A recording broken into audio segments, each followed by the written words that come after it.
welcome guys, welcome to the live stream.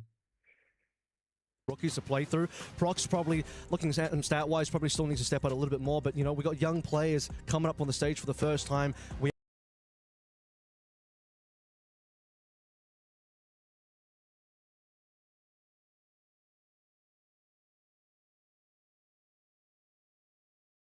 We are going to be looking at Vitality on the B stream at some point later after this game, probably, where Sayonara on that team, another rookie, probably contender for Rookie of the Year, is someone that's been really a massive factor for that team, so a lot of talent to look out for. We've been in the weeds quite welcome a bit, guys, but welcome. let's pull back a moment and update you on where we're at in our group. Guys एक चीज़ बताना चाहता हूँ मैं आपको, आप EWC पे जाके अपनी प्रेडिक्शन कर सकते हो आप, जिससे आपको प्राइज़ मिलेगा।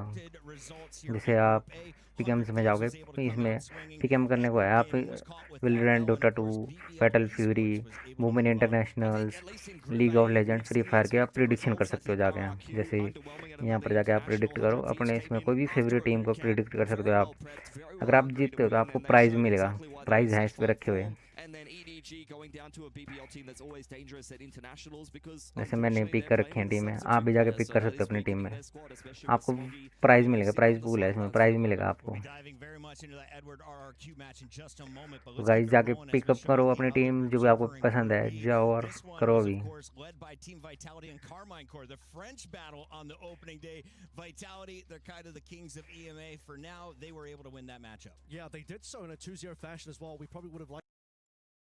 Teams like PRX now, which is going to be an insane matchup for them. I was going to say, how wild is it that PRX is going to be playing in an elimination match already? I mean, the energy draw it just makes me upset. But at the end of the day, it is a very stacked group, so you can only really play the matches that are in front of you. If Karmine Corp makes it out of that group, full respect, boys. You definitely deserve to play on home soil in front of your home crowd, because that is honestly a group that is stacked like pancakes. There's going to be some depression in Pacific if PRX go out in groups. If PRX has a group, that would be one of their worst internationals maybe ever. PRX is typically a team that you expect to go pretty deep, have 2 back-to-back grand finals in a row, 2 second places in a row. They're looking for another first place. They won Masters tomorrow. They won that first place again at some point. They keep coming in second, but right now, already in the lower bracket facing elimination is not the PRX we expect. We covered it pretty highly in the highlights, but let's take a look at Group C one more time. Nongshim was able to come out and, of course, represent strongly for Seoul and the rest of Korea. On the other side, you've got G2 Esports, my boy Baby Bay, saying, this is our London. We bombed out of London. This is our new London. Are they bombing out already? I'm hoping not, but at the end of the day, Nongshim is Nongshim. They will just disrespect you. It doesn't matter who you are. It doesn't matter what region you come from. Nongshim will run their game plan and they will run you down. If you cannot stop them, they unfortunately will be taking the dub. And at the end of the day, our Master Santiago winners, who unfortunately have had to go through a little bit of an identity crisis recently, have shown that they are still well and truly good enough to be able to win that game. We'll turn our attention now, though, to this matchup between Edward Gaming and RRQ. This is an elimination game. Both of these teams went out in groups in the last EWC, but very different trajectories here. I think for Edward Gaming and RRQ, a little bit of a slow start to the year, I would say, honestly, in kickoff, although EDG was able to make it to the international, and RRQ, unfortunately, after 3 international qualifications were not. I'm looking at EDG coming in hot despite the substitution, because they have been able to do quite well recently at Masters London. I think RRQ is definitely the team that need to be able to show that international performance. You're someone that's been quite critical of the fact that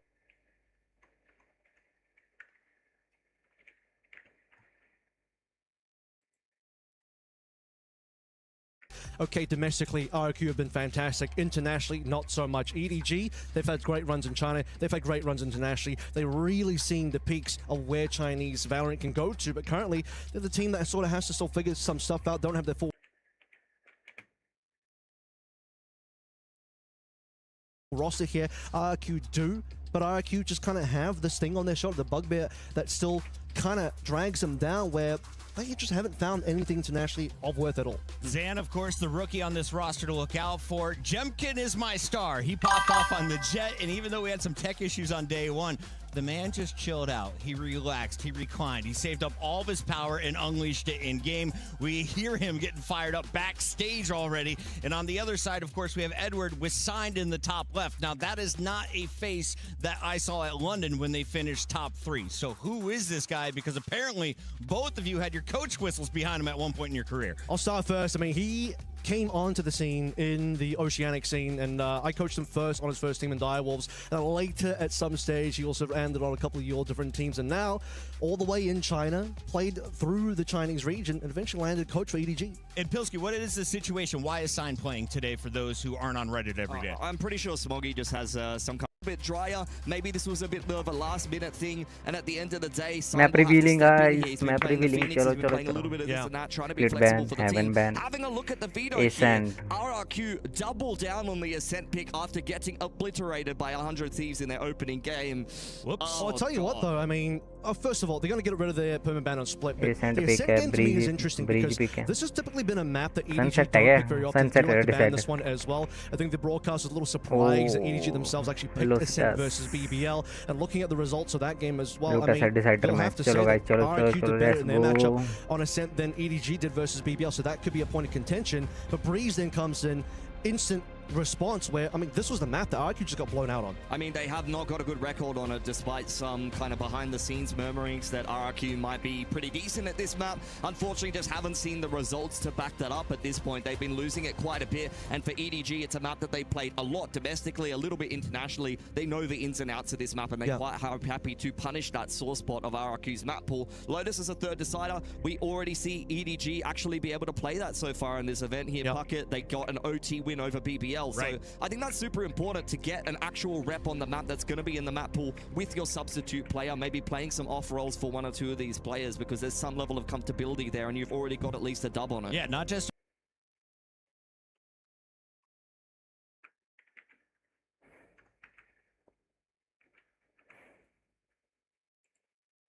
map. It's a map win. So great start there for the assistant coach in his first fill-in match. They fall in that opening round. Now it's time to bounce back. For RRQ though, you mentioned it, Ascent is in the mix. Do you expect a different comp? Because they got abused by the Phoenix, if I remember correctly. Probably not. I think they're just going to run it back. I think that they're going to look at that series as a severe underperformance yet again. If I'm the coaching staff of RRQ, if I'm Jovi sitting behind the boys, I'm thinking that that just wasn't it from us. We've got a lot more to show, and let's just back ourselves and be confident in our approach. I don't think you need to overthink it. And the thing is about a tournament like this, and every international tournament, now you're playing a completely different team to someone like 100 Thieves in terms of experience, in terms of the region that they come from, and stylistically. So I don't think that you really need to overthink the loss versus one team in particular and an underperformance on your side. And they're going to have to make sure that the performance is better, because the map pool, at least for the opening two, is very similar to the game against 100 Thieves. They've already got smashed on 2 of these maps, and they've got to play the same 2 again here. Admiral, I wanted to ask you a little bit about agents. If we're going to kind of welcome in some new viewers, who has been the most important or most impactful agent? Who is the big ultimate to look out for? And of course, is it an operator or double duelist run meta? What are we looking at currently in Valorant? Yeah, I'm going to talk about EDG right now. Kung Kung, the star player of that team, on his jet, on that operator. That's something that A-Stream broadcast want to see a lot more. He opened up with that on the very first map, but then decided to play Chamber for the next 2 maps in the match against BBL, and kind of fell flat. I don't know if that's because of the agent pick necessarily, but certainly he had a lot more impact on that first map from the jet. So A-Stream wanted to see more jet. I want to see more jet from Kung Kung today as well. If we can, production, I'd love to get some cameras on the RRQ players and have Pilsky walk us through some of these personalities. I know we've got a minute or two to get everybody in the lobby and ready to go. So Pilsky, you've had a chance to watch these guys for 6 months now, maybe 7 months as a squad. 2 years. Let's go making RRQ. 2 years officially. RRQ I'm win sorry today. you've had to watch their RRQ. international failures for 2 years. Today, they're going to make you proud.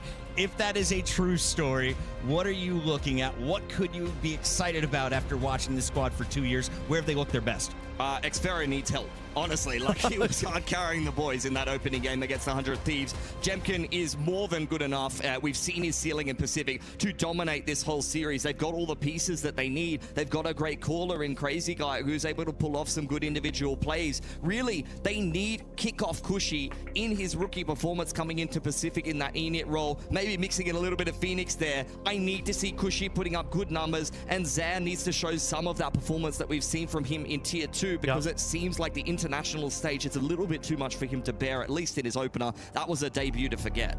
Might as well bring up the fact that you had a bunch of these players also playing in the ENC qualifiers who couldn't make it through either. So this is one of the few opportunities when you make it to an international.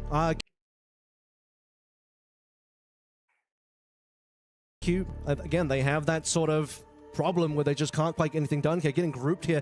You'd say versus EDG on paper, probably not a big surprise, but at the same time, you know, Pacific is just kind of falling by the wayside. RRQ at the front of that, maybe GE as well. Now for the opportunity for them to really prove themselves, for EDG to show that they can still be the top performers as well. You talked about a certain number of players. I mentioned Kangkong EDG. I want to see Chichu step up more as well, because he had a good run on that first map, but then Chichu, like Kangkong, also kind of fell off. Get into the Asian select here, and we'll see what we're going to get for Ascent, because if this is actually what we're going to be seeing, this is a pretty big change up from what we saw versus BBL from EDG. They were previously on a Chamber Phoenix comp with the Sage mixed in. Now they're going back towards something a little bit more standard. Chichu over there onto the Cypher, and we'll see if that change up is going to go a little bit better, because they did kind of get dominated a little bit by BBL, particularly their defense was having some serious problems. Meanwhile, on the other side, you have the veto look coming back from RRQ as well. As we'll leave Puckett away, heading into our opening match of the day here. Day number 3, first elimination game of this group as well. All to play for. Pretty even map draft coming on through. Yeah, this will be an elimination game, so a lot of pressure on these two teams, a lot of expectation on the side of EDG. I'd say less so on the side of RRQ, given their kind of record as of late and their little bit of a rough run of form, but the ceiling is well and truly there. This is absolutely a winnable game for RRQ. No excuses whatsoever playing against EDG with a stand-in here. This is the game that you are expected to win. Expectations high. EDG learning from their previous experiences, changing the comp up on the defense first and foremost. Jenny up first, looking to see if we can receive this A pressure.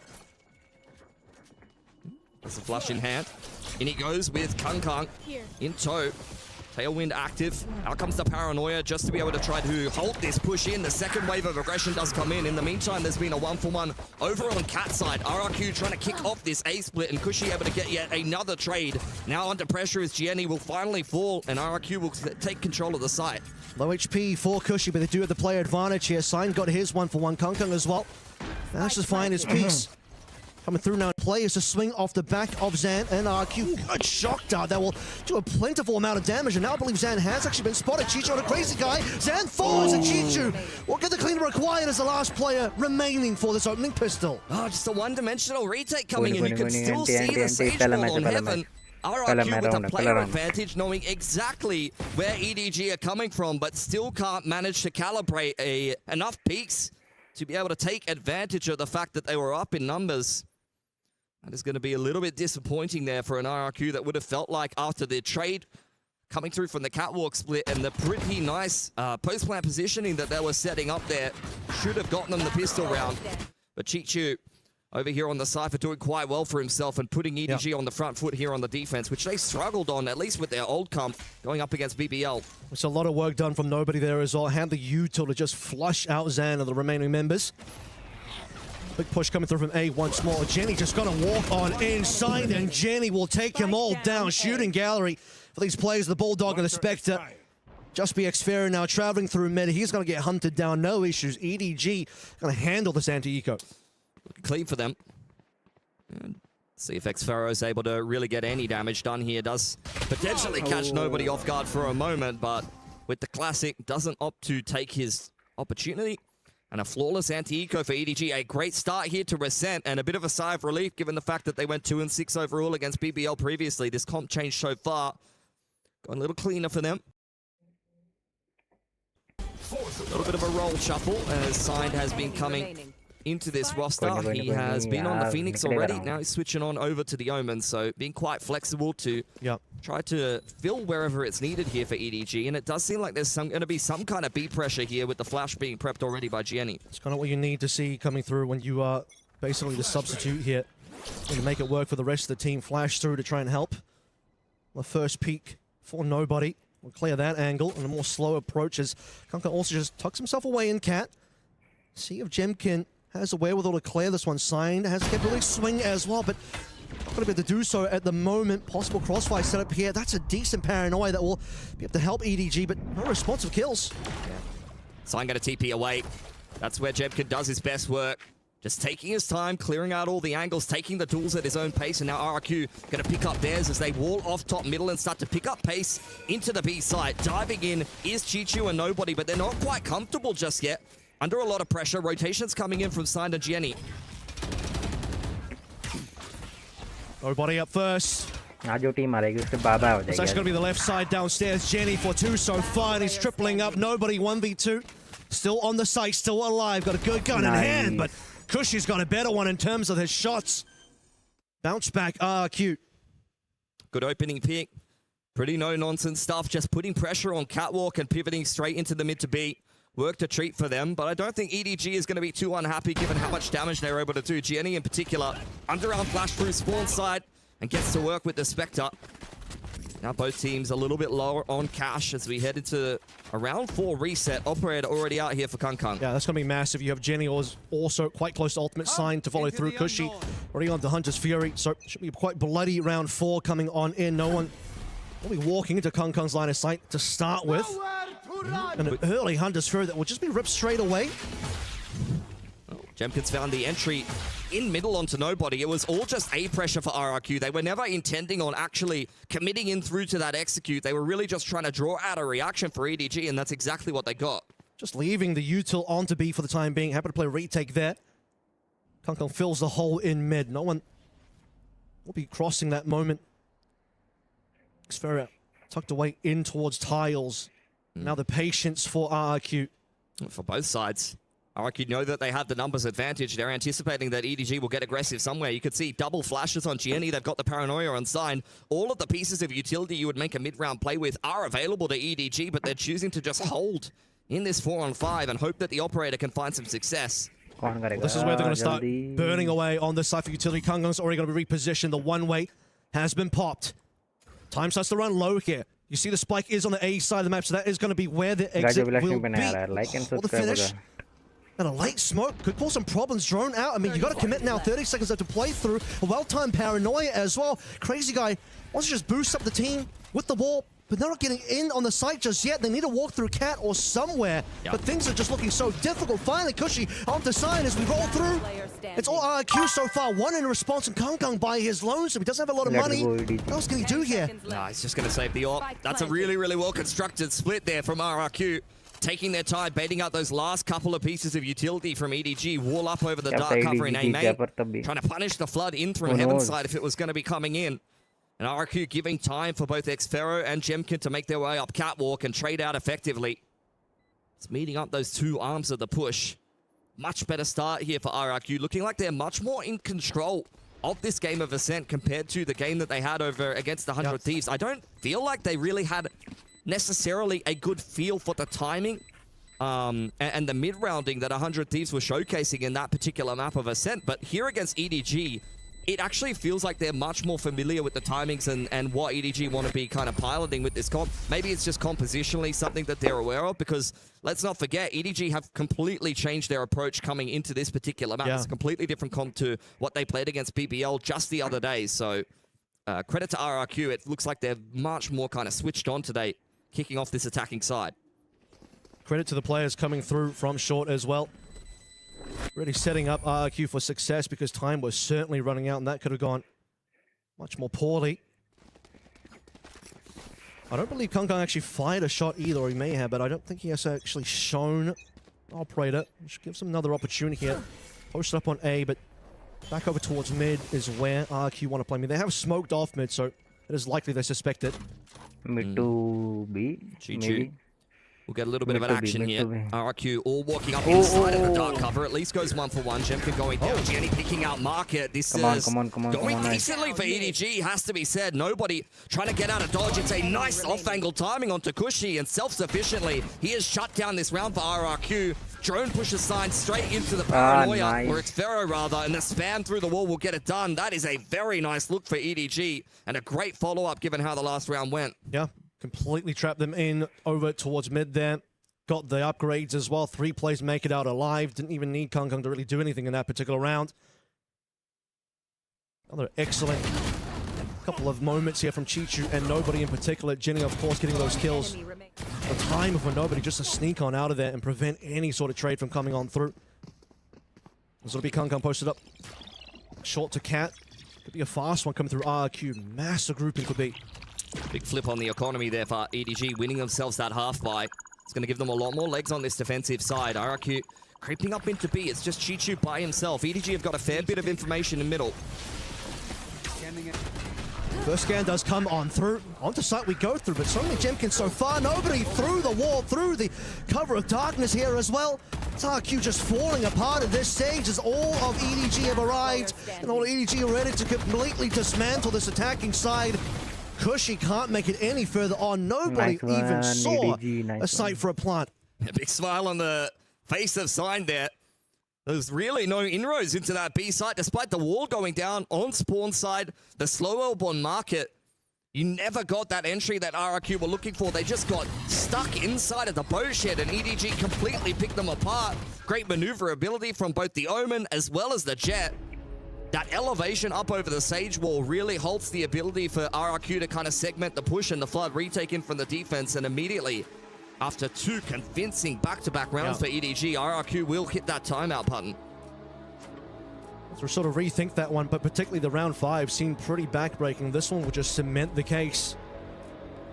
Change up the pacing, change up the strategy, fast on to B.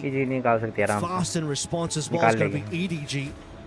Completely dismantling that one, not even giving any room for RQ to play through. 4-2 is still a close enough affair in terms of scoreline so far for RQ. Like and subscribe. Bring back the balance in the scoreline. I mean, the issue really is the fact that they're kind of out of cash here. And with such a clean round from EDG, after a half-buy upset win, their economy will really be skyrocketing at this point. The objective moves from being competitive in the opening couple of rounds on your attacking side and maybe trying to reset the defense too. Because how many rounds can we try to chip in here? Because EDG are really starting to get on a bit of a roll. And it was a similar kind of thing between RRQ and 100 Thieves. It was a competitive first couple of rounds. But once the kind of landslide of rounds started to come through from 100 Thieves on the defense, RRQ started to very much fall apart. Got a couple of ultimates here, at least for RRQ to play through. Most importantly, the Blaze Storm, which has already been popped by Jemkin. It's a crazy guy that will just make a little bit of noise over towards B main, keep things interested. But what he doesn't realize is Kung already has an angle in mid, and despite the fact that Kung already pulled out of the scope, and he'll instantly still get that kill. No one cleared the trap, which is going to cause some problems with Jemkin. He's already going to fall over. Sign through the dark cover, no issues whatsoever. And now the rest of EDG start to corral the troops for this retake. In fact, there won't even be much of a retake because it's not going to be a plant. There's not going to be an attack. Gaga's just doing tricks on him. Xpero yet to frag was the standout up against 100 Thieves. That's a couple of nice sheriff shots, but Kung will end it.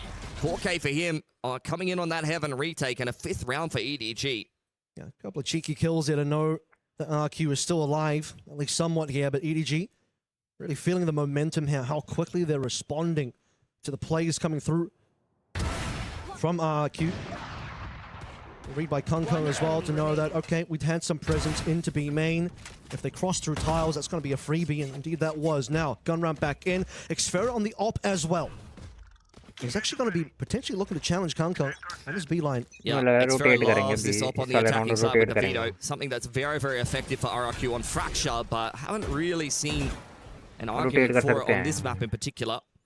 RRQ starting to work some mid-control now. I've got the dark cover down, but you can see EDG mobilizing to deal with it, and Signed is on a bit of a roll. Out comes the Paranoia and the Hunter's Fury. RRQ under a lot of pressure. Chishu bottom middle applying even more, and it's a beautiful mid-crunch from EDG.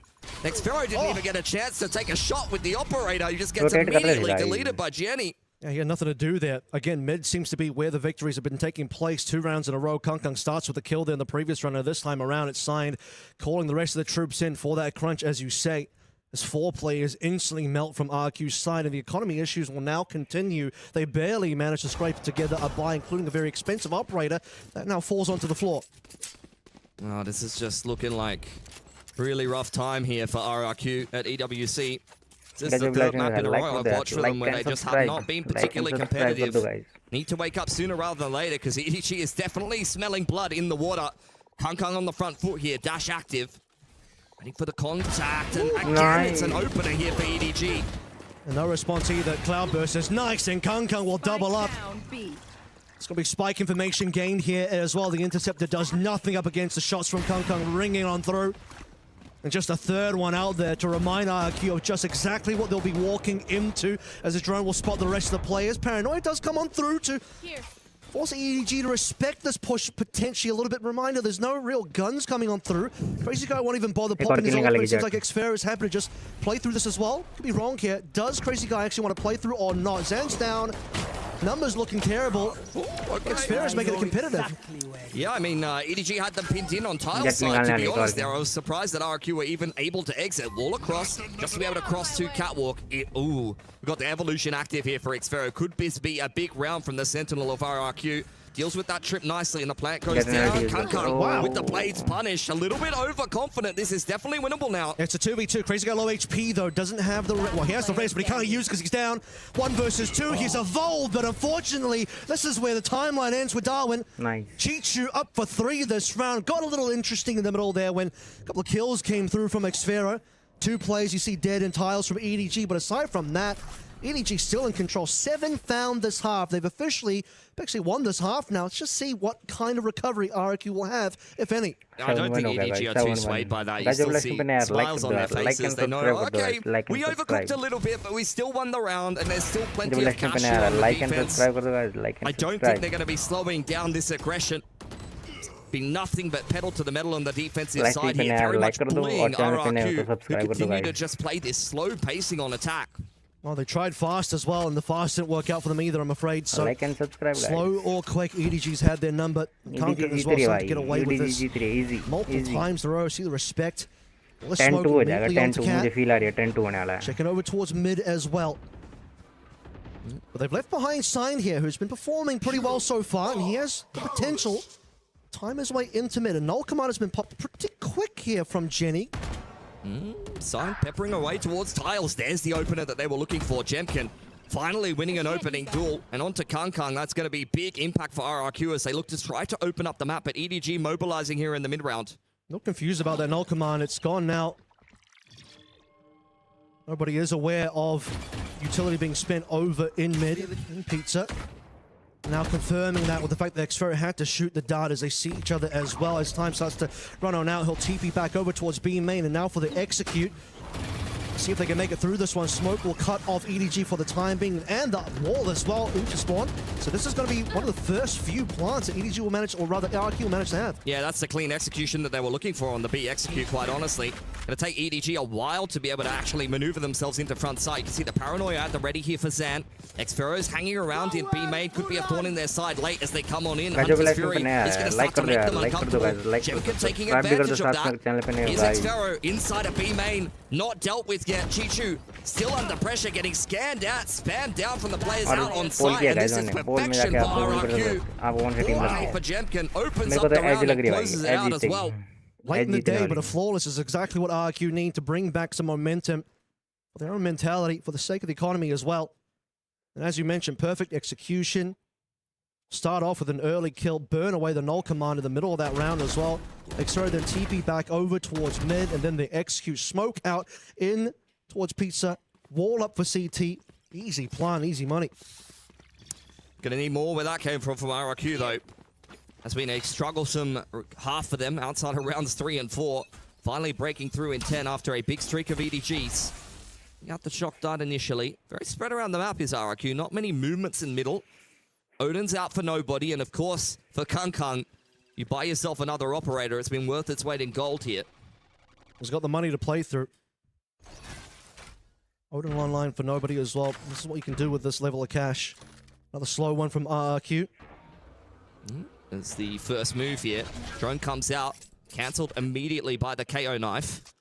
So all of that pressure they were looking to create with that Sova on his lonesome on the A side of the map won't really be going the way they wanted it to. Out comes the drone for nobody. Only sees the singular player outside of B main, which is Xfera, which is not really going to give you too much information as EDG. You have Chichu pushed up fairly hard in mid as well. He's going to get smoked out for the time being, but looking to see if he can hear something. It's all soft movements from RQ as they transfer over towards Cat mid to A.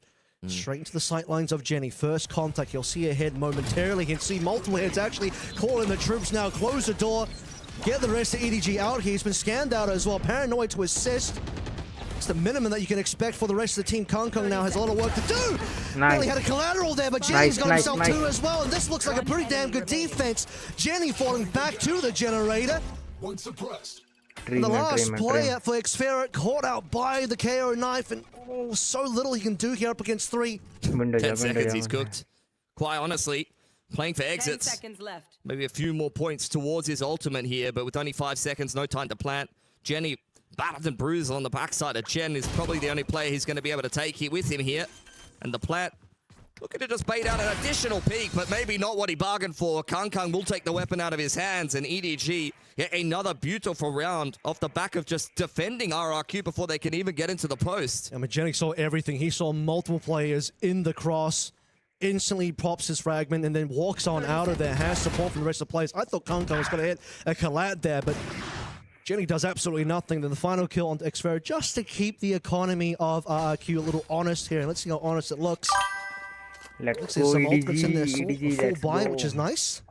Yep. Sage Rez is probably the one that you keep an eye on. I want to try to throw a body at this round early on and see if you can potentially just trade out off the back of that. Nishigutiel opening this one up, and pressure will be on Sign playing from Wine. Jenny close by though, but not close enough to really do anything about it for the time being. You can't drone from the same spot again, honestly, after seeing the fragment. Oh, it's a big swing. And now, a lot of work to do here to get the rest of the players in. Nobody, he hasn't been flashed out. That's a good flash and he puts aside though. Just rips apart 2 players, but one will get raised back in. Keeping numbers good for RQ4 versus 2 here. Kong still with the operator. Has to slowly clear his way through. Dash up and ready to go, but he just wants to play and he can't. Sam takes him down. Now Chichu might just have a little bit too much here. 8-4 RRQ. You'll say that this is a reasonable minded comeback in the first half, as we do in fact end this first half. Yeah, Jemkin, couple of multi-frags on the Jet. That is the difference maker here for RRQ, who's a little bit too quiet, a little bit too average against 100 Thieves. Not a poor performance, but it never is for Jemkin. You know, his bad game is probably just going dead even. But you saw what level of impact he can bring on that attacking side in that half alone. A 3K and a 4K in 2 rounds that were picked up by RRQ. He's been good for at least half of them there on their attacking side. A strong showing from EDG as we expected, and importantly as well, just because I know he will be the player that many will look at in terms of his own personal performance, but when you are the sub coming in, when you are the coach sub as well, eyes will be on you if the team performs poorly, but honestly, his stat line and his impact in this game was honestly quite high for Sign. I've been telling everybody, like, you know, most people who have an assistant coach coming in, you'd be really asking some questions. Like, honestly, this guy's not going to do anything, but Sign has plenty of playing experience. I've seen him play very well against some of the best teams in the world in scrims over at boot camps and things like that. Actual scrim god. Yeah, bit of a scrim god sometimes. So, you know, I know mechanically he can hang with the best. It's just really a case of whether he's able to do that at the highest level of competition in an official. And I think Pilly told me Sign made PRX cry in scrims. I will not confirm that. He has played pretty good. And I'm a big believer in Sign. I think he's been a pretty solid player for quite a while, and clearly EDG have seen some value, at least in his read on the game. But even in the server, not doing too well for himself. I mean, Smoggy is, of course, irreplaceable, but I think, you know, just chucking Sign in there and seeing what he can get done. I don't think he's underwhelmed for EDG. Yeah. Even in their loss, he wasn't necessarily the poorest performer, and he's had to play a bunch of different roles. They've been chucking him on the bloody Phoenix like he's not a duelist player. Yeah. He flexed a little bit for me when he was on Dire Wars. He's mostly Init, but he's mostly been an info Init player and then flexing into like a bit of Viper, you know, a bit of controller. So he is that patented flex player. Here he needs to just flex to allow the rest of EDG to play what they're comfortable on, what they're going to be good on. When speaking of that, Kong has certainly shown that 9 and 5, plenty of operator kills as well, completely dominating on that weapon. We have the swap sides here, EDG on the attack side, RRQ still looking to really pick themselves up some rounds to close the gap. Yeah, double cloudburst and some armor here. Kong definitely wants to be the player to be able to create space on the entry for EDG. Crazy guy on the line, spotting out this push. The wall is a little late. Kong's in front of it. And that's a nice entry for EDG. Xfero now under pressure, pushed out by the dart. That is a nightmare scenario for RRQ. Just 2 for nothing there. You beat the timing on the wall as well if you're Kung Kung, and now the plant comes on through easily. Kung Kung already made his way in towards heaven. RRQ honestly have no idea, and as nobody falls, the information goes over. It's going to be Tree. They've at least got the single scan here, which is going to be interesting. Kung Kung with a massive backstab. Not ready for that one. Jemkin, and he'll be cleaned up by Kung Kung as well. Yet another 4K from the highlight machine straight out of China. And I'd love to make some excuses for RRQ guys being from Pacific. I really would. But I watched Crazy Guy have someone in the 100 Thieves game contact up Cat when he was holding the wall out and try to shoot him on an eco. And that's happened exactly the same way here in the very next game. At some point, you have to hold your hands up and start to scratch your head a little bit and go, that's not ideal. We really need to tighten that up a bit. Kushi likes to get his drones deleted by the KO knives as well, so we've been there, done that for RRQ, unfortunately. Do be crazy out there for Crazy Guy. Kung Kung is already working his way up to a nice and early Blade Storm. Would love to find a pick here, and he's got it. Xfero, goodbye. Drone into B main to follow up. Slow orb in reply here for Crazy Guy, who swings out. Trying to, you know, bark as loud as he can. Down he goes to Kung Kung, who continues to get closer and closer to his knives. And I imagine they'll probably even just give him the plant here. Allow him to enter. If he dies, there'll be knives. No one hiding behind boxes. No one in boats either. Get one. Straight through. He's going to go straight in towards spawn. Again, just playing in the location that RRQ are not going to be ready for. Not much to do here for RRQ. Got to, once again, try to dig themselves out of a poor situation. They've had really, really rough starts in both of these games here at EWC. And there's the Spectres running havoc. Off angle for Jemkin. Will be backed here by Zan, but I don't even know if they're going to get a single kill. A couple of armors broken, but a flawless anti-eco for EDG. Easy by easy. Expect the Jemkin to maybe at least get that one out of Jenny, but not going to be the case. Here we are. You cannot pick a set into 2 teams at an international and get rolled both times. Like, it just can't. I think for it's RRQ, just not going to go well for you. They saw EDG lose Ascent. They kind of feel like maybe we did better in our Ascent game than they did, and also EDG typically don't play this map that often in terms of their bans. Well, they figured out that EDG just needed to make a bit of an adjustment to their lineup here.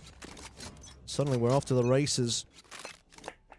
As someone once said, it's Kung Kung's world and we're just living in it. RRQ is certainly feeling the results of that.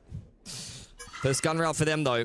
And it's not a particularly threatening-looking bonus on the side of EDG. I guess the Blade Storm is probably something you're concerned about. The single rifle on side. Here's the wall inside of B main. Nobody knows that Crazy Guy may be playing on top of that, but EDG starting to chip away now. Rotate closed. Was she feeling the pressure here? A quick TP available for Xfero as well to get onto that side of the map.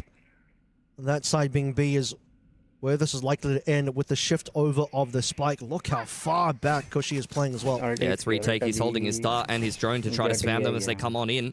We've seen this sack-heavy playstyle for RRQ against 100 Thieves not go well for them. Jemkin's been dropped off on Wine. Rotation's coming across from Crazy Guy, but really they're just trying to look to pick the numbers here of EDG as they make their way up middle and the chokehold is activated. Okay, well that's going to be the first little bit of information here, but like you said, they're just going to play for the retake most likely. Smoked out is going to be CT, which means no further impact here. Nobody on site, no issues for EDG in the last moments to try and get this plant in, which they will do. And even through the smoke here, Crazy Guy's just going to fall off. Trying to get that spam kill off the back of the drone. Chichu, where are you off to, mate? I cannot believe that he's picked up that pick onto Xfero. Jemkin and Nobody going 1-for-1 in the meantime. It's a 2-man advantage here for EDG, who is looking to run away with the bonus and the rest of Ascent with it. Once this round is done, you feel like RRQ's run on this map is also going to be done. Kushi dropping off on 9 HP. They just have to save the weapons here. It's their first gun round of the half. Got to do what they can to maintain some available economy for EDG. Just too easy. They walked into essentially a free site. Yeah. And then Chichu with the wherewithal, the insane confidence in Ego just walking the market. He gets a kill as well. Jemkin looking for some exits, but I don't think he's going to be given any. Remember, guys, EDG walk into this bonus round with 1 rifle and they walk out with 4, the amount of economy that they're going to have on this attacking side when they're up 11-4 is going to be ridiculous. A timeout, I'm being told from EDG. I'm not sure they necessarily need it, to be honest. I wouldn't be surprised if it was from RRQ, but maybe EDG are looking to just make sure that they can align themselves on how to stomp RRQ a little bit harder and make sure this is 100% going to be a 13-4 here, Avril. Yeah, just the last few rounds here, and obviously a somewhat broken economy in the sense that 3 players from RRQ will come in with pistols, 2 with the saved rifles.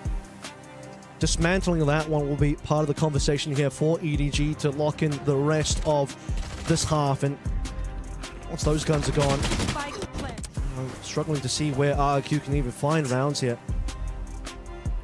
EDG. I couldn't tell you, mate. I know Jemkin has a Vandal, and that's usually good for a round or 2. Honestly, a hero Vandal on one of Pacific's very best duelists could be a recipe for success. The problem is, I feel like everybody on EDG is playing just as good as Jemkin right now, and Jemkin does not have as much help.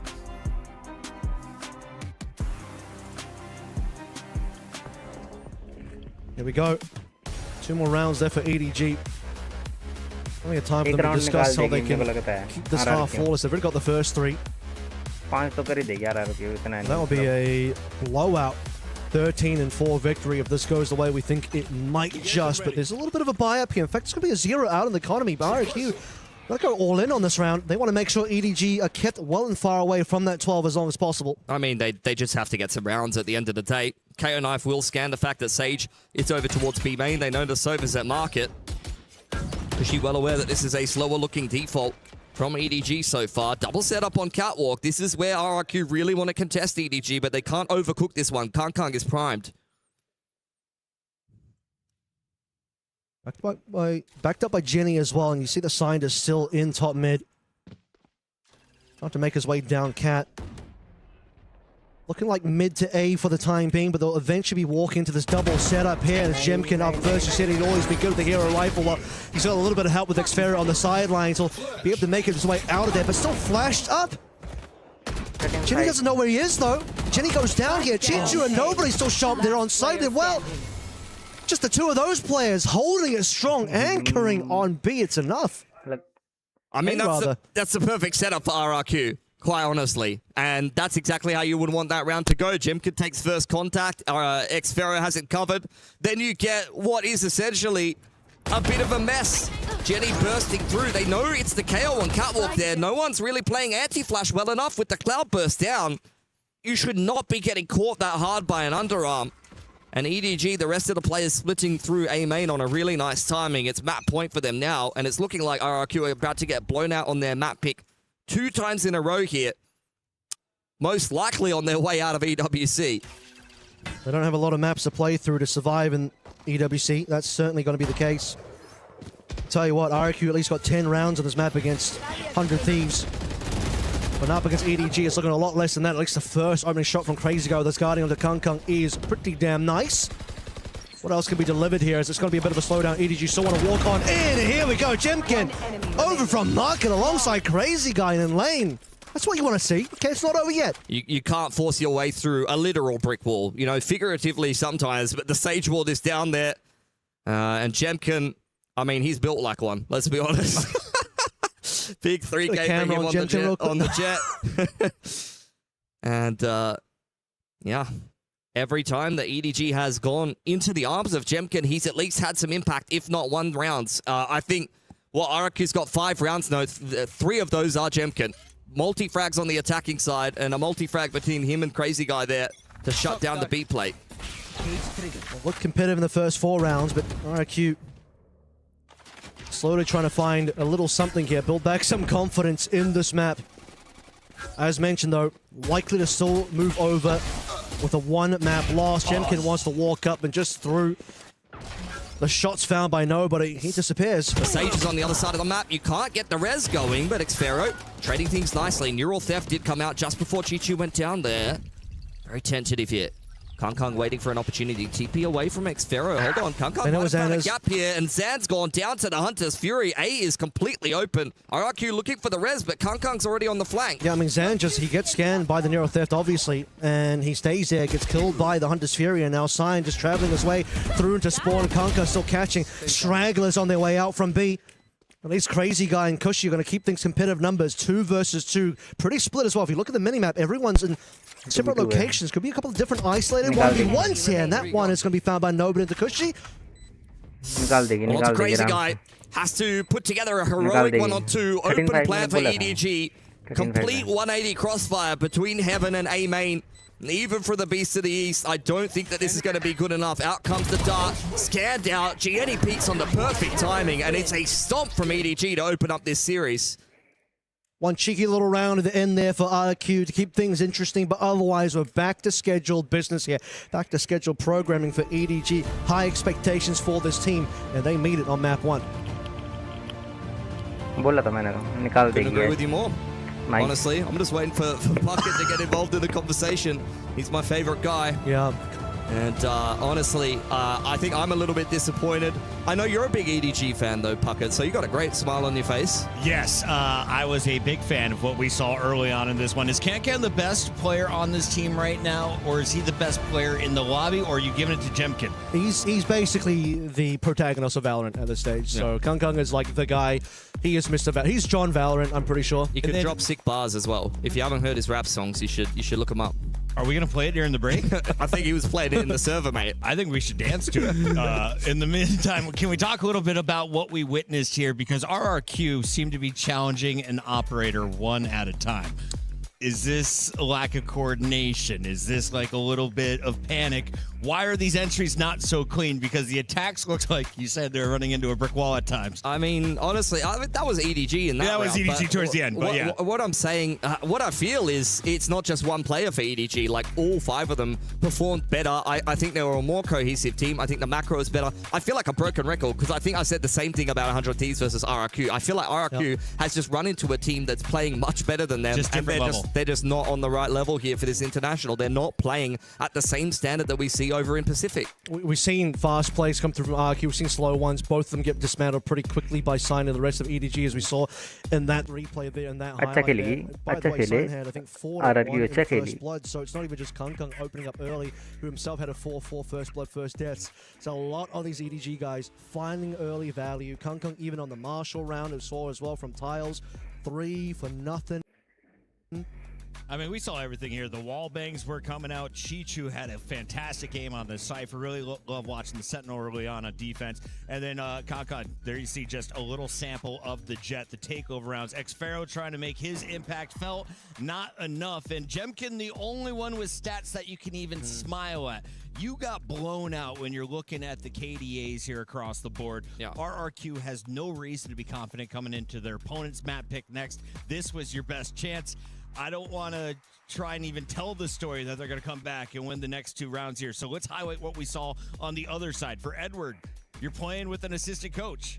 How strong are they out of 10, Avril, and are they getting better from day 1 to now? Right now, in this particular game, they're looking at an easy at least 8 to 9 out of 10.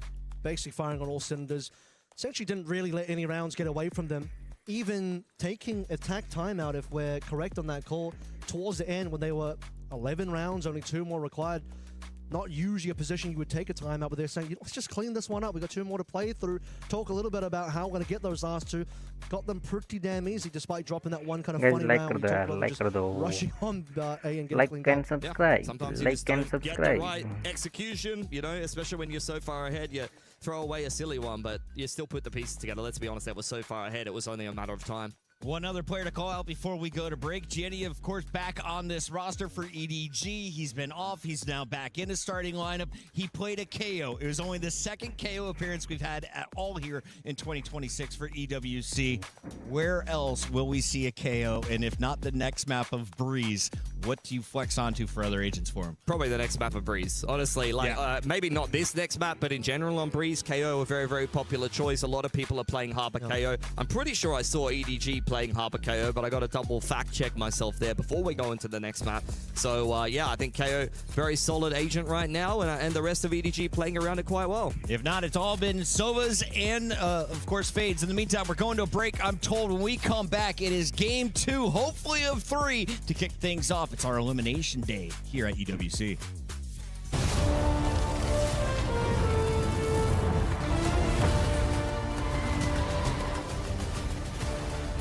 पानी पुनी P low guys, पानी पुनी P low, पानी पुनी।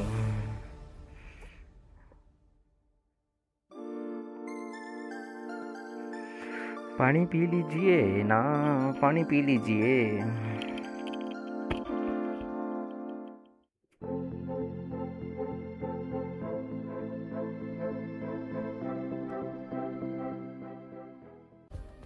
Play is in our DNA. Whenever we let it out, it becomes our superpower. Now imagine an entire city being built to supercharge it. Kadir City, powered by Play.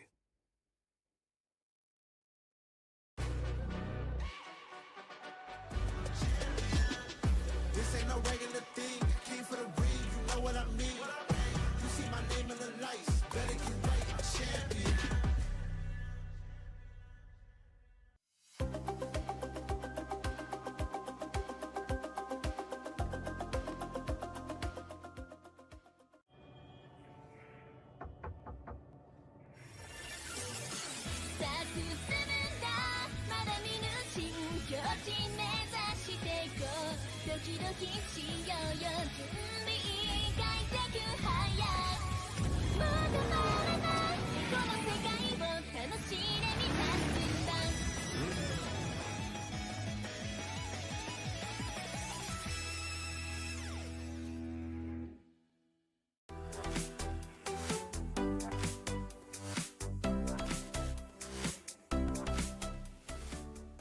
The human body was built to move, not trapped at a desk in one singular posture for 12 hours a day.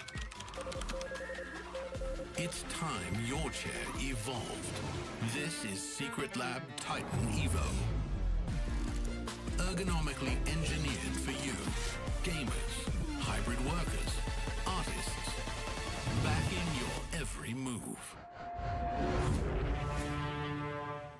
Hello everybody, I am joined by Jemkin from RRQ, and today we're going to be having a little bit of a look around Summit, of course the new map. Have you had time to play it much? Because I know most people so far haven't played too much of the map. I played a bit, and I got it in ranked mostly, but maybe like 3-4 times. Okay. So pretty decent, I would say. Did you win? I think I won 3 games out of 4, so Okay. pretty good win rate. Mostly what I see people do is they try to take mid on attack as fast as possible, and they like to do splits with causing the door. Because it's quite easy. If you have B main on here, I think you win the round. Actually, on this map, there's so many angles that like normal flashes, you can't really. Choose from thousands of realistic voices to use in your content. Change the way you record podcasts, voiceovers, and branded content with the #1 AI-powered voice generating technology. Stop searching for the perfect voice and stop wasting time re-recording take after take. Try 11 Labs for free and start elevating your content today.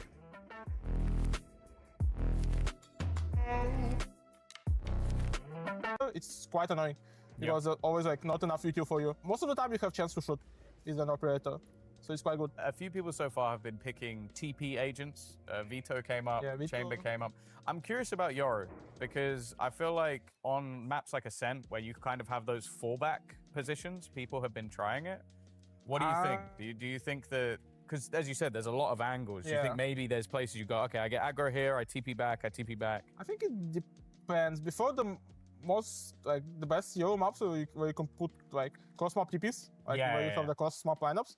I mean, now it's obviously harder because they make it like 15 seconds. So I'm not sure. I don't know if one flash is going to be enough right now. It might be a bit hard. If you want to choose something with flashes, actually with Arena, I think it's quite decent on this map. You can see how big is the area. Like, you just have like one flash from like coming out of a main. It just kills everything. for you. Because if you play Phoenix or like other agents, it's very hard. There's so many angles. 2 flash was like, it's not enough. Okay. But the lane is quite good, I think. I think it's decent. Do you think this map's going to lean more towards the defense or the attack? Maybe attack side. If attackers can take mid easily, I think it's quite hard. Because they have opportunities to like do B split, A split. There's so many ways to go. Thank you very much for joining me for this. That's another breakdown of Summit. We'll see you soon. Thank you.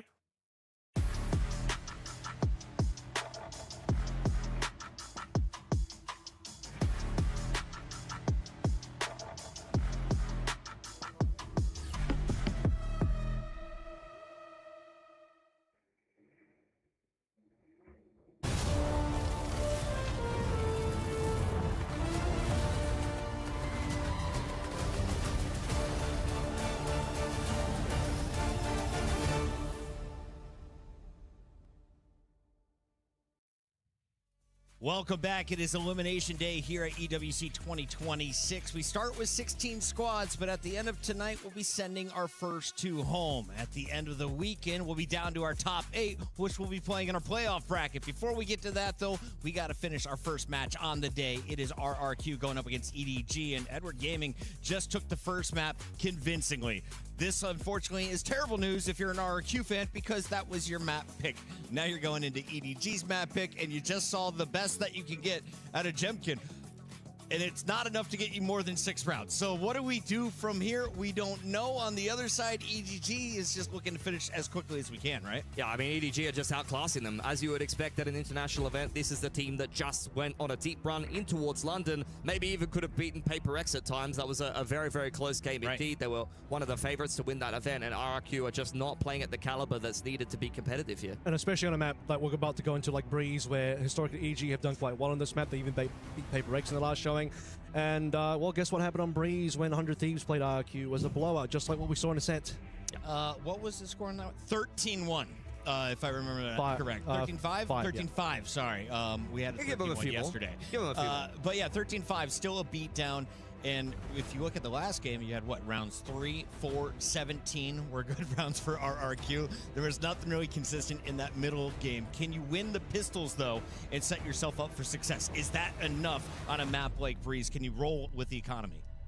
I mean, it will get you like 8 rounds instead of like 3 or 5, but they got to win some gun rounds and they got to have a well-rounded performance across the board. Nobody's lagging behind on EDG. No one's going to just have a poor performance. Every single player on the side of RRQ needs to step up here, or they're getting cooked 2-0 out of EWC here. Yeah, my question will be for the EDG side, whether Sign is comfortable stepping into Harbor for this map, given that is what Smoggy would usually play here. Like, you wanted to know if we're going to play any more KO. That has been shown by EDG on this map plenty of times. They probably will look to go back towards that.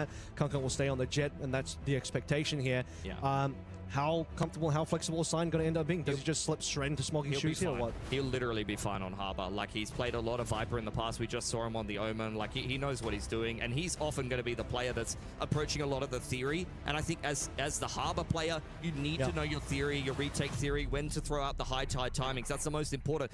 A lot of the time, Harbor players, they don't even shoot anyone. They don't even frag. Just throw the wall up at the right time, throw your curves down, your coves down, and turtle. It's all about macro. That's 90% of the game. 22 assists and then press the buttons, bro. Just press your buttons and you're good, honestly. And then Sign can press his buttons. Let's take a look here at the agents. When they're ready, we'll be bringing them up. We have just a small delay here on the stage. So let's talk kind of comps here. Every time I've seen a team win on Breeze, there's been a Viper in the lineup, right? So do you play the Harbor and the Viper? Yeah, sometimes. I think it's pretty flexible with what you want to be bringing into it. I'm not sure if 100 Thieves played a Viper. I think they were playing solo Harbor, but Viper is very common, 100%. It is a staple on this map for sure. I think we're seeing a lot of flexibility with the comps right now. A lot of people are playing double duelers, some people are playing double controllers, some people playing double init. I think really, Breeze is your oyster. And for EDG, I mean, stylistically, if we want to talk about the two teams, EDG are playing Harbor KO previously. This is a comp RRQ are very intimately familiar with. Not only they had to play against other teams, T1 in Pacific playing this comp, they used to play it themselves. Moniette used to be the player that piloted the Harbor, so they're going to know this comp inside and out, and the theory around it. They should be reasonably prepared here on Breeze, even if they don't have a good record on it. I've heard other people in Pacific say that their Breeze is a little bit underrated, so we just need to see a big step up on the international stage. You can talk all we want about map theory. I could tell you that RRQ are a fantastic team in Pacific, but if they keep playing like they have done so far, none of that matters here. Duelist expectations. I think we're going to see a Jet on both sides. Will we see a double duelist? Are Neons coming out throughout this series? Yeah, RRQ, they just played Neon with Zan, yeah. It'll be a double duelist look here, and Zan is a player that, obviously, we talked about him being a rookie here. Probably, unfortunately, have to say that he had the worst performance on Ascent that we just had, so maybe a bit of a swap over towards, he's going to be the Neon, I believe, so Neon opportunity to help Jemkin out, because I think you said it already, but Jemkin needs a little bit of help out there.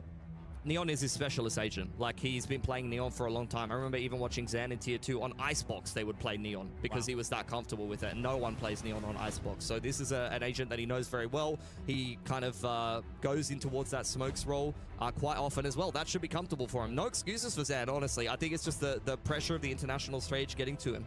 I just looked back at the stage, and EDG had 2 players yawning at the same time. One of them starting to recline, so I have a feeling this game isn't kicking off anytime soon, unfortunately. When it does, we'll be bringing you all the action as we are on 2 streams today. Reminder, we also have our Alpha stream up and running, so open up both tabs, catch all of the Valorant action. Next week, we'll be down to just the main stream, of course, over on Alpha as we move to the STC Arena. We're backstage, though, today. They're building all around us, and as we wait for this match to kick off, let's take a moment and talk about some of the big orgs.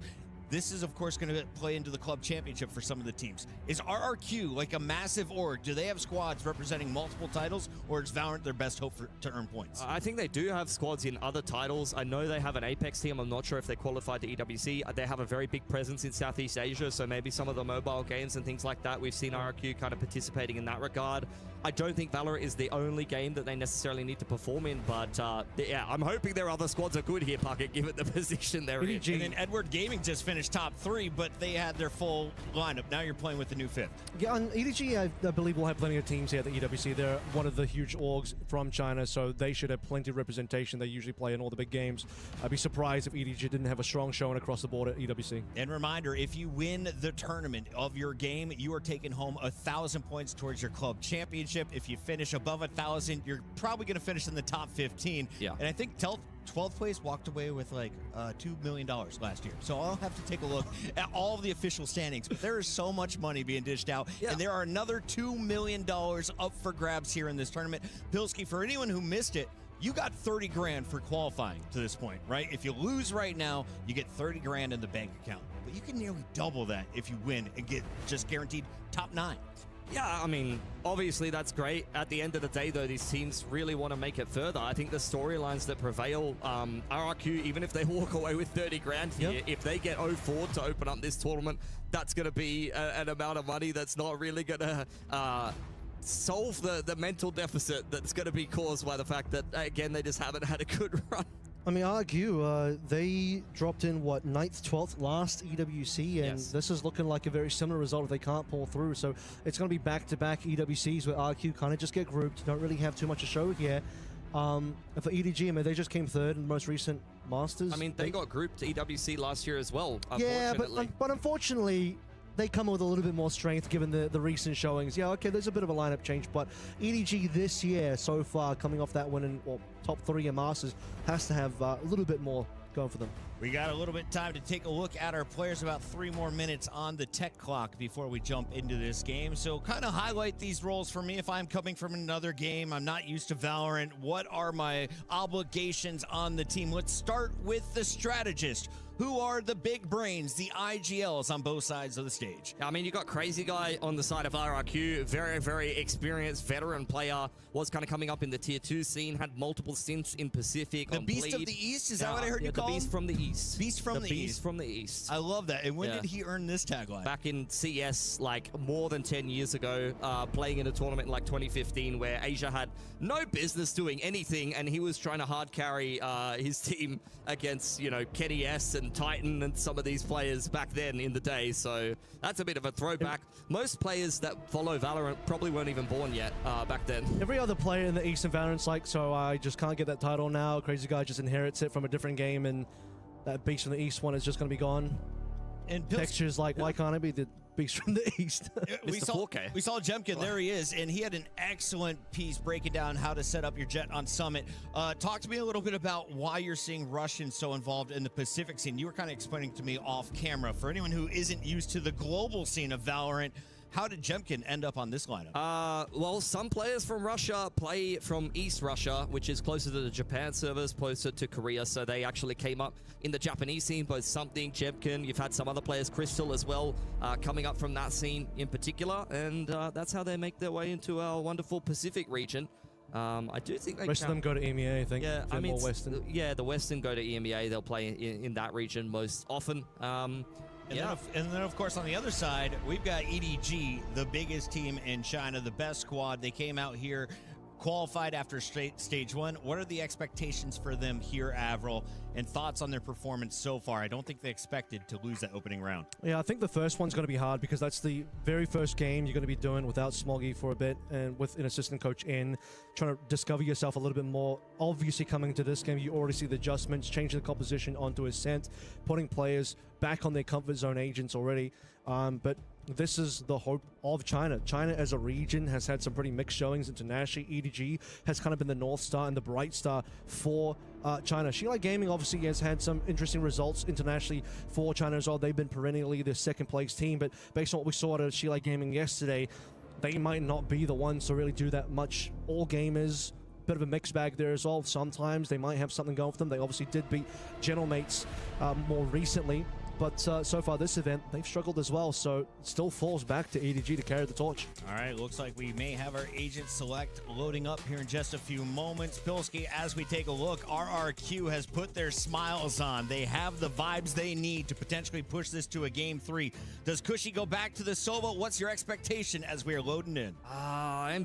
It's kind of interesting to see that for me. Cushy onto the Viper. You've got Jemkin Chamber, Zan Neon as the solo duelist. Xfero's playing Smokes and Crazy Guy on Sova. That is a crazy change-up, at least in terms of the roles. But at some point, when you lose Breeze so many times in a row, you probably have to change things. And they did change their comp to double duelist coming into this tournament, and it did not work against 100 Thieves. So I think EDG, if I'm loading into Agent Select, playing the comp that I'm used to playing, and I'm seeing that my opponent has yet again done a comp swap coming into Breeze, then I'm feeling like this is going to be an easy game for me. Ladies and gentlemen around the world, lock in. We are jumping into game number 2. This is your elimination match here in Group A. On the mic, it's Avril and Pilsky. Thanks so much, Puckett. Let's get into this one. Breeze, EDG's map choice. They've already won the first map, which means it's elimination, chop and block. Back against the wall for RRQ. What can we get out of this team now? Rex, Rigum, Kion, using their full government name for this. Defensive side first, Jemkin on the chamber. Might be some early pressure coming through from the elbow, and does get a little bit of info off that knife as well. Nice scans 2 players straight up into the site that's been cut in half by EDG's Viper Wall. Nobody going to get the plant down, and RRQ prepping themselves for the retake, but the high tide is keeping them at bay for now.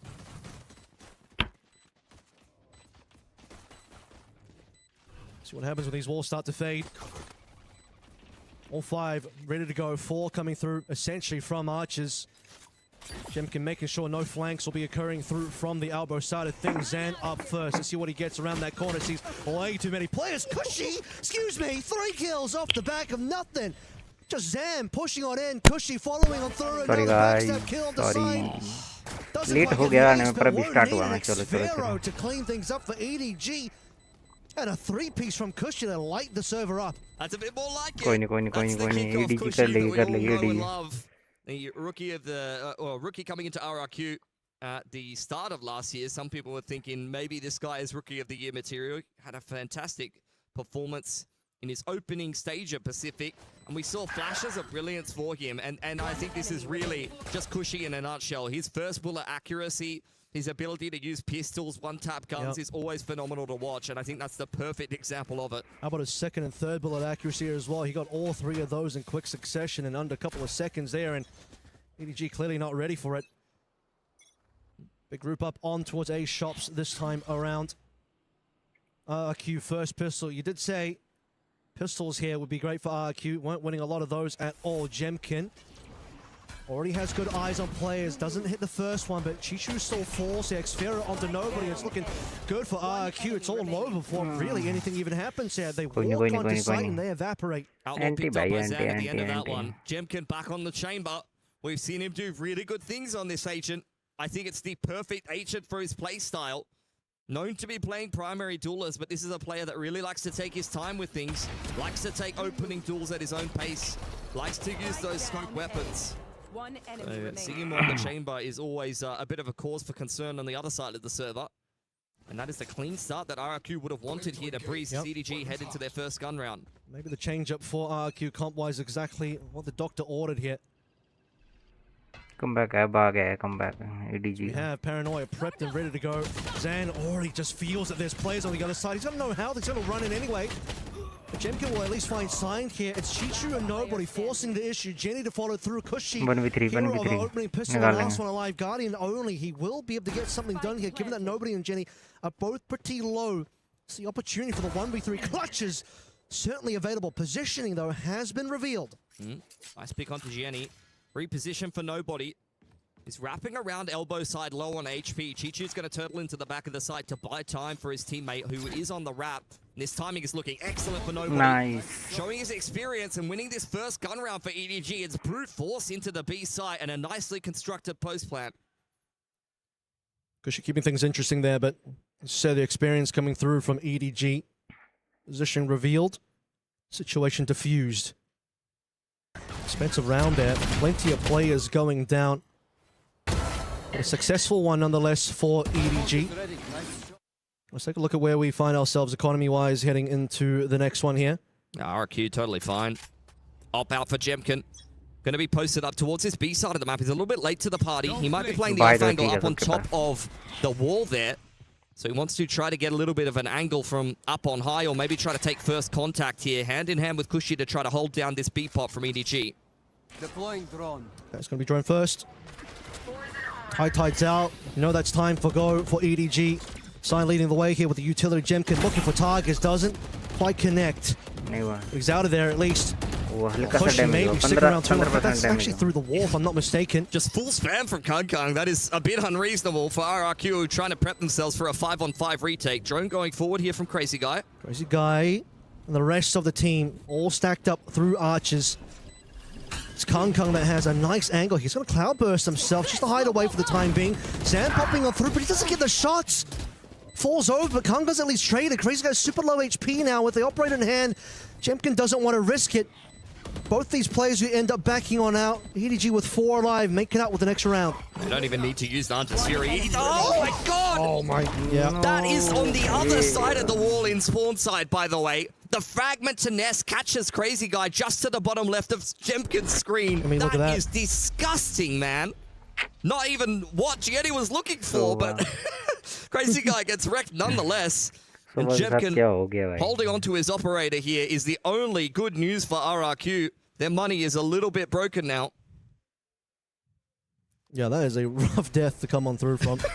Bro didn't even I need to see a replay of that. Man. Let's take a look at this one more time. Look at Crazy Guy. He just does not see it coming. He's like, how the hell that ended? Why would you? All right.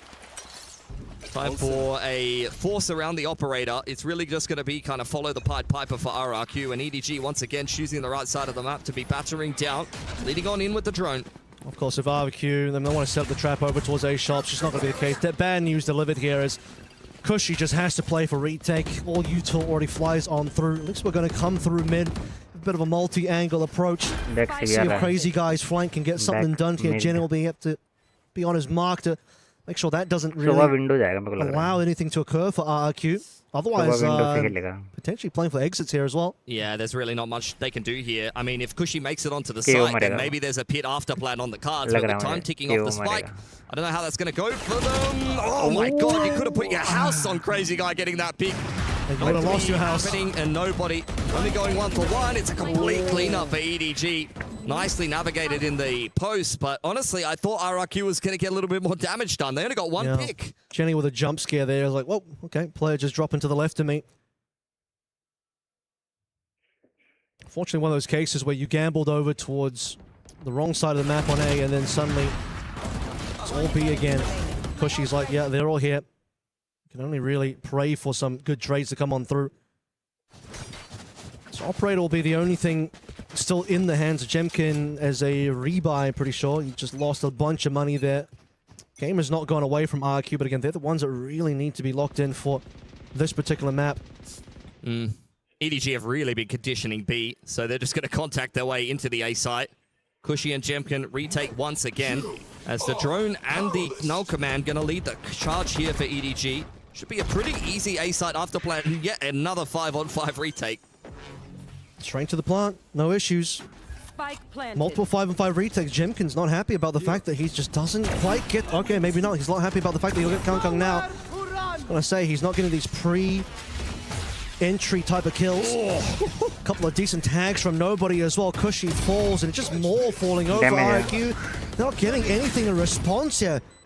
2 versus 4. Now Jemkin has to start thinking about saving again. It's Vero with one on the way out, traded quickly by Chichu, who's on the warpath. Jemkin doing his best to hold on to the operator, secures the 2 out of 4, so we'll have one regardless of how the outcome of this peak comes through. Cheeky movements for nobody. Signed from up on high. A lot of angles to deal with here. So far, Jemkin passing the test, but that's a little bit too much for him. And nobody removing the operator from RRQ's hands. Gonna have to burn that ultimate into the next if you want access to one. They're going to have to for more than that, because you have to look at the economy being potentially broken here. It was a big buy-up coming through RRQ. And that first kill into Kangkang was basically the only moment of success coming through for RRQ's entire retake scenario. Timeout. RRQ, once again, it's the same story here, unfortunately. You get a back and forth opening couple of rounds, and then it really feels like the other team starts to pick up a lot of momentum and starts winning rounds more and more effortlessly. A lot of kind of easier rounds for EDG. Constantly choosing the right sides, constantly going into some of these retake situations for RRQ, and then doing a really good job disrupting them before they can actually complete those retakes. Great underarm flash in that last round from Gianni on side. He doubles up, then you have a Cove on the other side of things with the Storm Surge. Both the Harbor and the KO are making RRQ's life very, very difficult trying to complete this retake. You even had a Hunter Suri thrown in from nobody. Yeah. They're not just going to let you come back into the site and try to, get on the spike. They're just stopping you before you're even able to make it past yellow or on the B side of the map towards the broken wall. Not easy stuff for RRQ at all. Talk about the fact that there's also conditioning at play here as well. EDG have gone B so many times, and RRQ overcommitted there. Constant 5v5 retakes. Will be the tour round for sure for Jemkin here. As everyone else strings together whatever they can buy. 8-4. Kangkang's already just blazed some in. Okay, we're going to speed up really quickly here. Trademark's been popped. Kangkang. He's tucked in the corner. Oh, he's been spotted by the recon. That is unfortunate. It still lands a shot at Kangkang, though. Pretty massive from Jemkin. Good recovery. 51 HP, but he's alive. See if we can lead the troops into this one. Scan up the Jenny. Shotgun kill is going to be good for Zan as well. Numbers starting to fall in favor for RRQ and EDG. Might just be falling to pieces a little bit here. Jenny walks into his depth as well. Can EDG get anything? They're not finding a single kill. That's rough for EDG, I'm not going to lie. Very easy on the way on into the A site. मुझे इतना लग रहा है 8-4 रहेगा. It's really unable to disrupt RRQ despite what should have been a freebie onto Jemkin. He hits a nasty quick scope onto Kangkang, peeking out on towards the double box. I think you've seen Kangkang go down in that exact same position a couple of times now. And the follow-up is even better, despite the fact that the Harbor Roll comes through from side. I was thinking like, okay, we lost the Jet in an aggressive position. That happens. Now it's going to be Harbor Roll coming straight through, and EDG is just going to mop them, right? Not the case at all. Great retake for RRQ, and that's exactly what they needed to get back into this game. Thrifty win is exactly what the Doctor ordered here. Successful tour de force round. Bladestorm and Reckoning taken off the hands of EDG as the scoreline starts to even out again. Jemkin doesn't get scanned out. Gets flashed a little bit. Oh, no, that's not what you want to TP to, unfortunately. That's a big scan coming through, but EDG will still walk on in. Chichu, even on the other side of the map, is able to just get a kill, causing problems. It's an awkward exchange, but it's one that EDG comes out in front of. Secure control of the site here. Zan and Xfero would burn the overdrive to come try to get back in on this retake as they've thrown a progression smoke for themselves. Still the paranoia here for Xfero at the ready. He's got another smoke that just came off cooldown, and there is the Cove and the Shock to try to zone them away from the backside of site. Okay. Gotta go. Shocking. Wanting to go in deep here. Oh, Zan, Xfero as well. Zan's still alive, not any longer. perfection. निकालना था Literally the Storm Surge and the KO knife dumped straight on the perfect position as they try to complete that retake. That is just one team dumping all their utility where nobody's standing and the other team responding perfectly. Like And a lot of the right pieces of utility complete that retake for RRQ. Paranoia and the relay bot clears out all of the left side of sight, but it's just a perfect Storm Surge from side there. Yep. 3 और round निकाल लेगी as अभी as 3 और round And ends up निकाल holding on to ultimate as well. You just get one back for RRQ, then it's straight back in the dumps again as EDG. 84 Control it. 8 round as Viper's के pit for this round as well for the post plants. RRQ के prediction है मेरी You know, slow one now. We've had a couple of quick rounds. This one will be a bit slow from EDG. Just like wait and this one to see if subscribe RRQ want to make some early moves. like and subscribe Jemkin going to be first up to bat here. Needs to deliver on this A side of the map. Has a rendezvous up on top of the double boxes. Drone going to be the first contact for EDG that does spot out the chamber. He's going to get Hunter's Fury out of here as well. It's a defensive Actually, one. never mind. You're right. It's defensive Hunter's Fury to try and slow things down. That EDG won't just be able to walk on in. Jemkin would still like to find that opening, but the high tide cuts across the entire map. We've heard the shots come through from the operator now. And there's the Viper's fit to cover the plant itself. Full 5v5 here. You also have nobody covering the big flank, and a couple of members from RRQ might want to look in that direction. Yeah, you can see Kushi starting to activate in that part of the map. There is the attacker side, Hunter's Fury, once again looking to disrupt this retake. Nice. Chichu striking first outside of the pit. Pressure on nobody on the flank. He's just playing with his boot, really. Wide swing does get punished by Kushi. Kankan going forward, but the pit is still up. How do you navigate this pit now? 3 players in deep, nice and quick, and Chichu's just making it work inside the pit. The Viper strikes. And now it's a Viper versus Viper with a little bit of help from Harbor as well. Kushi won his trade outside, in towards spawn, on the big flank. But all he's trying to do now is stay alive, and Chichu's looking for him. He'll just manage to find him for the ace as well. Kushi, goodbye. Chichu will not be denied, and neither will EDG. I think Kushi wanted him to have the ace as well. He whiffed a good 10 bullets on someone not even looking at him. nice one Bro deserves it. Take it, my man. No, honestly. That is what Chichu does best, though. It looks Prediction, like guys, RRQ are prediction. making serious inroads into completing this retake, and then they run into Chichu inside the pit, and the rest of the story was history, honestly. Side makes it out with an operator as well to hand over to Kankang. अब एक round RRQ And RRQ, ये वाला round RRQ money's ले not जाएगी looking great. Overdrive there for Zan. You do have a bunch of Yeah. rifles to work with as well. ये Here वाला we round go, top of RRQ the के नाम overdrive. Not going to waste any time. Zan's going to be working his way through the map. Oh, some good damage to come on through. Oh my god. Side RRQ eventually falls. Side is RRQ looking के for that नाम है kill वाला zone. Would have been a good one. ये वाला round RRQ So we do have players on lower HP than they would like, but however, it's EDG with less HP and less members. Nobody struggling to stay alive there. Zan doubles up. It's sloppy, but RRQ are making it work for themselves. 2-man advantage. Kankang looking to take matters into his own hands, but with the spike in hand, Where's bro going? RRQ से लेके is जाएगी honestly ये a आराम little से bit outrageous. At the same time, though, when you're down 3 on 5, someone's got to make a play somewhere. Probably not with a spike, ideally. Oh, He's dropped into no man's land, which is going to make Jenny and Chichu's life a little bit harder here. Let's see them work their way around. Back chamber को आ over. जाना चाहिए वैसे mid की तरफ Xfero up. निकलना चाहिए I mean, chamber there's को money here for Spike EDG, drop so I mid expect में. them to do something. They're not going to just- just walk away from this one, but they're just trying to get some damage done, I think, honestly, at this point.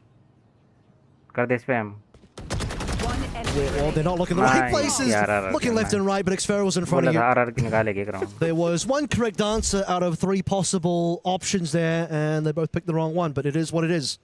I mean, that was a round of all time, honestly. I'm watching RRQ whiffing multiple times, but still getting 2 opening picks. Then Kankang. That kills.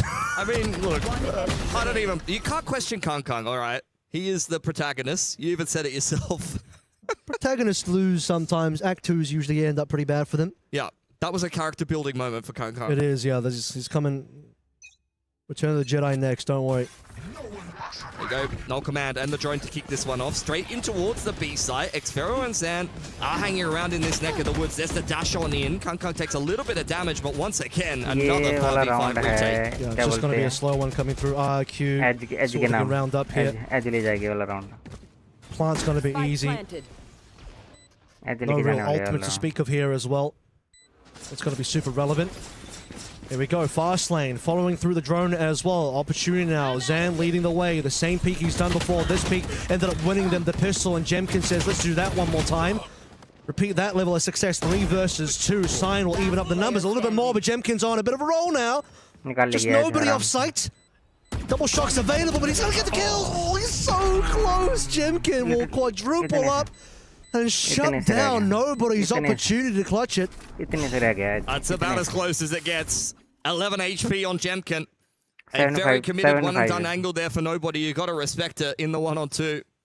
Could definitely be jiggling and doing all kinds of shock bolt lineups, but at the end of the day, RRQ able to scrape their way through that one.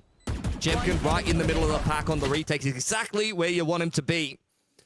And a much, much closer game here. RRQ now actually starting to show why they have a little bit of chops on Breeze. The record is abysmal. I cannot argue with that, but I'm telling you guys, they are better than that. And I think they're starting to show it. Well, RQ certainly have a better run of this map than they did against 100 Thieves, and Jemkin's making sure that's going to be the case. You wanted him to be a hero. He's going to be that hero. First shot. Oh, it's going to be a whiff. Hong Kong's happy to have his life available. Zan sliding through the wall. Easy one around. Jemkin as well to sign.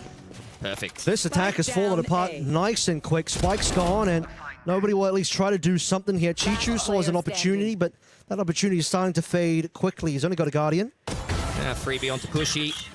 But now RRQ well aware of where he's heading in from. Dark cover thrown out there. They're zoning him away. They know exactly where the spike is dropped. Straight up into the dark cover here.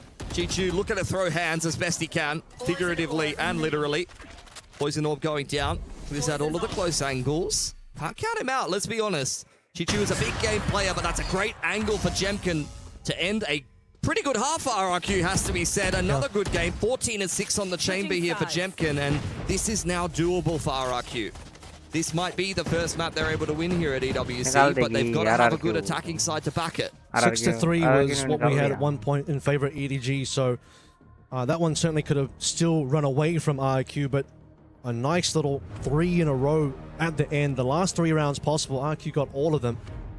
And that final one from EDG, unfortunately, was very lackluster, completely blown out, with no opportunity for Chichu to really even get any chance of a clutch. Of course, you had that 1v2 as well, where nobody... I could see that one going EDG potentially, with a couple of more sharp shots to land of Jemkin, but Jemkin's 4K on that round would not be denied. Yeah, you had a few plays going the way of EDG as well, though. Chichu inside of that pit. That was definitely looking RRQ favored, so a little bit of give, a little bit of take. The main thing that I'm focusing on the side of RRQ, though, is that Zan has had moments, Kushi has had moments. You're getting the well-rounded performance that you need here. You're getting significant role swaps, and some of the players stepping into the roles where they need to have some impact. Zan on this Neon, going to be critically important. Playing solo duelist now on the attacking side. He needs to have impact. He needs to make space for the boys. Let's go. The weight EDG. of his team and also Let's the go. region on his shoulders here. As one of the Pacific teams finding themselves in the lower bracket, currently fighting for their lives, and they're certainly fighting. This is a close map, no matter which way you cut it, which is a nice turnaround compared to what we saw on Ascent, where you have a repeat of that one, and, well, RRQ just go home with the tail between their legs. पर जो आज हारेगी उसको बाबा है EWC से. Prepping in this second half. RRQ back onto that attacking side. This is where you're going to need to have a good game plan. This is the third map of Breeze in the last 3 where they've played a different comp. They were on the KO Harbor before, coming into EWC against 100 Thieves. Tried that double duelist, that did not work. Now we're here with a bunch of role swaps. Jemkin back on the chamber that we saw him piloting at the start of the year in Pacific Kickoff, and looking very, very dangerous. But he's going to have to be self-sufficiently able to find some success on this attacking side. Yes, they can set him up in some post plans, but there's definitely going to have to be some dry walking on the chamber and abusing that rendezvous if RRQ is going to go the distance here. He's had some good op rounds. He has had some good tour rounds as well. Just that one tour round that ended up working out for them. That's what I'm talking about. Okay. Go, go, go! And testing the waters, quite literate against the harbor as well. Yeah, it's just making his presence known. Jemkin will be sneaking his way up the doors. No. It's going to be a complete disengage for RRQ. Back in towards spawn side, looking to clear out if anybody got on that elbow info line. Jemkin's been dropped off in middle and might get a little bit of a sniff at signed here. Kung Kung's about to get the backstab, though. Jemkin has to be a little bit careful about this. You could already tell that Sign has really sniffed out Jemkin.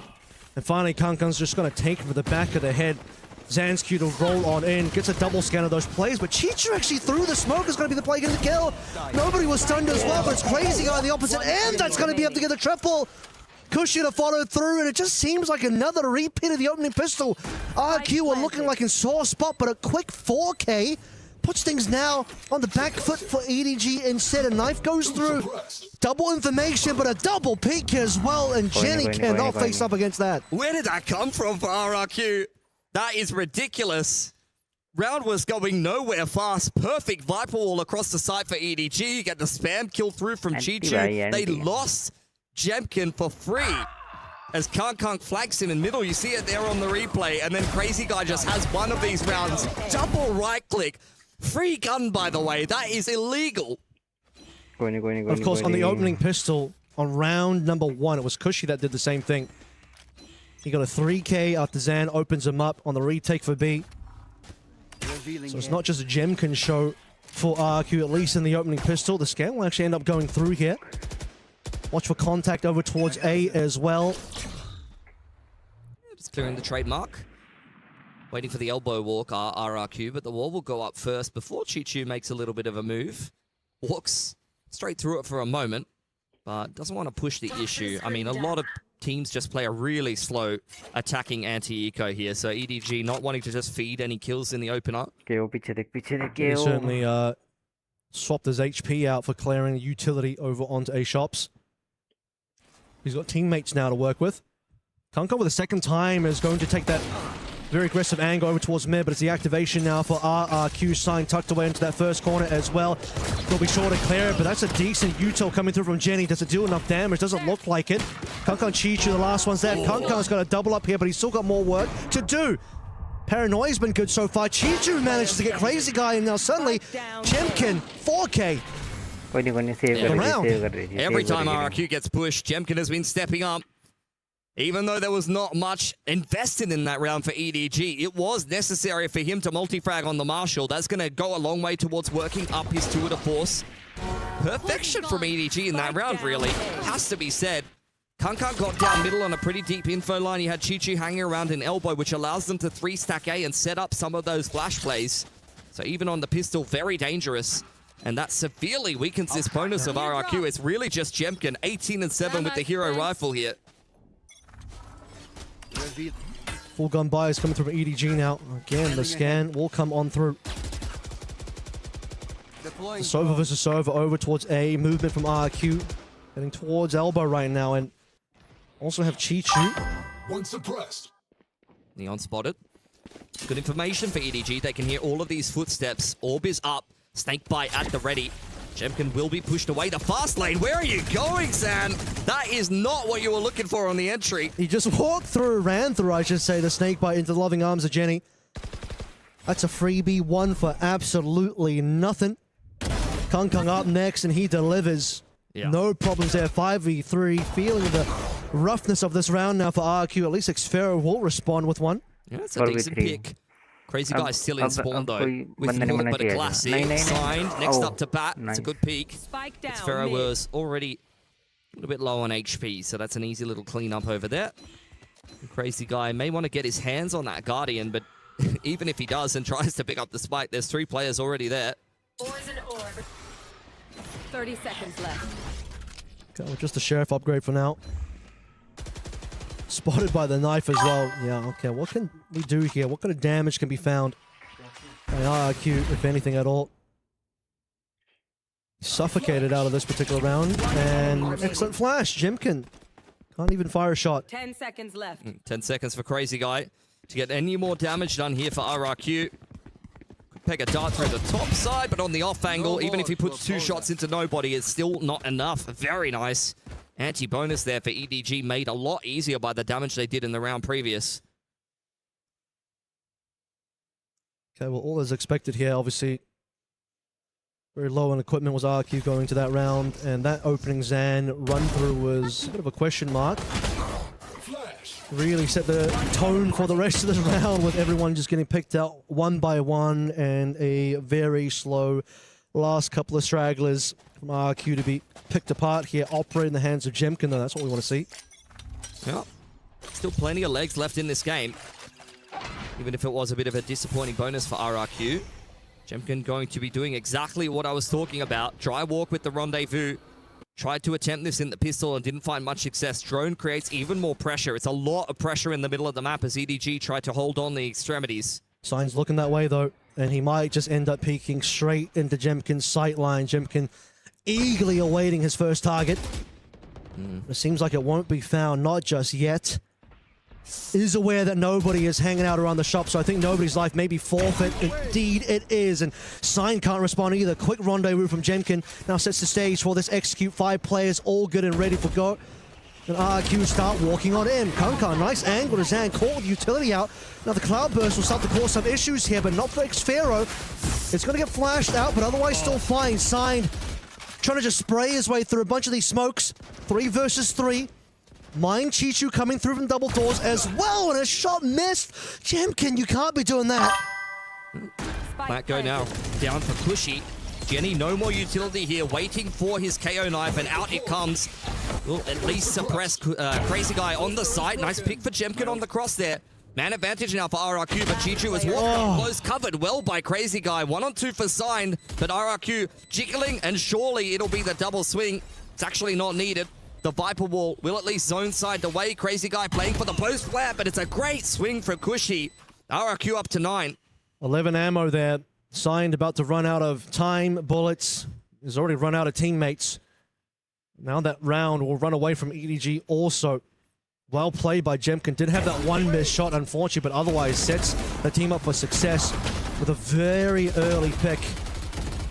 Despite the amount of responses that EDG tried to show up with there. I mean, even the final kill of, I'm trying to remember the player that tried to flush out Jemkin towards the end there that just got shot on the side of the head, but in either case, RRQ still maintaining the lead slightly. It's a big reset round onto EDG. Crazy Guy does not have a primary weapon here, though. Maybe trying to min-max the money. Zan v Kung inside of elbow, pushed away by the dart. Xfero hot on his heels as Jemkin is waiting for a rotation off that B site. How many blades has Kung got here? Down to 3. Gonna have to be precise, and of course he is. B comes through from Zan, but cleaned up by Chichu. That's a great start for EDG. Good assistance there. Chichu as well is going to get extra. Crazy Guy wanted to pick up a weapon, and he'll just find his death, unfortunately. Instead, as Jemkin 1v4, their operator in hand. He's only got 1,300 in the bank, so question mark of what he can even do here, if anything. This is going to be a pretty successful half by eco-ish round for EDG. I mean, this could be a death blow for RRQ, quite honestly. Their money's at least decent, but we're really looking for a clean anti-eco here to try to cruise along the rest of their attacking side and move up to double digits. Has dropped off his op. Yeah, he did. You don't want Kung to get that. Yeah, so he's not gonna end up saving because I think he'll get hunted down. So he's dropped that gun away, and now he's just gonna make a play for it. See what his headhunter can find. I mean, he's got the 2 of the force in the next round. He really wants to stop left. EDG from getting their hands on as many guns as possible. Will catch nobody with a dart in hand, but with 20 seconds on the clock, no spike in hand, there's really not much Jemkin can do. Triple face potentially coming up through. Don't walk out one by one, EDG. That would be very poor for you, but as Jemkin tries to just pick up that rifle, doesn't quite have the opportunity to shoot down any players. Otherwise, that could have been a very interesting finish for RRQ. Yeah. There was a wrinkle in time where that was a little bit of a different play unfolding before our eyes. But credit to EDG here with one of these deep 5 walls in middles. You have to go and snip that out as the attacking side. Just what you have to do on Breeze. Yeah. You cannot let the defense have all of that mid control just because they put a big green wall on your screen. And sometimes when you go and try to retake that map control, that's where you get punished. I got around We've seen a decent tour de force round come through Jemkin before. He'll have to do that again, but into the Viper's pit might not be what RRQ are looking for here. Yep. That is going to be the Hunter's Fury going over the Crazy Guy. Actually pretty huge for maybe dismantling the Viper's pit, we'll see. It could be. Sign's taking some space on the other side of things. This is a really, really nice info push here, and he throws out a Cove as well, looking to clear out the trademark. First blood. Nice. And it goes to Sign. Trademark or no. Sign walks out of that 130 HP. Crazy Guy and the rest of the squad led by the drone here. First horse shot went out as well. Jenny up first on the double doors. Know that trouble is coming his way. Has to just start dropping in some utility because players are making their way onto site. He's got a couple of good shots though. 2 players down. Kung with his own operator. He bought with his own money. But it's Jemkin still alive. 3 shots on the tour, 3 players left alive. Multi-angle approach, Sign down first. Position, nice and revealed. Is it sniper versus sniper? Kung is not looking at the right side of yellow. Nobody creeping up on double doors. Spike still on the Oh, that's a wall. great That's shot. a really nice angle. Nobody now in a 1v1. Jem gets swinging around. That is massive for RRQ. He almost pulls off a 1v3 in just the round previous. And just as dangerous to give RRQ the double digits that they were looking for, but maybe not in the fashion they expected to get them. It's a Tour de Force victory round, and since we're in France, might call it the Tour de France as well. Jemkin, another successful, unbelievable clutch as well, coming on through to keep RRQ in this one. We talked about the fact that at the end of the previous round, before the one we just saw, it might be a back-breaking round loss for RRQ, but instantly they bring themselves back into action. And guess what? Jemkin finds himself a free operator as well. This is just the Jemkin hard carry that we've all been waiting for. He's putting the team on his back, but Gianni already silencing him. Out comes the Hunter's Fury. Is it out of range? It's not. Zan in the time, mid-time. He's taken down a pick in middle. And the res comes through onto Gianni, so a man advantage now for EDG as RRQ looking for a reset. Okay, well, Crazy Guy will pick up that lost operator. See if he's got the sniping chops in and about him as well. Has Chichu right behind the wall. Has he crept in here? Losing Jemkin that early is certainly going to hurt. And now you're going to lost Crazy Guy as well, and no chance to recover that op. So instantly, EDG bite back 4 versus 2, with players looking for weapon upgrades as well. Look at the low HP on Xan and Xfero. Off angle here, looking pretty good for Chichu, but it's a little bit quicker for Zan. Opens up the middle of the map. Fast lane, applying a little bit of pressure, as well as the dark cover to follow up. Xfero, though, low on HP, ready for the push. Okay, EDG, perfect patience. This is exactly what you're used to seeing here for Xfero. Spike in hand, signed on the off angle. Kind of selling this one a little bit here. EDG had the player advantage. They don't anymore, and they have no eyes on where Xfero went. Sign just hoping to at least even up on terms of the weaponry. Jenny's got himself a rifle, but on the wrong side of the map, Plant is definitely going to come on through. It's going to be a 2v2 full retake and confusion on the faces of EDG here. Yeah, Plant for yellow. Zan is going to hang around on spawn side. The Harbor ult could be really, really key at trying to clear out all of this. You've got a KO knife as well. That's going to be great at trying to read the post-plant positioning here of RRQ. Zan on a big wraparound. It's an incredibly important round for both of these teams to set the momentum here. But like you said, Reckoning has to be the first port to call. There's the knife. That's going to be the spot. Again, low HP at first. Up Zan. Doesn't land anything. Jenny will find his mark, and now Xfero has been opted down. And the Reckoning comes for RRQ. EDG keep it within 1 round. That is exactly what you wanted to see there on that retake for EDG. That is a very difficult 2v2 to dissect. They're completely out of position. But the KO knife gives them the information that they need, and the Harbor ult is perfect. It is Zan who had to hit his shot on the cross. That is a whiff that is illegal, unfortunately. He needed to be able to find that impact, especially with how sharp he just was. That was a crazy shot up through tunnel. Yeah. Can't hit them all, unfortunately. And to be honest, that round started to really fall back into RQ's favor when multiple members of EDG were just kind of caught walking through the map. Like and subscribe, guys. Like and subscribe. Jemkin and the rest of his squad out of cash. Overdrive, though, is going to be maybe solving that solution slightly. It's going to get caught about util from Signed to slow things down, but Zan, not to be deterred here, still wants to just throw caution to the wind. And as that's happening, Kung and nobody ripping them apart for the time being. Just a singular member of Crazy got to deal some damage, and not enough damage done, I'm afraid. 10 and 10. The overdrive just takes a little bit too long to get involved. As soon as Zan finally picks someone, his overdrive runs out. He just has to classic him. That is brutal. EDG, though, that's a pretty nice looking anti-eco, has to be said. RRQ under the press now as we head up to 10 apiece. A very decent amount of money with an operator coming out here for EDG. Same can be said on the side of RRQ. Very much anyone's game here. Like and subscribe. Double up, Chishu still on a Bulldog. Sniper's pit for Cushy as well. Nothing else to really speak of here. Slow start for RRQ. Waiting to see what EDG want to move into first. Drone pressure on B. Crazy Guy applying it. How patient is Kangkang on this off angle here? This op duel could really decide the round as the wall goes up. Drone also came through on the B side as well defensively. Now Kangkang wants to walk forward, and here we go, opportunity. Jemkin wants none of that one, just instantly TP's out. Kushi's already trying to make his way onto site, but Kangkang eventually finds Jemkin anyway. Just 2 members left now for the side of RRQ. Both of them on site, and they want to go for the plant. That's at least going to give money. No, he doesn't even do anything with that. Plant has been a fail. Nice. And so is with the rest of the round for RRQ. That's a big round for EDG. Money is completely kaput for RRQ. RRQ bye-bye. Have to take a save, and that will secure series point if EDG can just complete that anti-eco cleanly enough. That was a very, very nice round indeed. Viper wall makes all the difference. It's kind of unsettling. Jemkin over in mid, who was looking for that lurking duel with that operator.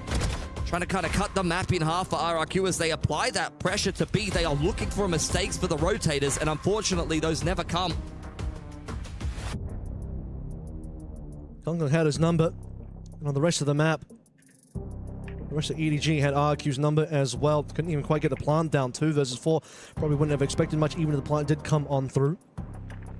Might just be looking at the victory path now for EDG. I mean, they're not ahead by so much that RRQ can't make a comeback, but it's the economy problem that we have to start talking about. It's going to have to be another heroic round with a half buy or a win in OT at this point. EDG, I mean, that was really one of the final nails in the coffin here. Puts RRQ in a very uncomfortable position. But they've got to take a tack timeout and discuss how maybe they can try to conjure some magic on this half buy. When you have a pit, it is doable though. You just need to get yourself into a messy situation where you could get a couple of entries, throw down the pit, and then a post plant is winnable. And that upset with a couple of guns picked up could be exactly what RRQ need to get this game done. I'll say as well, how far away is Jemkin from getting his next tour, because that might be able to bail him out. Unfortunately, too far away, and now Crazy Guy will make this round opportunity a little bit further away for RRQ as well. The rest of this attacking side will make their way through onto A. And now nobody on the rest of EDG to receive. That's a good shot from Zan, though. Chishu, despite being stunned, will respond instantly. It's going to get paranoid out, but slowly everyone's starting to make their way in. This is looking like a little rough one of Xfero. Last one up, doesn't even get a shot with the Stinger. He's got the Bandit in hand, and this Bandit's going straight to jail. A great defense for EDG. Second round in a row where 4 players survive. Kangkang finds his pick on his side of the map. They easily stack 3 towards A and shut down any offense from RRQ. Not that they had much to work with in that round. The tap timeout will mostly have been discussing this gun round here. What has RRQ come up with? Extreme back against the wall. You'll say it was a good showing on the final map of Breeze if it ends up being that. The EDG, like the favored team. One last operator duel perhaps here. Jemkin versus Kangkang once again. And they're walking straight into Kangkang's sightlines, who doesn't quite land his opening shot. And secondarily as well, just tags Cushy. Now Xfero punishes. That's the 5v4 that we've been looking for a while. They're waiting for these peaks in middle. Jemkin spots out the push. 3 players on RRQ. A singular focus as the dart comes out. Perfect peek from Chichu. And they are just mopping up all of RRQ. Xfero extremely uncomfortable. Sidearm pulled out and punished heavily as it's a 4-on-2 for the game for EDG. This is it. Crazy Guy and Jemkin, the last 2 alive here. Despite how long it took Chichu to get that last kill, he still manages to find it. Crazy Guy will start evening out the numbers ever so slightly. But will it be enough here? Headhunter in hand. High tide up as well. EDG smell blood in the water, and they're looking to pounce. They're looking to strike. They're looking to finalize this last round here. EDG को आराम से बैठ के खेलना चाहिए अब कोई चक्कर नहीं Patience being shown. प्लांट गिर चुका है वो Scanner's going to be good on towards Chichu. Last 30 seconds, got to make a move here, RQ. They're going to walk into the crossfire. Plenty of members here. After the Cove comes down to cause some big problems. Chichu spamming through the boxes. Jemkin up to Dwight. How has that happened? They've completely clutched that one up. The 2 of them together, Jemkin and Crazy Guy. They've just wiped the floor with EDG's crossfire setup. I think it's honestly just a case of poor timing there for EDG. The Viper Wall was up. We heard the KO flash in our ears. I think as soon as EDG went for that push to try to disrupt whatever was happening for RRQ, that's the point where they peak together. Gianni walks up. You hear the flash there. And RRQ, that's the perfect timing. And the reason why it works is because they've created so much pressure cutting sound that they could be walking up through elbow and EDG is forced to push. Well, suddenly, game is alive again. Pit going down over towards A is going to force RRQ. Well, they were already on B. A little bit of a safety drone being thrown out there by nobody as well, just to make sure they have full control. And now Kung on the elbow, on the angle. Ready with the operator shot. He won't miss this time. Zan falls instantly. In the meantime, RRQ applying pressure to B. Nobody's picked up his Hunter's Fury on the other side of the map. Kushi could go down here as well, but that's when the dash has elapsed for Kung. Overcooking it a little bit. Back into a 4-on-4 now, but RRQ have got no space on the map.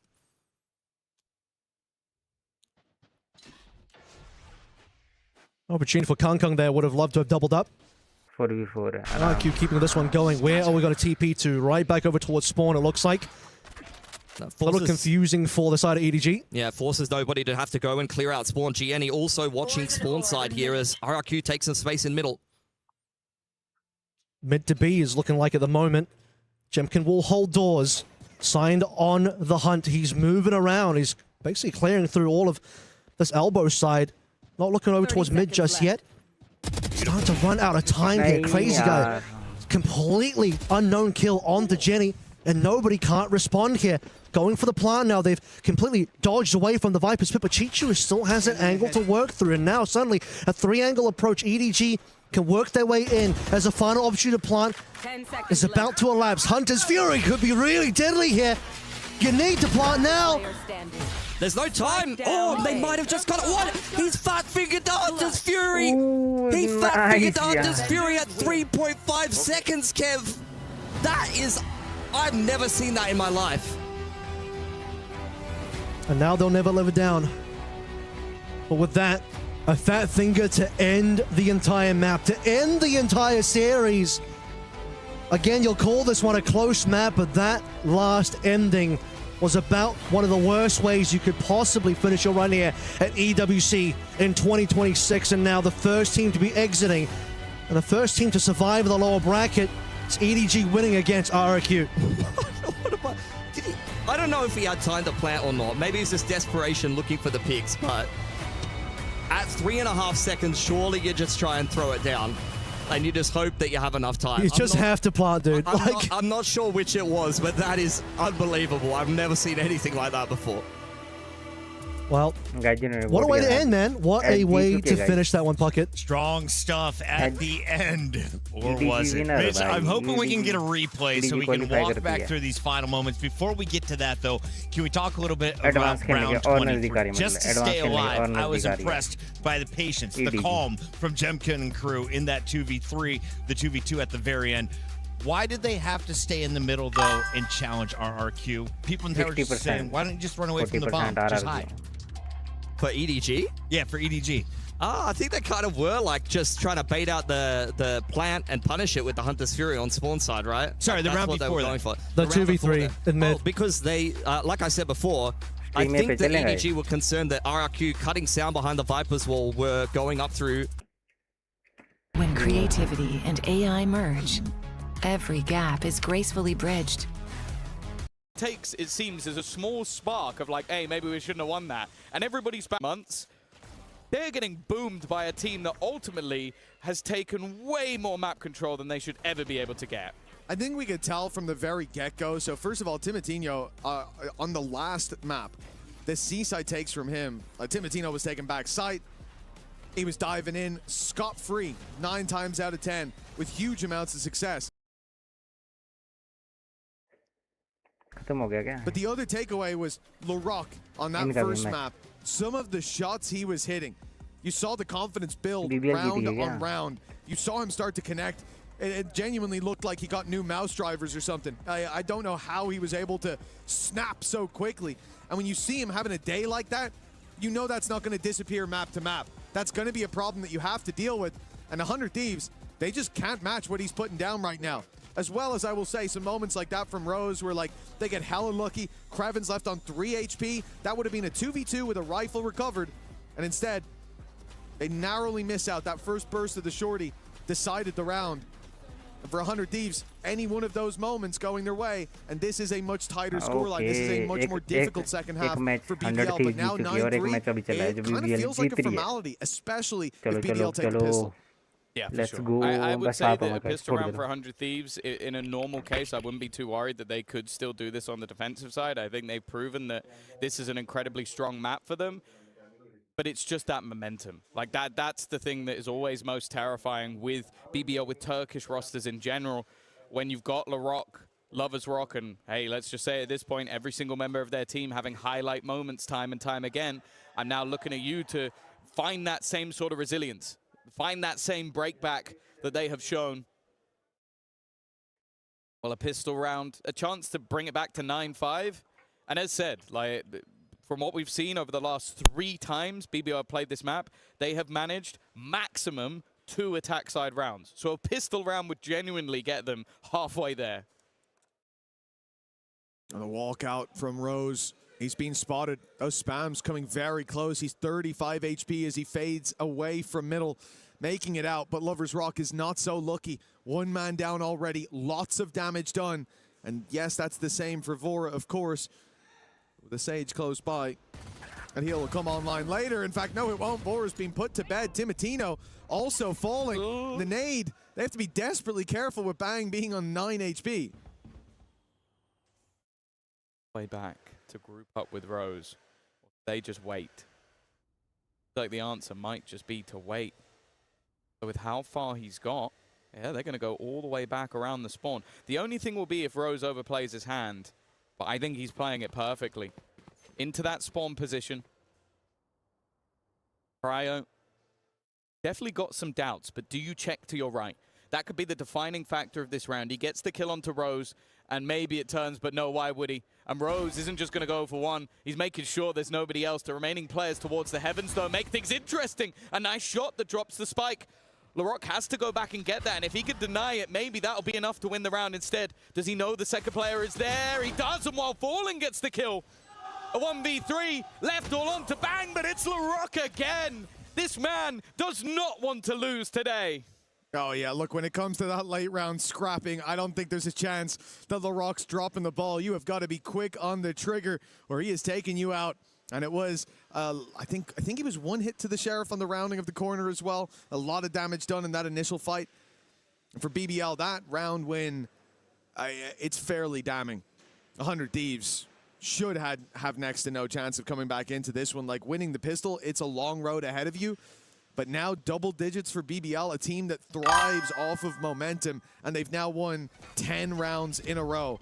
This is going to be one hell of a task, even just to slow these youngsters down. I think everything is there to build momentum. They've got the players on the right side of the map, but it's completely irrelevant. A long-range shotgun being utilized. Time for LaRock, 1 away from Showstopper. Gonna get it one way or another, it seems, and it's gonna plant towards the end of the round. Squeaky clean, only 1 player lost. The Marshal immediately retrieved, and as I said, it's a good map for 100 Thieves, but unless they've got one hell of a streak, this one is looking like we're going to a third. And again, you saw at the end, as you said, Tom, that late round plank coming through. So we're 1 away from a showstopper coming into the next round. Now that is going to be devastating considering how on the ball LaRock has already been. You think about him having the ability to, well, look, a showstopper last half was pretty impactful, you could say. I imagine it's something 100 Thieves will be fearful of. Yeah, and often you talk about it as sort of the ability to bridge the gap of the lighter buy. Well, BBL don't have a lighter buy. There's 1 stinger, and other than that, everyone's got everything that they need. Missed shot to start with. That's not what you want to be seeing. And of course, a man who literally isn't missing right now is LaRock. He might have just ended the round already. 100 Thieves have to make a decision, and that decision is made for them. They're being pushed, but they brought it back at least a little bit. Heal will be there for Bang. And honestly, although this is a plant and a man down at this scoreline, you got to go for it. There is no saving, yeah. Maybe we can win 9 in a row. Not often going to work for LaRock. He's securing the round. He's making sure even if they do cancel this retake, there will be no opportunity to carry those weapons through to the next round. And the time surely already too far gone. Certainly with 2 players having access to heaven, with the plant being that open, smoke goes down. It's going to be an attempt to just stick it. No, they need to stick it. Surely there, finally, the stick's coming through, but it should be too little too late. The time already too far gone for Asuna. They let go of it. He had to. Indeed.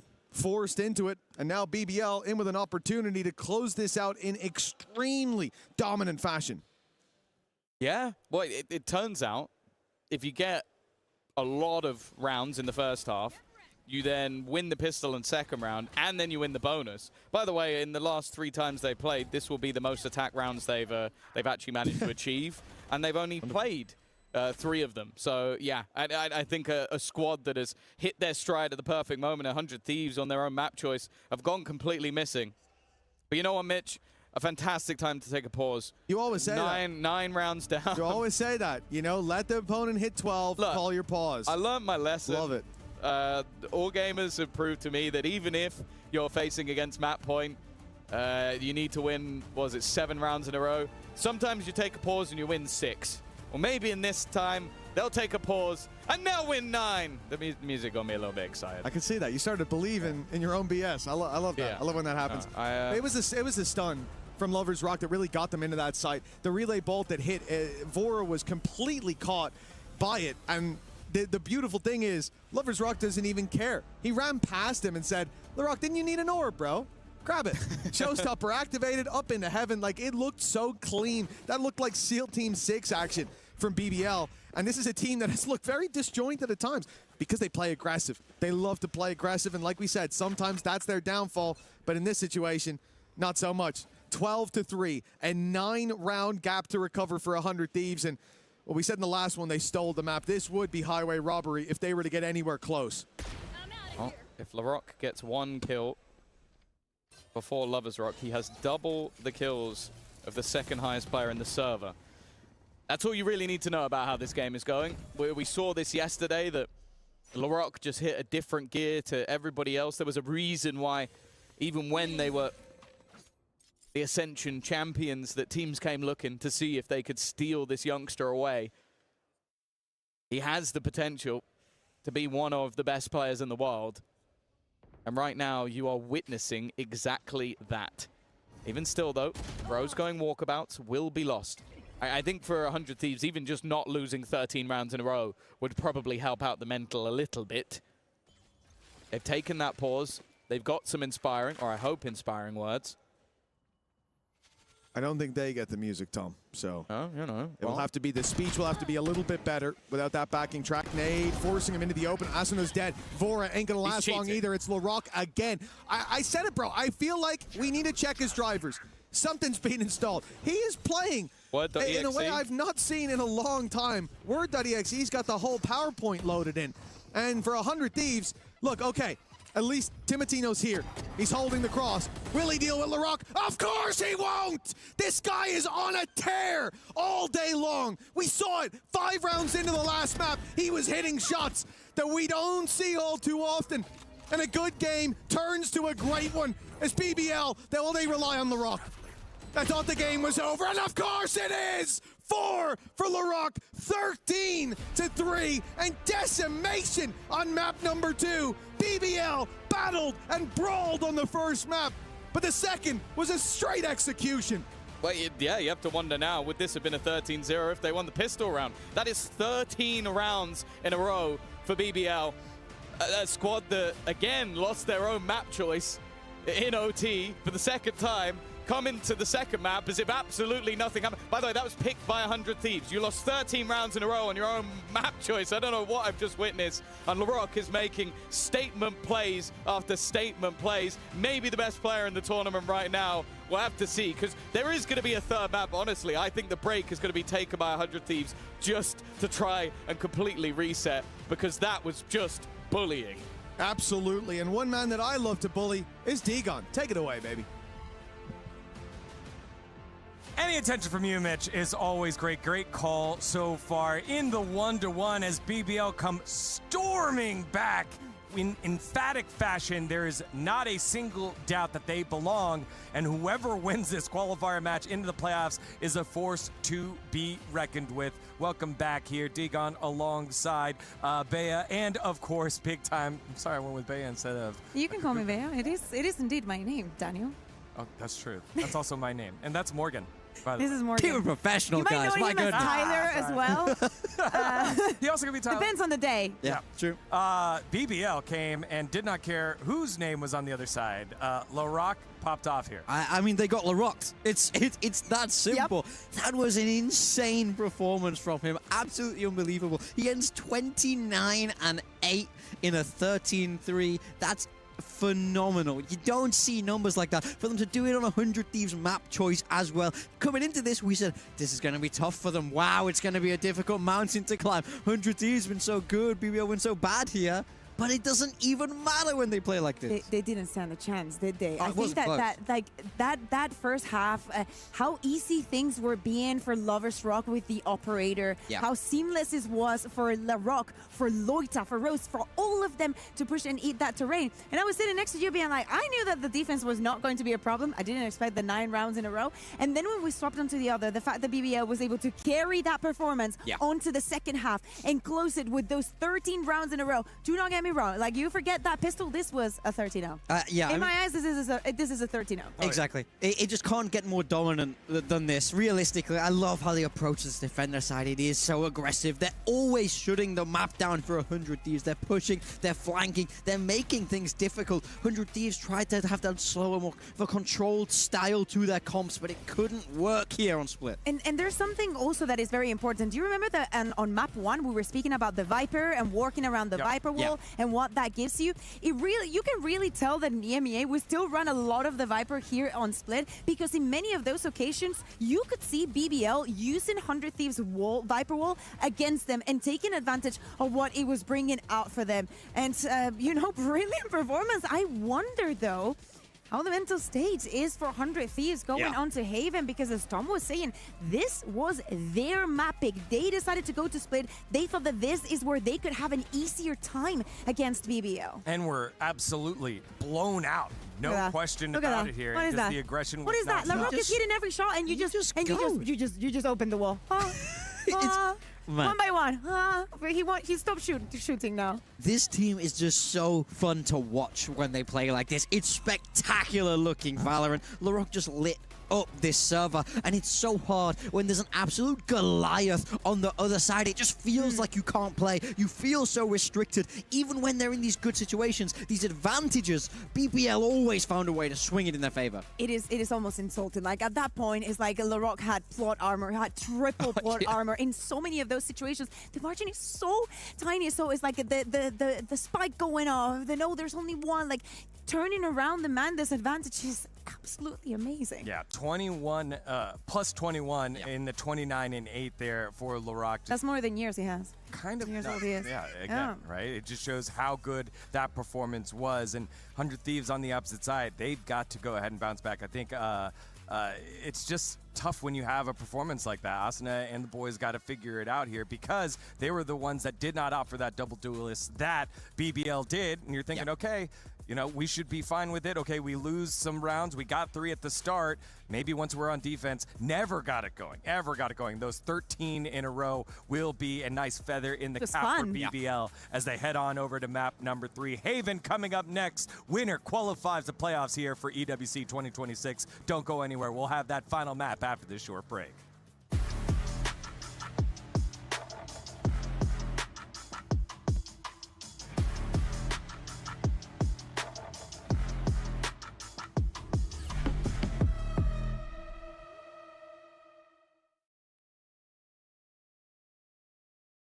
Hello everybody and welcome. We have got Rose and Loita here for a little game. We are going to let them choose from a bunch of 10 sprays in their hands to respond to a bunch of prompts. If they both choose the same spray, they get a point and their synergy goes up. All right, boys, are you ready? Yes. Yep. Fantastic. Let's get the first one done. How would you react if I told you you've got to be up tomorrow at 5 a.m.? Okay, wait. Let me think. And now look at each other's. I was thinking maybe I should choose this one. These are the two perfect answers for it. Yeah. You get to the venue. You're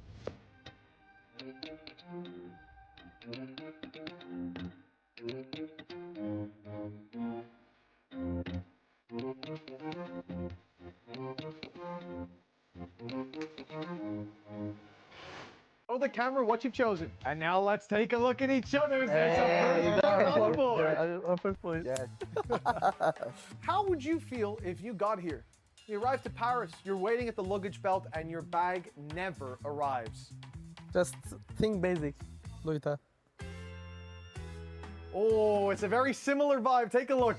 It's a similar vibe. Like, guys, I don't wanna like use bag for this game. I don't wanna choose this one every time, you know? Yeah, like yeah. Loita, stop it. Okay. How did you feel when you first found out that Neon was going to be nerfed? I found it. Yeah, me too. Show the camera how you felt. And now take a look at each other. Let's go, boys. Yeah, finally, Riot, finally. Oh.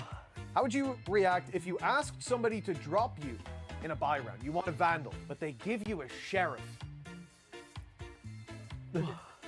Oh, take a look. NT. Sage comes in and revives you, but you're in the sight lines of two enemies. Lock it in, boys. Show the camera what you've chosen. And now show each other another on the board. Brimstone is like me. This thing. Yeah. You make it to a grand final of an international event, and you see your opponent is PRX. Okay, I'm ready. Okay. Oh no! Rose just had that! He just put it back! No way! Alright, you're about to go into an official match, and then Riot drops a patch, a big patch, the night before your official game. I think this one is obvious again. Of course it's that. Ooh, take a look. Come on, Rose. bro. Come on, I knew no Rose way. wasn't gonna like that. Alright, boys, for the next one, you're in scrims. Yes. There's a quiet moment. Just outside your headset, you hear that one of your teammates just farted. How do you react? You should know that, man. Loita's picking the crying one again. And now show each other. Yes, Let's go. You were doubting yourself. Yes. You're on the finish line. You're going to turn back, bro. How do you feel when you find out that next up, you've got a content piece with Janiro? I'm ready. Okay? I'm ready too. Boys, please show the camera. This one. And show each other. Well done. Yes, half an hour, as I said.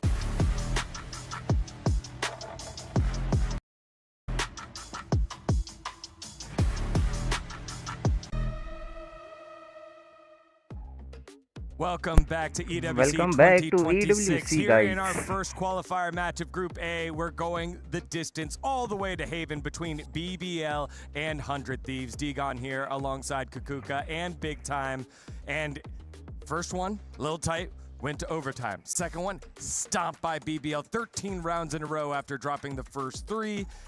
I feel like it's so hard to try and predict what's going to happen here. Yeah, I mean, I think for BBL, they'll be feeling so good. Obviously, when you come off a huge momentum win like that, it feels amazing. It's also because it's so reminiscent of their previous series against EDG, of they lose that Lotus, then they steal their opponent's map pick, and we saw them win that map 3. They know that they've been there, done that, so I think they'll be on Cloud 9 right now. I still want to see what is it that BBL is going to do with Haven, because back in EMEA, we had the situation, right? Yeah. We kind of like all agreed the breach was not going to be played. All of us, but BBL, right? And then LaRock was playing the breach there on that map. It worked for a couple of times just because LaRock is just so incredibly good, and also because it allowed Lovers Rock to just play Jet the way that he wanted to. But they know, I think, and they've gotten to the conclusion that things need to change, they need to evolve, they need to move forward, most importantly. So really looking forward to see what is in this Haven. Again, the preparation for what is remaining of the year is the most important thing for all of the teams. Look, for me, if I see LaRock after that performance, go pick breach. breach, I will unplug his PC myself.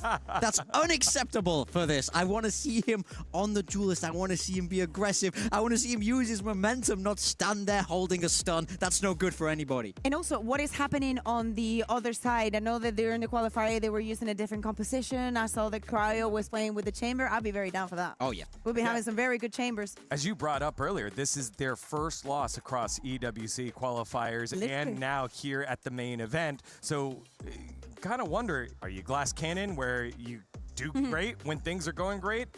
How do you deal with adversity? How do you deal when you drop a game? Because this is a team that is full of potential, hasn't fully realized it to the level that you'd expect. Yeah, I mean, for sure. But I will say, yes, they've been on a very good run throughout EWC, but 100 Thieves are not unfamiliar with the concept of losing. They've been known to lose in the past, and they've been able to bounce back. So it's not the end of the road for them by any means. I don't know if that was Pacific U or EMEA U, but that was definitely not America's U. They're big time. That doesn't exist. That does not exist. Where's that? I want to see China big time, but we'll get there eventually. Maybe on another series. For the side of 100 Thieves, I still think that it is way better to lose 13-3, as in, like, listen, they destroyed us. To we were battling for an hour. We tried everything. Swing rounds went one way or another. No, listen, okay, the map just happened. We only need to focus on Haven. Think about that, Lotus. Think about the way that you were controlling the map. 3 sites just on this map as well. You need to treat it the same way. But the question is, are the tools going to be the same? What are you going to be facing up against? Yeah, I mean, for me, for 100 Thieves, I really want to see Cryo run this chamber, man. He's been so good at this agent for a long time, a real signature for him, and bringing it out on Haven is a real nice fit. And something that worked very, very well against RRQ, who, by the way, is already on their way home. Was the Phoenix with Asuna, and he should be playing, you know, if they keep going with that composition that they were playing throughout the qualifiers. Asuna would also be on that Phoenix. Still, to me, the bigger question stands. Are BBL just going to run what they were running in the qualifier that was Jet Phoenix with LaRock playing the Phoenix and just run it like that? Yeah, there we go. It looks like it is. Got it coming in. This is much better. I'm happy to see LaRock on a Phoenix and not a breach. I would have punched the monitor.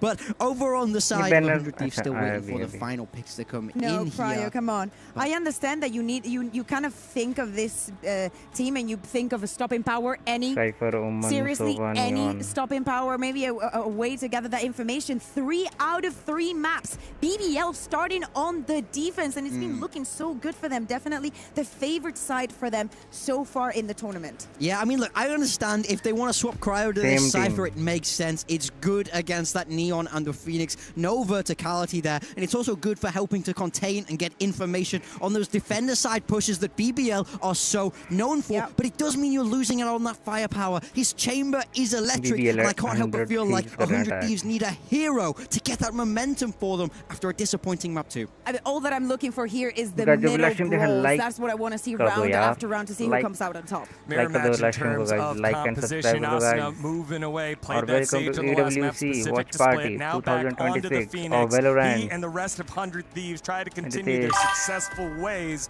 against BBL, who have been on fire. So easy on the eyes to watch with their gameplay. Let's see how they do it with 3 different sides to attacks on Haven. For the call on our final map here, let's send it back on over to Tom and Mitch. Easy on the eyes, Tom. Funny, that's how I describe Dagon, but it's time to get into this matchup. Map number 3, after a dominant bounce back from BBL with the backbreaker on split, now there's an opportunity for this to be the saving grace of this series after a shaky start on their first map where BBL, they were 4-0 down, they bounced back, and it was resurgence after resurgence only for it to end in 100 Thieves' hands in overtime. But after a dominant map win, the question now that you said you never ask of BBL, can they bounce back from a loss like that? We now ask of 100 Thieves. That was their choice, and they lost 13 rounds in a row. Yeah, I think most of what we will have seen in the break is not going to be about strategy coming into this map, or like the plan that you have overall, or what you could do to beat BBL. It's mostly going to be about making sure that the team are reset and ready and raring to go, because to go 3-0 up and lose 13-3, that's not an easy way to bounce back. A lot of damage done early, but the first pick did go the way of 100 Thieves, but look at the HP. It's going to be at least Arsenal are able to heal himself up a little bit, but they're walking into an aggressive position from Kreven. Feel like he needs maybe slightly more than one, but he's played it so well. He's walked past. He looks the player a little bit deeper. The next one should be for free, though. Now the smokes are gone. Players already in position. And this pistol round looking a little risky. Speaking of risky, Rose has just jumped out the window. There can only be one. Thank you, Tha. Dad, I couldn't believe when I saw him stood on the edge of the ledge. I thought there's no way. I thought he was going to wait for his teammate, not just jump. The thing was, the timing could not have been better. The second that he dropped, his opponent turned away. Look, Asuna, the literal second that player emerges from the smoke, Asuna has just turned to look at the spawn, and so Rose gets a double for free. 3 in the pistol for the IGL, and well, we had our conversations about slow starts from Rose. Anything but that. Lights out in the pistol.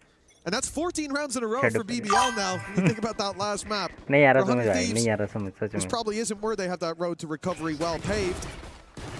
They are coming in with just pistols, a very light buy, and even two kills is now getting. Oh, this is getting spooky. And they've made it interesting, that's for sure. Lover's position has gone completely under the radar. And, well, eventually, he is going to be dealt with. An incredibly costly round, but now it even gets to a point of an opportunity. Never mind. Kreven there to save the day, make sure that that one doesn't get too far out of control. And although it's incredibly costly and a good round, it's still a round for BBL. And I kind of want to give you a little bit of information. You know what's good about being in the venue, being around the players. Sometimes you bump into them, maybe on your way to the bathroom.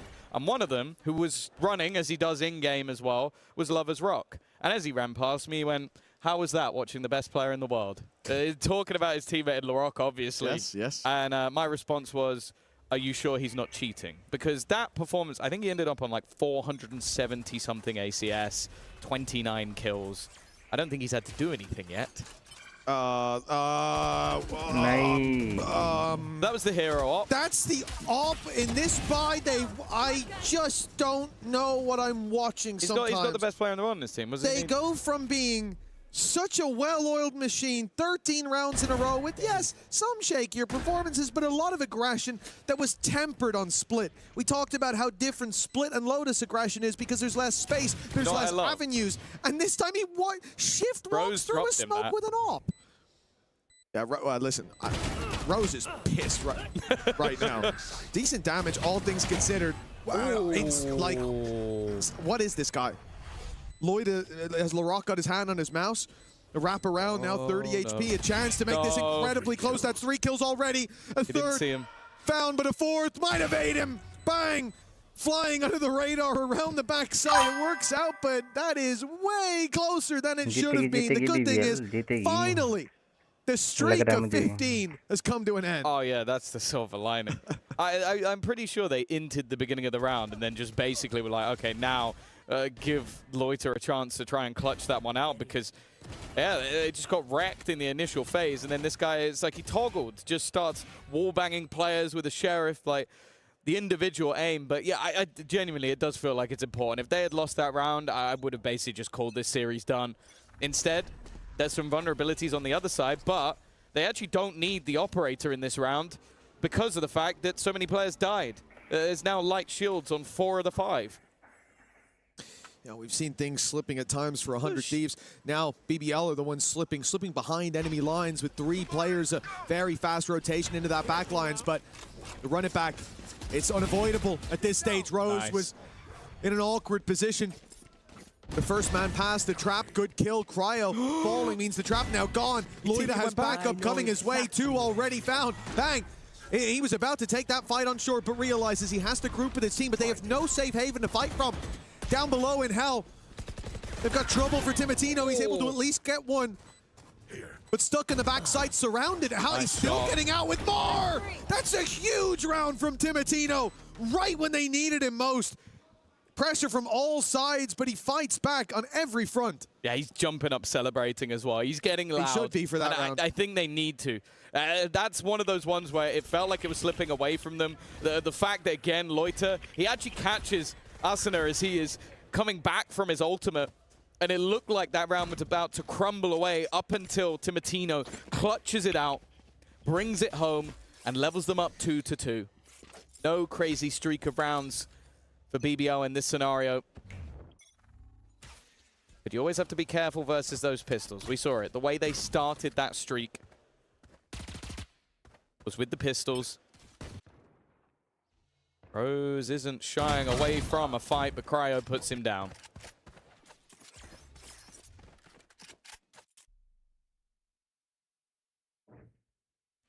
As much as we often write home about these rounds for BDL, about players like Kreven, I like the attempt to spam the drone going through. Considering they're spreading out like this, playing the default, it's not somewhere I'm anticipating a lot of impact. Interestingly though, the Cage up close with a trap down below, they're never going to see that coming, but it doesn't get the reveal off in time, so no punish, and now the reveal in the corner leaves Kreven isolated and dealt with. Loida dove on the backside. As we said, not a whole lot to work with when it comes to this round. In general, you see how quickly they crumble in the heads-up duels. The backstab from Asuna. Like and subscribe कर दो guys, jubilation पे नहीं आ रहा है. 5 HP. Lovers Rock gets a chance to make this a little more costly on the exits if he wants. I do think, though, as this round goes on, 100 Thieves are just going to leave if it comes down to it. They're not going to be baited into going down to the spike or anything like that. So in terms of actually getting damage, it will be difficult. That's a good start. No one else one-shot, though. Unless it's a headshot, of course. Now waiting to try and die to the spike, but you know that 100 Thieves want those orbs. Arsenal in particular. It's a little bit close for comfort, but he is going to get that extra orb towards the Phoenix ult. An important one at that. Looking like already they're back. 3 rounds in a row. Seeming a lot more comfortable on Haven. And again, another map where we have seen some struggles for the side of BBL. I would say that going into this map point, it is intriguing that both Split and Haven were in there. They've already proved us in one avenue that Split, clearly they put some work in. And also if The Rock, I think, hits the highest ACS of the tournament so far, which is actually pretty close, because I think Starzo had 450, but that only lasted a day.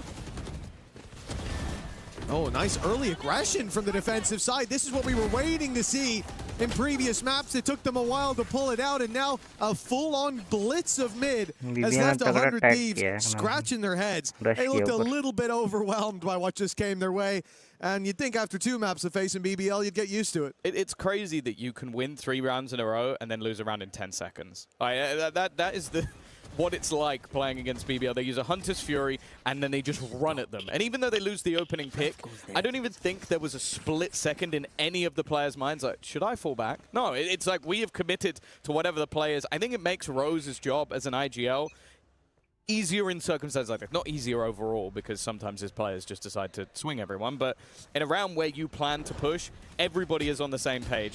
Yep. Early fake being sold by the attacking side. But with the trips not being hit, that ruse, well, it is going to give them Rose. Rose goes looking, and there was a rotation coming back from other players. In fact, the question will be, will Lovers Rock be there in time? No, the Molotov will deny. Ball crucial time and in a post plant with a Hunter's Fury online, and a Sova Silverwards along with his back protected as well. This becomes a very difficult round for BBL. Dealing with the first players on site will be one thing. As long as Vora isn't peak, because he is peaking right now. He's giving a chance, and Lovers Rock does not need too many chances to walk away with the kills. Now the trap down already. Flank will be a concern, but everyone's coming straight from the spawn. A heads-up duel with LaRock now on the flank around. Timotino had no idea there was a player behind him. They've managed to section this down to just 1. The Hunter's Fury practically useless at this point. Caught in the corner. He's brought into a 1v1, but that flash saved the day.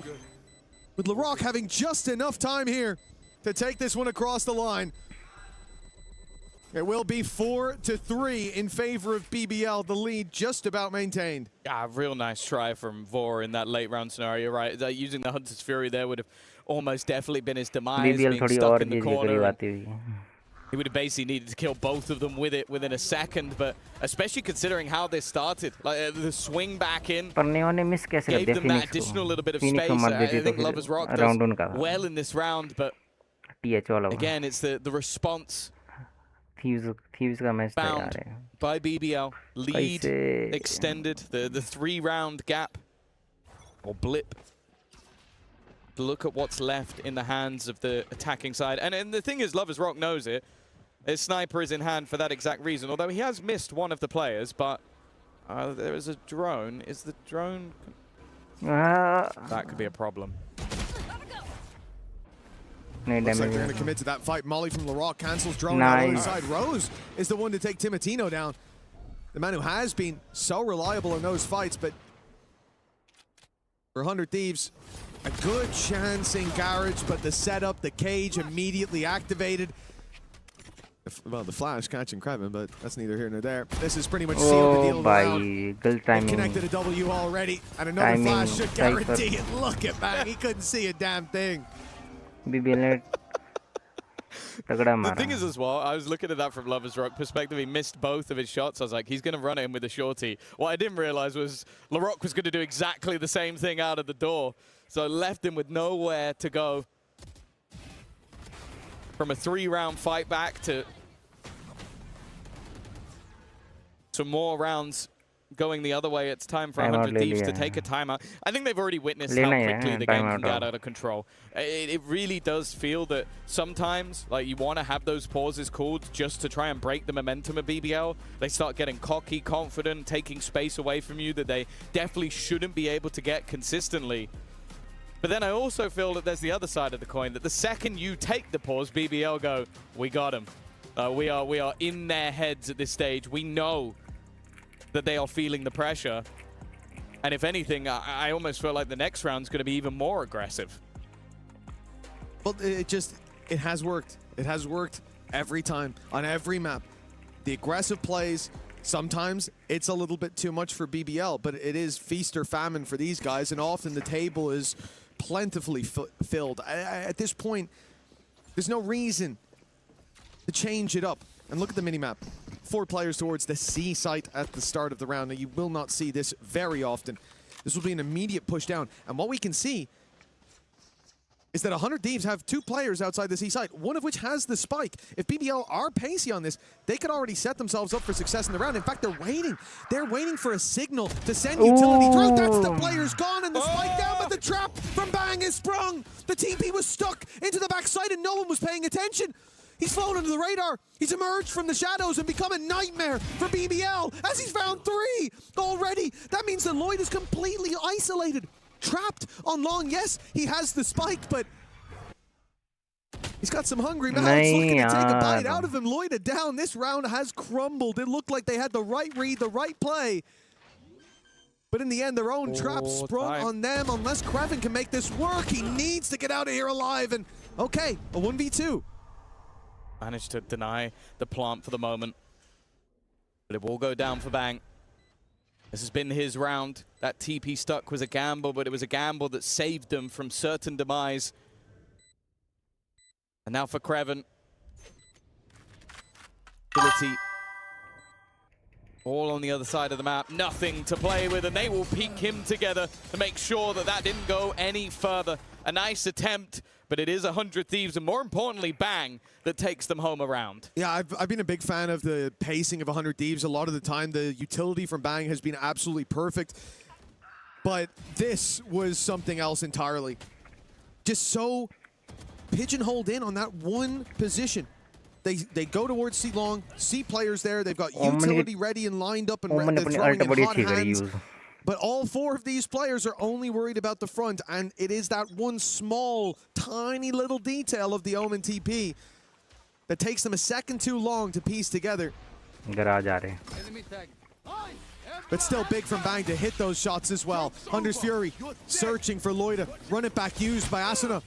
Kraven might be tagged a little bit, trading out the run it backs, but they will indeed keep Asuna away from the big punish. And Kraven still hasn't been detected in the corner.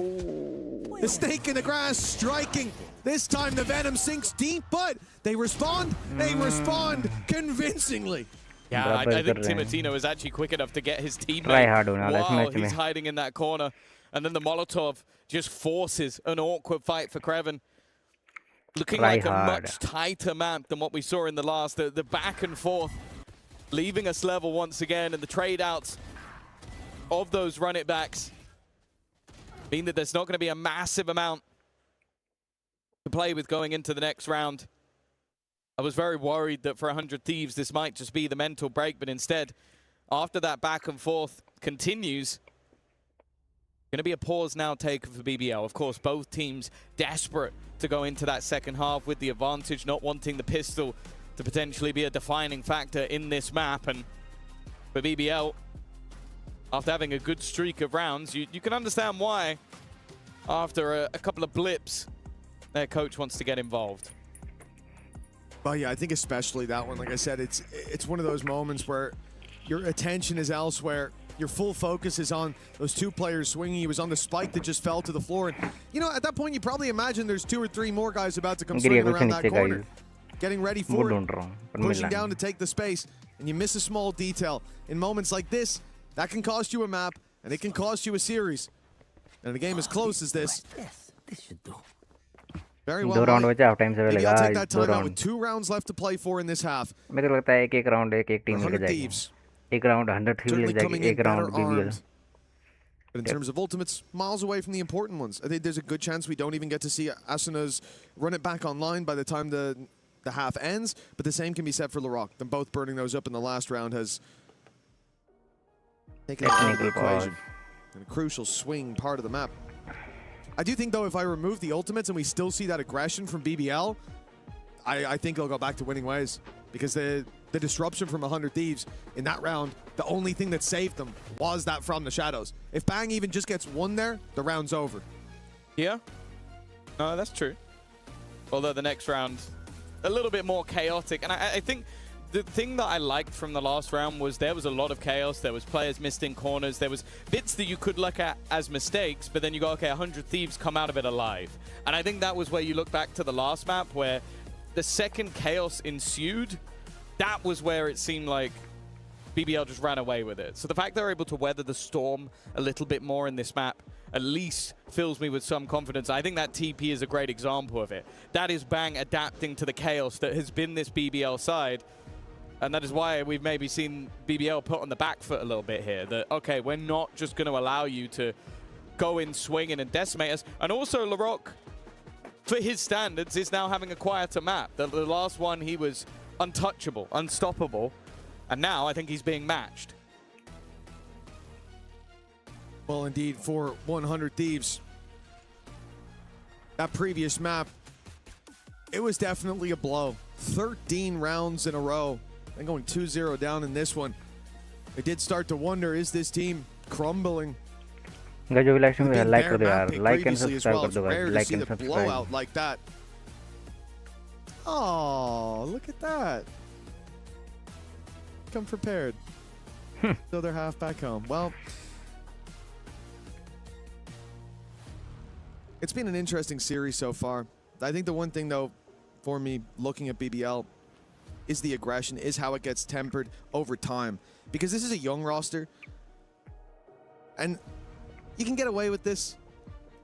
We've seen it in the old days with like your G2 roster back in 2021 where they used to play an insanely aggressive style. They played loose with much less structure than we have nowadays. But nobody punished them. For like a year, they got away with it. They would take fights they shouldn't. They would push when they had advantages. And every time they'd find success. But we always said one day people will figure this out. One day teams will just have the fundamentals, the structure there to then make the adaptations to punish every mistake you're making. And when that day comes, you'll fade into irrelevance. Most of those players don't play anymore. So it kind of shows you where we're at in that world. And I view it as a similarity with BBL right now. In that you can play like this, that all-out aggression. But Turkey themselves had to adapt. They used to be that. They used to be your not even G2 clone. They were a more aggressive version of that old G2 roster. They played so aggressive in every single fight. It was a 5v1. They'll push you one by one because every single player on that roster believes that not only can he beat you, that he will beat you 9 out of 10 times. If not, I think they believe 10 out of 10 times. And then they go, oh, I guess it was lag, latency, something like that. The mouse let me down. So for BBL, yeah, it works for now. But if 100 Thieves can crack that code here today, and it's going to be one day, someone's going to figure it out. Someone's going to have that response, and we'll need to see that extra layer to it. Oh, that one doesn't want to play. I like that. I like the fact that LaRock is trying to play with anybody that he can. He's clearly not feeling the pressure whatsoever. Oh, he's now playing with Mitch. Oh.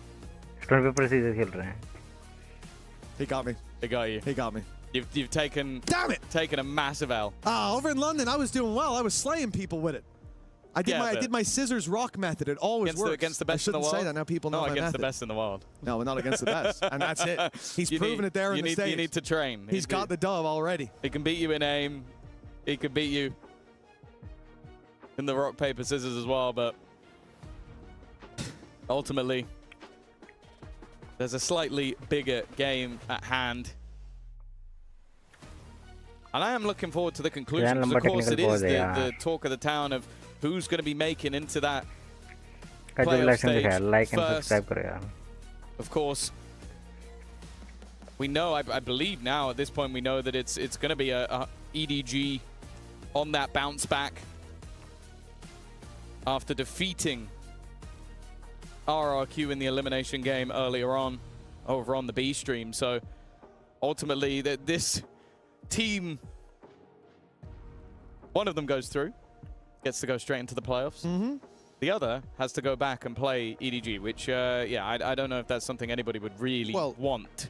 For 100 Thieves, you come up against EDG there. You know, I believe they've got a chance, for sure. Could be definitely be a fun game to watch. But facing EDG in the lower bracket, that's not somewhere I want to be. And then for BBL facing EDG in the lower bracket in a rematch, yeah, that's definitely not putting a nice taste in my mouth. I don't think anyone wants to be down there, and I think for most people, maybe with full roster, EDG should be running through that upper bracket run.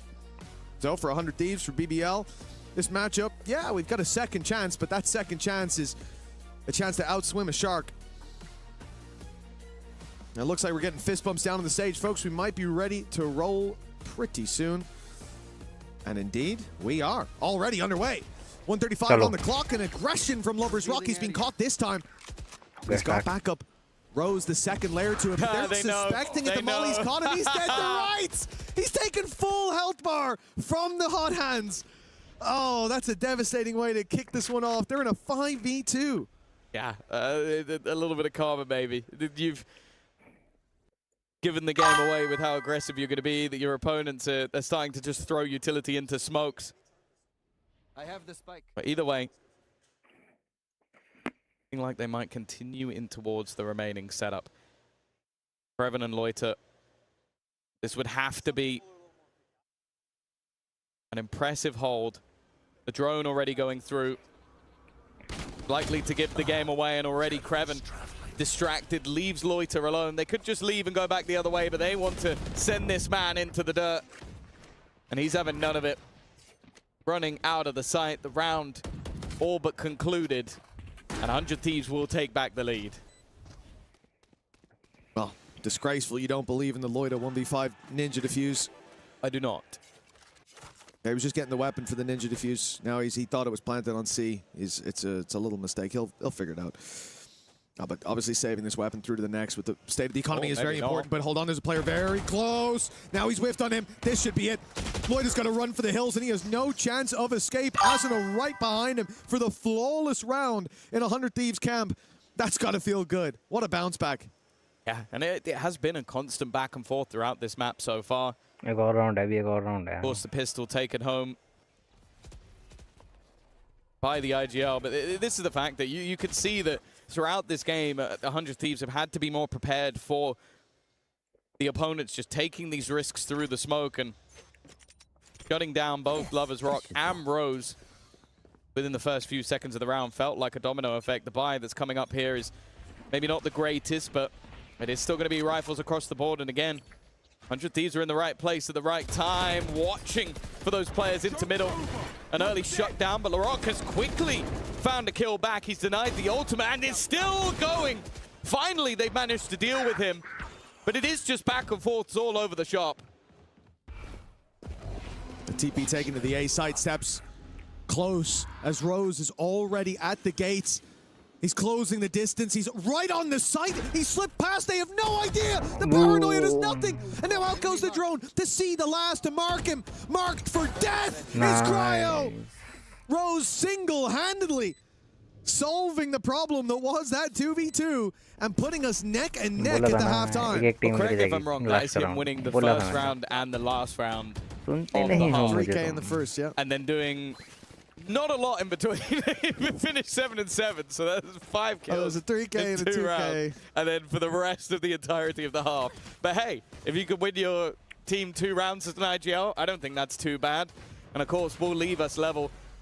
I think ultimately you're going to look at this and go, you win the pistol and it ends up 6-6. It's not the greatest of halves for BBL. I think a good recovery from 100 Thieves, especially when you see that 3-round streak coming in. You might start to get a little bit nervous, but I think they've done well where they utilize their pauses. Both sides keeping this one close. And of course, you go back to map number 1 and OT defeat on their own map choice for BBL. Very easily could have taken this one into, unfortunately won't be saying the same for 100 Thieves, who really struggled on their own map choice. But I'm glad to see that that hasn't boomed them. That they are back in this map and back in this matchup. And as said, the victory will take them through to the playoffs, which when you think back to last year, BBL with a completely different squad did make it. 100 Thieves in the group of death failed. It would be new heights for them at EWC.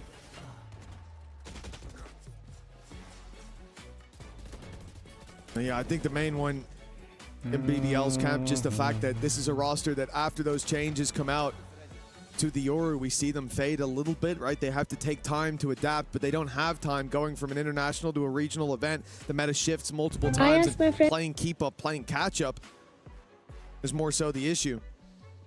They can prove that they're still a team that can make those deep international runs with just one map here.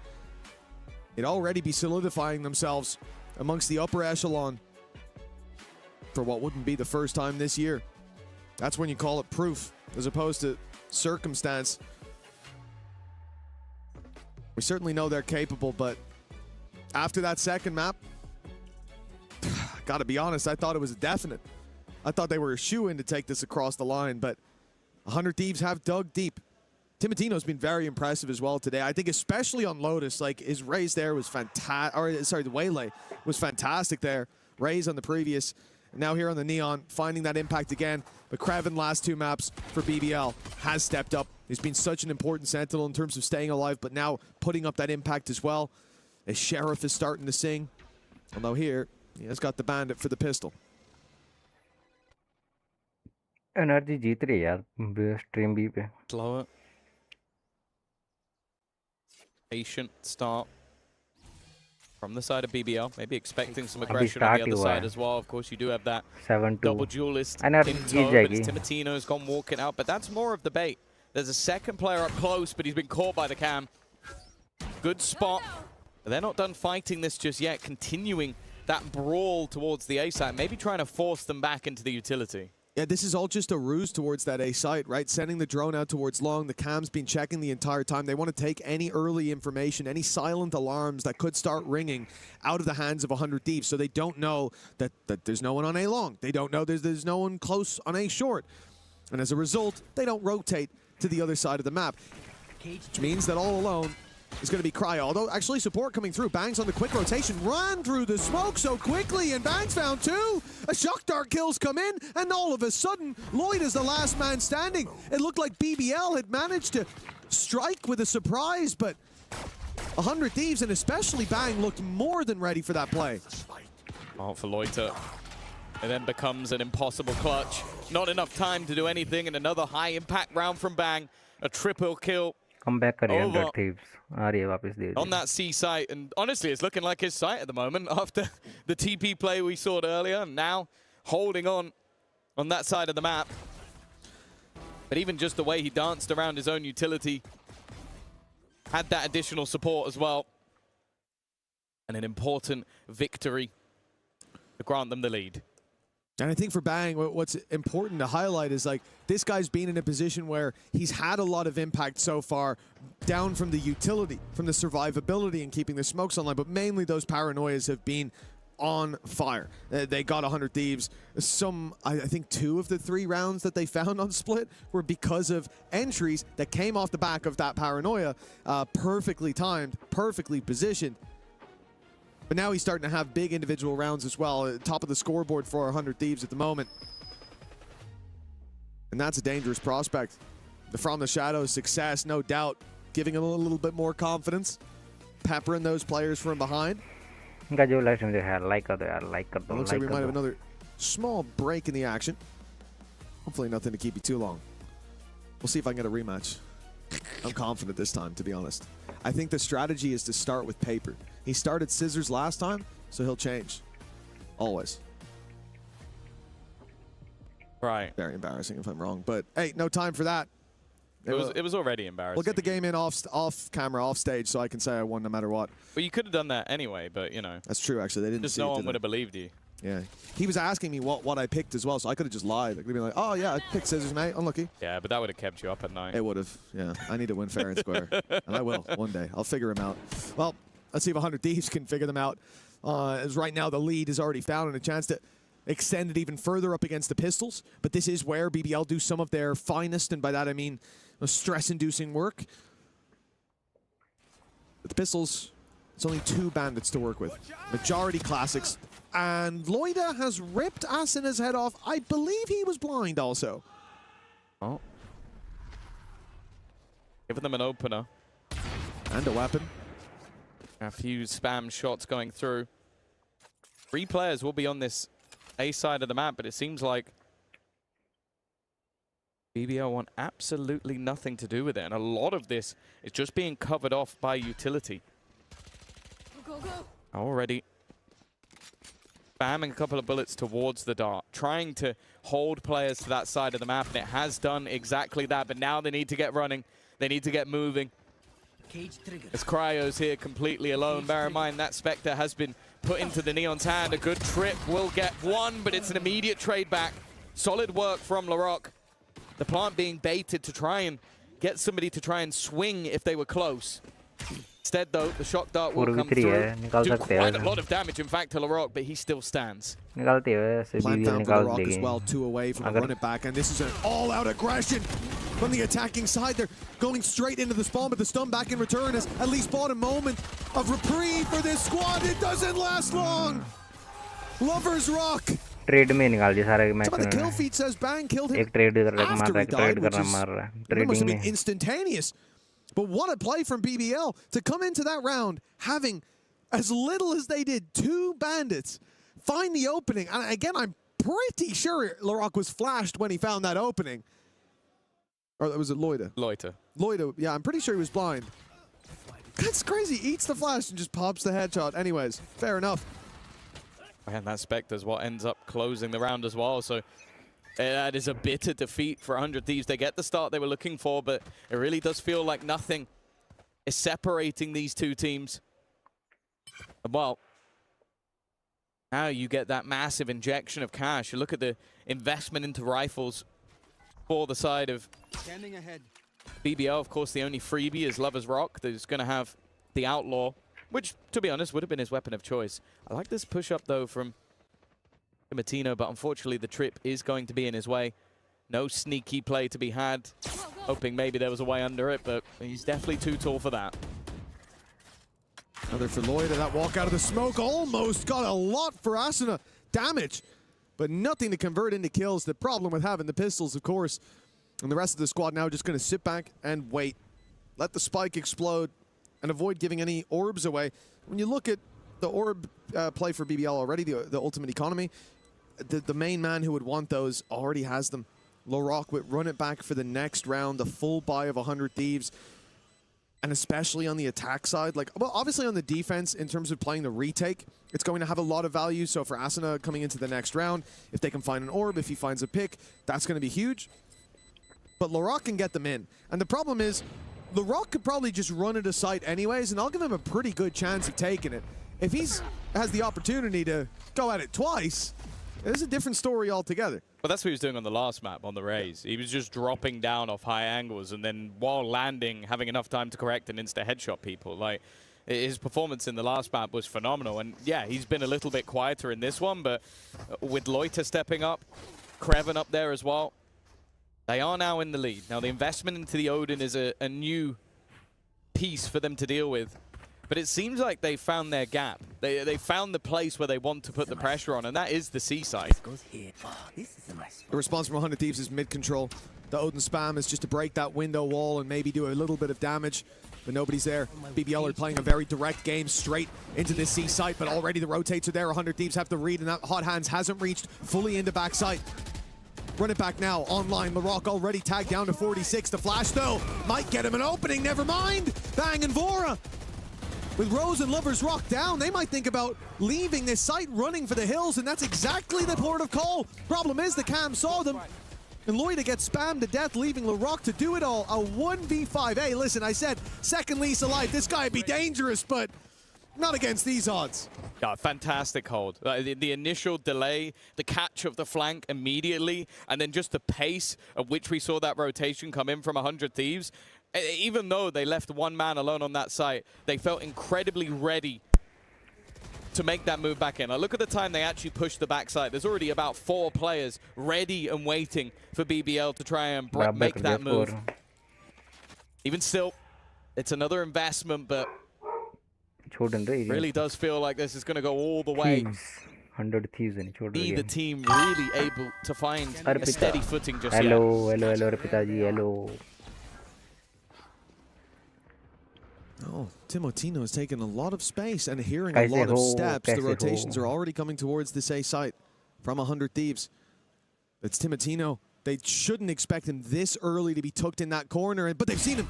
Rose spotted the edge of him, but unfortunately couldn't land the shot.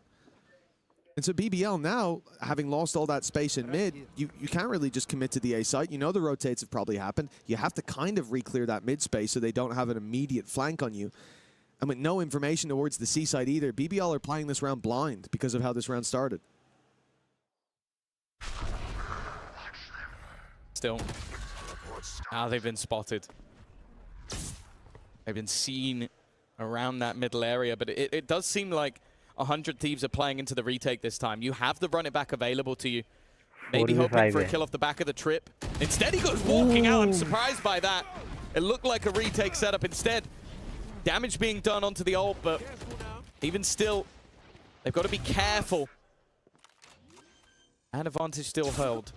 Timotino, the first to make a move. Kreven's shot not connected and bypassed by his opponent, leaving Lover's Rock in an impossible scenario. An easy cleanup for 100 Thieves, and maybe a gamble or two taken by Cryo. I was surprised by that swing, but even still, disrupting the take of BBL and now taking the lead back for themselves. I was looking at the minimap when he opened cam. Did you see if he saw them on site? I'm guessing he just... I think so. Oh, well, yeah. That's I thought he saw them in the cam. That's unhinged then. Is if he missed them, if they were behind the box, then that makes sense. You know, you just think, oh, I can get out on the site a little quicker before they get in. But I guess he did look like he was ready to take the fight. Swung out with intentions and, well, can't knock him for trying. A round win found nonetheless, and 100 Thieves with the lead, 9-8. The thing is, for BBL, they're still able to buy into this one, and the credits could shape up okay depending on how this goes. Odin time. Odin time. Plant out of this situation. It won't be the end of the world. A few ultimates that are close by as well. But the reality is 100 Thieves, they have plenty of credits. They can keep rebuying. They also have ultimates that are coming online. The Hunter's Fury especially for Vora. The lead under their belt. A little bit more momentum, and they'll be across this line. So well placed, but it's just whether or not he moves at the wrong time. Drone needs to be denied. Instead, they're going to try and catch him. Maybe not the best position anymore. Never mind. The Odin is cleared. pinged up is going to make it awkward, but instead, Asna again. This is looking like a complete shutdown, and now they're almost tempted to get aggressive to clear out those remaining couple. Odin. Rifle retrieve for Loiter. It's the deadly duo that were desired by many. But turning this round seems impossible. They are boxed in. Yep, and now they know it. Timotino striking from behind with the operator, puts it down to just LaRock with 4 players on their way. And a very good idea of exactly where he can be. If he doesn't even get spammed behind that box, I'll be surprised. And now he certainly will. Asuna takes him down for double digits on 100 Thieves, and they do it in flawless fashion. If you thought their money was a problem before, it most definitely will be now. And for BBL, after a close, incredibly close first map, going to OT, and then a dominant second in their favor, seems like they might be running out of steam at the very last moment. It's been a back and forth series. Timeout in the way that first map started. It looked like there was an opportunity for 100 Thieves to run away with it, then the same. Then map number 2, after 100 Thieves took the victory, I was going in saying, oh, they need to have a dominant half. Well, they had a dominant 13 rounds in a row. And now, this map has been anything but dominance. It's been back and forth all the way through. 3 rounds in a row is the most that any team has managed to garner in a streak. And well, after a few in a row, that's the moment that a pause comes through. I believe from the BBL coaching staff, a chance potentially for them to get some wise words from Key, but it's a scenario where, yeah, you fought tooth and nail. You've shown that maybe there's more depth to your map pool than you might have expected with Split, and obviously Haven being a little bit further down their pecking order. But if this is the first time we see 4 rounds in a row in this map, I wonder if it might be the trigger towards the end.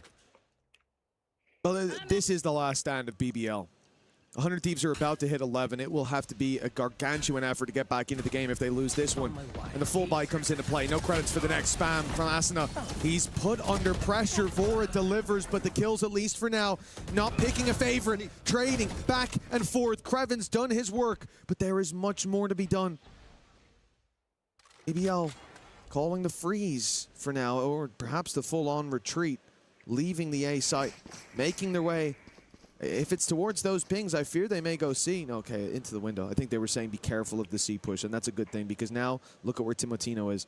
The operator's waiting on C, watching for Garage, watching for C long. But the B site, the easier fight. Still Bang to deal with. He's actually stepped away. Antusturi could deny them. Look at the position of Vora. You don't play this spot for no reason. He's trying to get them, and he's caught Loiter, his 3rd kill of the round already. Rose will get his own ultimate online from this plant, but it's finding a position where he's able to use it that's going to be far more of a problem. In fact, I think he's just going to have to commit to playing the site alongside his teammate, LaRock at the back. That's Bang spotted, but the other 2 are still unknown. There could be a player flanking through middle that they have to be aware of. The spam shot's not bad, but not quite the kill, and Bang leaves it now just to Rose. A nice first shot, but he's so desperately low, but he gets them all! 5 HP for Rose! But once again, he shows those thorns! It seemed like it was BBL's darkest day, and Rose decides to bloom. A fantastic clutch from a man on 5 HP against players held in much higher regard than him. That is something else. It was an even trade situation to start this out, but it looked like the work was done. The game was over, and just like that.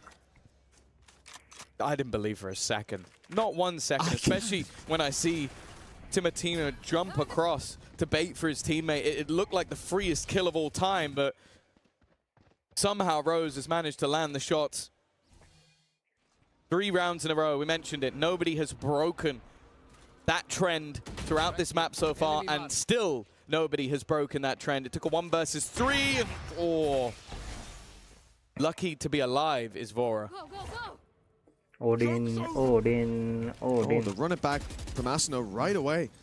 They heard players in mid, and he just wants to full pressure them. Still plenty of room left on that for him to find a battle, but not one that he wins. Rose dealing with that ultimate. Take flight.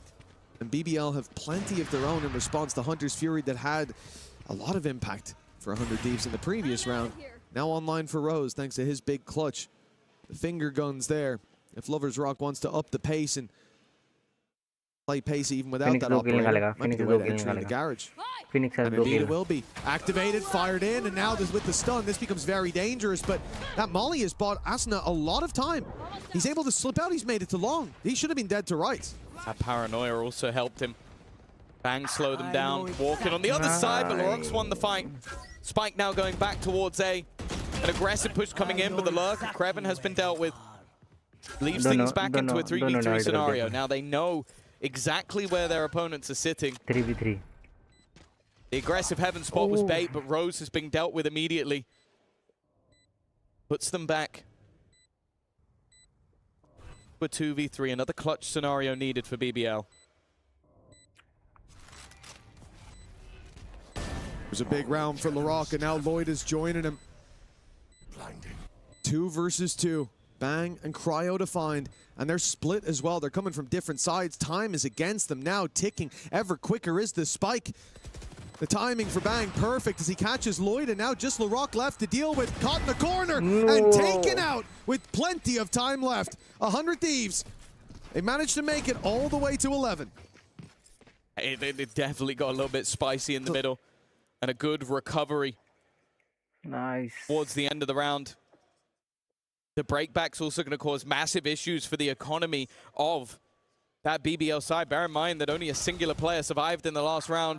They were having to utilize Guardians, etc. And with advantages found in this round, they weren't able to capitalize. Even the shots connected, it was just timing of that push through the smoke. And you can see what they've had. It's Larocque with a run it back and a rifle. Everybody else will be down to the pistols.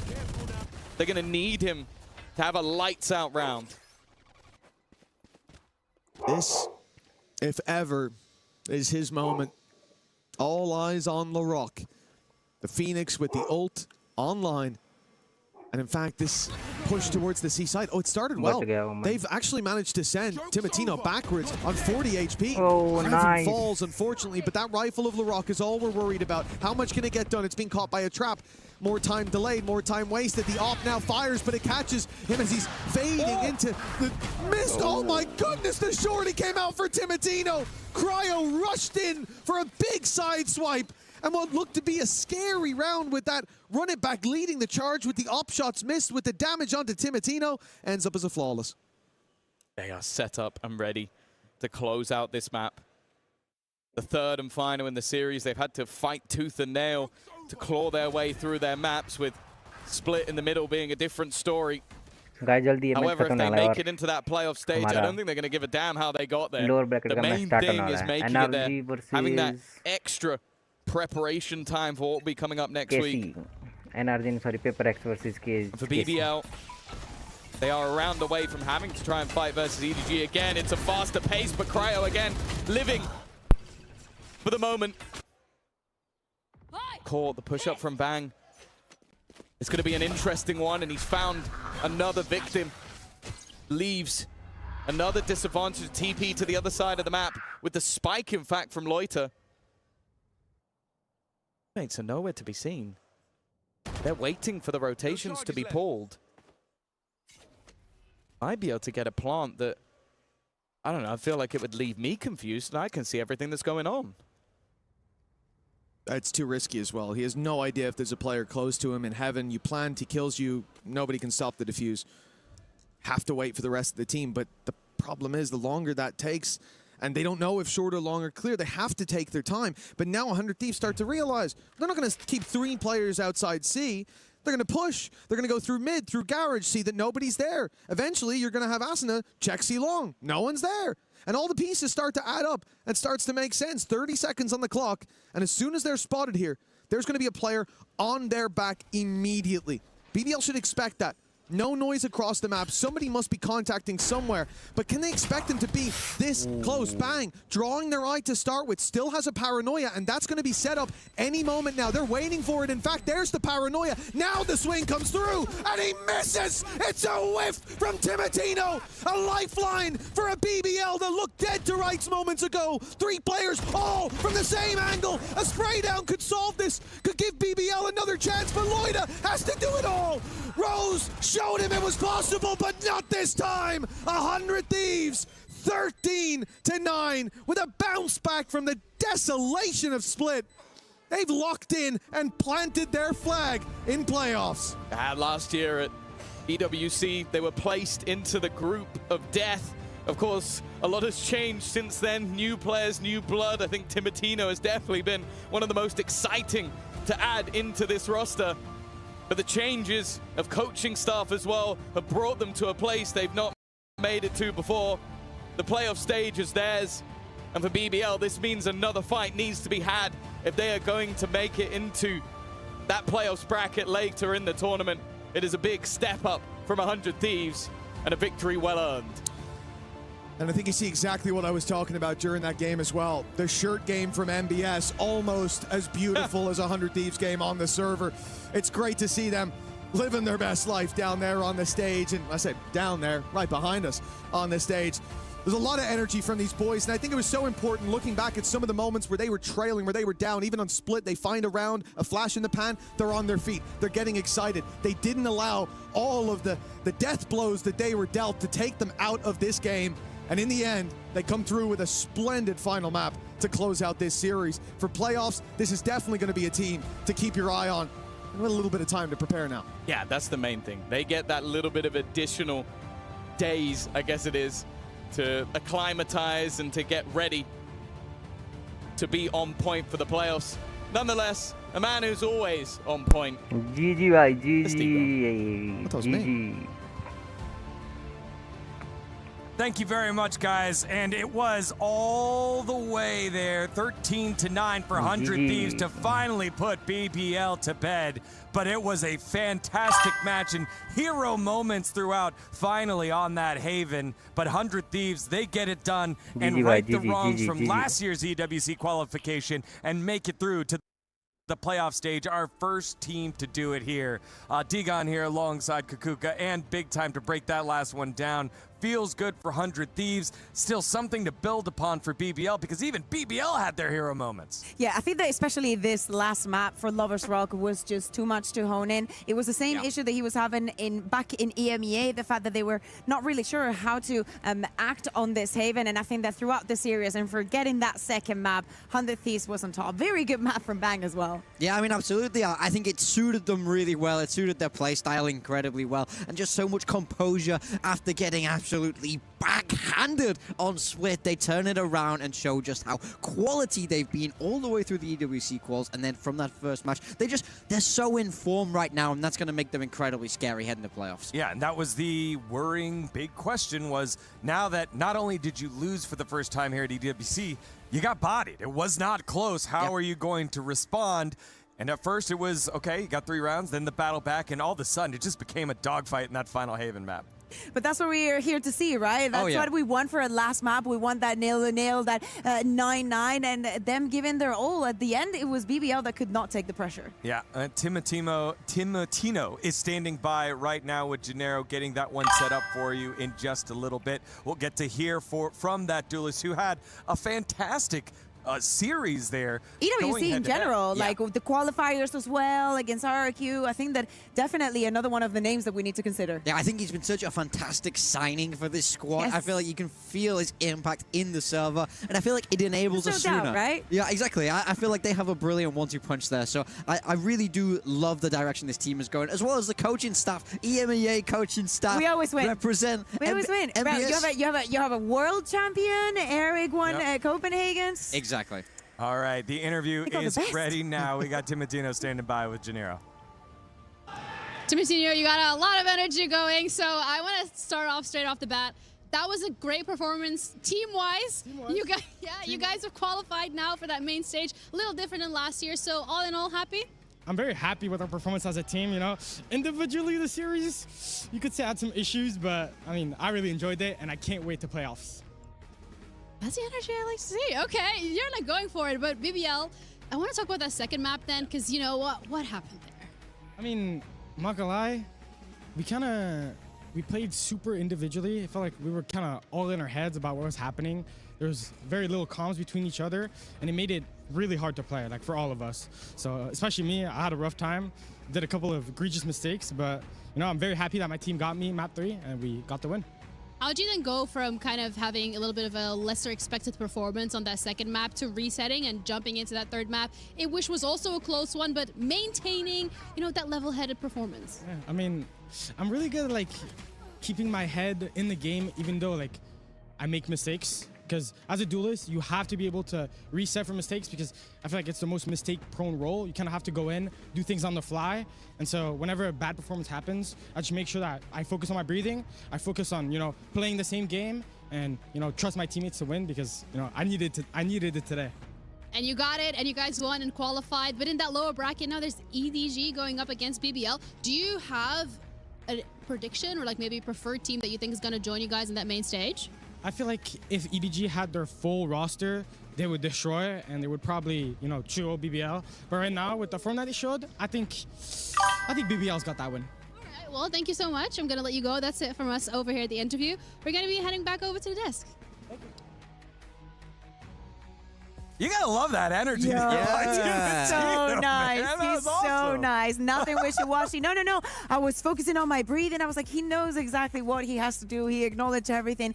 Give all the kudos to his team. Impossible to dislike him. Yeah, 6 and 16 on that split. He said it himself. Some egregious mistakes. Bounces back with 16 and 12 there on the final map. But that's what you want to see. Shooters keep shooting. On the duelist, you have to have such great confidence in yourself despite going through a little bit of a drought here. Yeah, I mean, it's a common talking point. You gotta have that goldfish memory. When you play as much as these players play, you will have bad games, you will have bad maps. Many. It's important to know that that doesn't make you a bad player, and you know you can bounce back and be useful for your team in the series no matter what happens.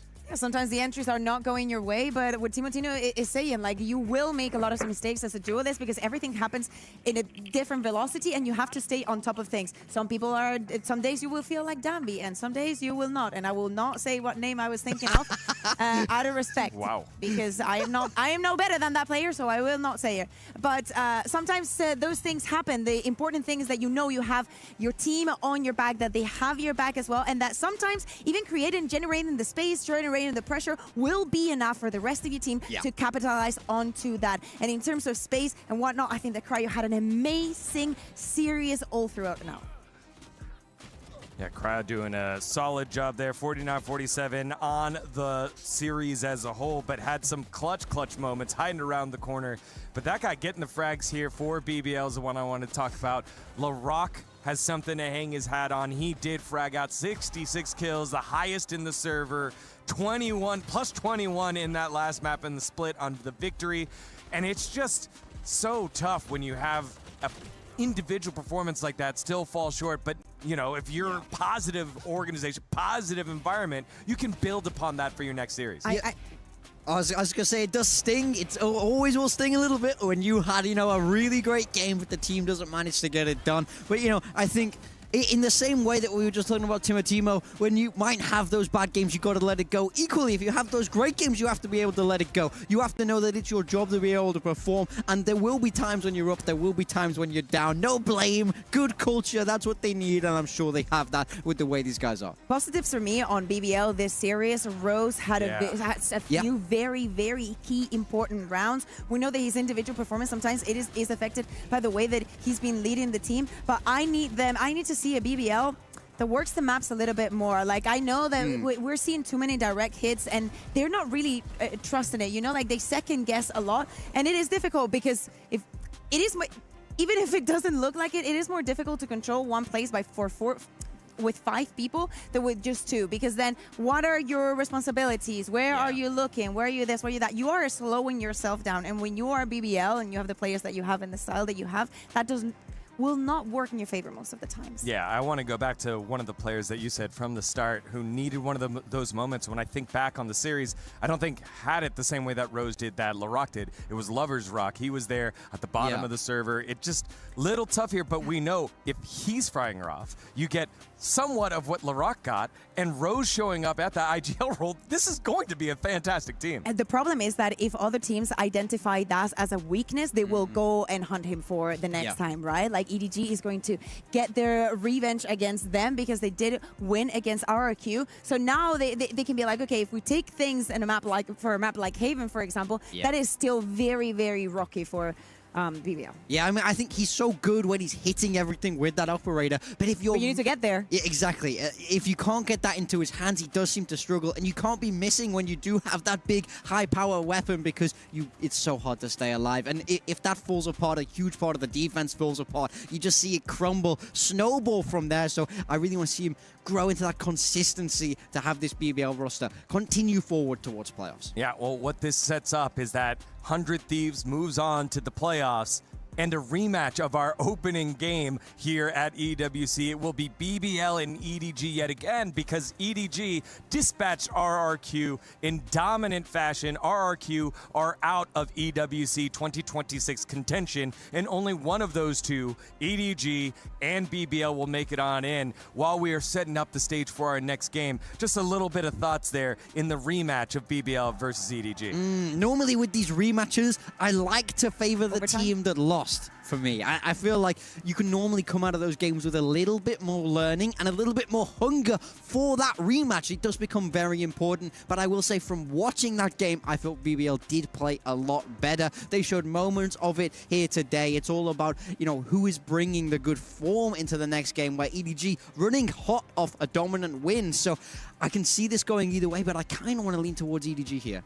You lean towards EDG. I say that I want to really pay attention to see what happened against RRQ, because obviously we were watching this match that went the distance, and I want to see how much of that is on your region. No. How much of that is on RRQ? How much of that is on RRQ, and how much it is on EDG? I expect great things from EDG, but it's also important to think about the mentality and the mental that they're coming in, right? BBL is coming off of a match that they almost win, that they should be very proud of, especially because of that second map.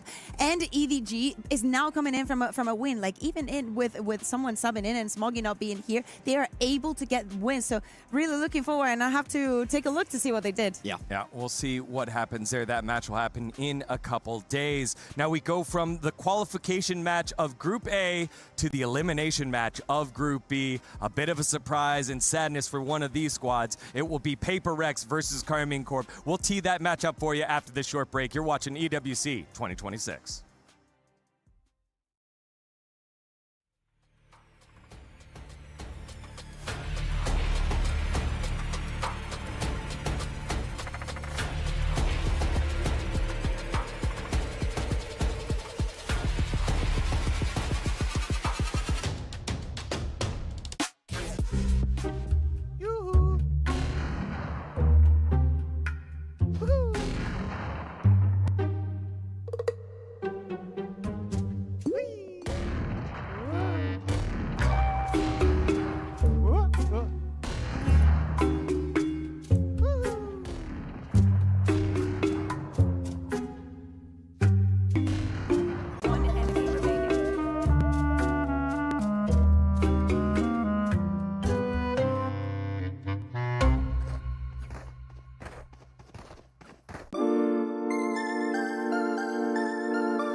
Play is in it. Ready to engineer the future? Study CSE at India's coolest AI campus, powered by AWS, Microsoft, IIT, Algorithm. Build LLMs, deploy agentic AI, learn cloud computing, blockchain, and robotics. Crack hackathons, launch start. City, powered by Play. We were there. For every click, every clutch, every respawn. We were there for the years of grind, and we're here. Now. the proud founding partner of EWC. Powering the biggest event in gaming, shoulder to shoulder with the world's best. Making history. Greatness deserves a stage. Lenovo Legion. Reach your impossible.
Ginny here, and I'm joined with 100 Thieves. Today, we're going to be testing your knowledge for the Valorant voice lines. I didn't know any Phoenix voice lines. It's pretty simple. I'm gonna read out a couple of the voice lines, and then there will be a blank space in there. Ready to go?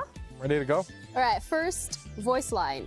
Relax, my friends. Blank. They're not what you think. That seems like a complete sentence. What could go in there? Yeah. Pens down, everybody. Whiteboards out. Let's go. Low-key, chill out. My creatures? So is that fade? Thinking sky, like her little like things. My creatures are not what you think. I just put, I know what this looks like. I just put some random. What did you say? I put, I know what this looks like. They're not what you think. They're not what you think. Yeah. Okay. The correct voice line is by Astra, and it says, "Relax, my friends. Time and space are not what you think." -1 point if you play the agent, by the way. You guys brought your earplugs, right? I'm just saying, blank will mess you up. Bro, we don't play this agent, no? It has to be mixed, by the way. I feel like that is a raised voice line. Yeah. I mean, maybe it is. She wearing a headset. She could have got you guys good. No, she affirmed the mix. Yeah, I saw her but affirm. Are you getting us good? It could have been a I fake have no out. idea. 4, 3. No, chill. Oh, we're not good under pressure, huh? Nuh-uh. I'm sticking with the raise idea. I did shockwave because like you know I like put booms, my booms. Oh wait, I'll add my beats. Beats is actually good. It was, you guys brought your earplugs, right? I'm just saying, tinnitus will mess you up. Really? They say tinnitus? He says that? Well, we've never played this agent. Do not worry, my radiant friends, I will. It's two words? It's 4 words. I feel like I got the first 2 words. I'm just writing bullshit. All right, I'm ready. It's chamber to enemy KO. Chamber! Chamber? Enemy KO? Chamber? All right, 3, 2, 1. So take down the box. School them or shoot them. What, bro? Shoot them for you. Shoot that darn robot. Take care of them. I will unplug their talking toaster. Okay, I have heard that. I have heard that. I've never heard that in my life. I'll That's your unplug their agent. talking That's my toaster. agent. That's pretty good. My grandmother always told me, blank. This isn't really a good setup for a good joke. Come on, guys. What would Babushka tell you? Sean, you start. Well, you know, Stop being so dog shit. eat my vegetables. Give up. Keep it in your pants. What does that mean? Yeah. I'm not idea what that You means. tell me, bro. Yeah, what was your grandma's You tell Indian? me. What is yours? Mine is your brain will rot away on the screen. Not bad. My grandma always told me, don't forget the spike. Oh, I've heard That would have that's also not bad. low-key been kind of funny. All right, well, thank you guys so much. Thank you.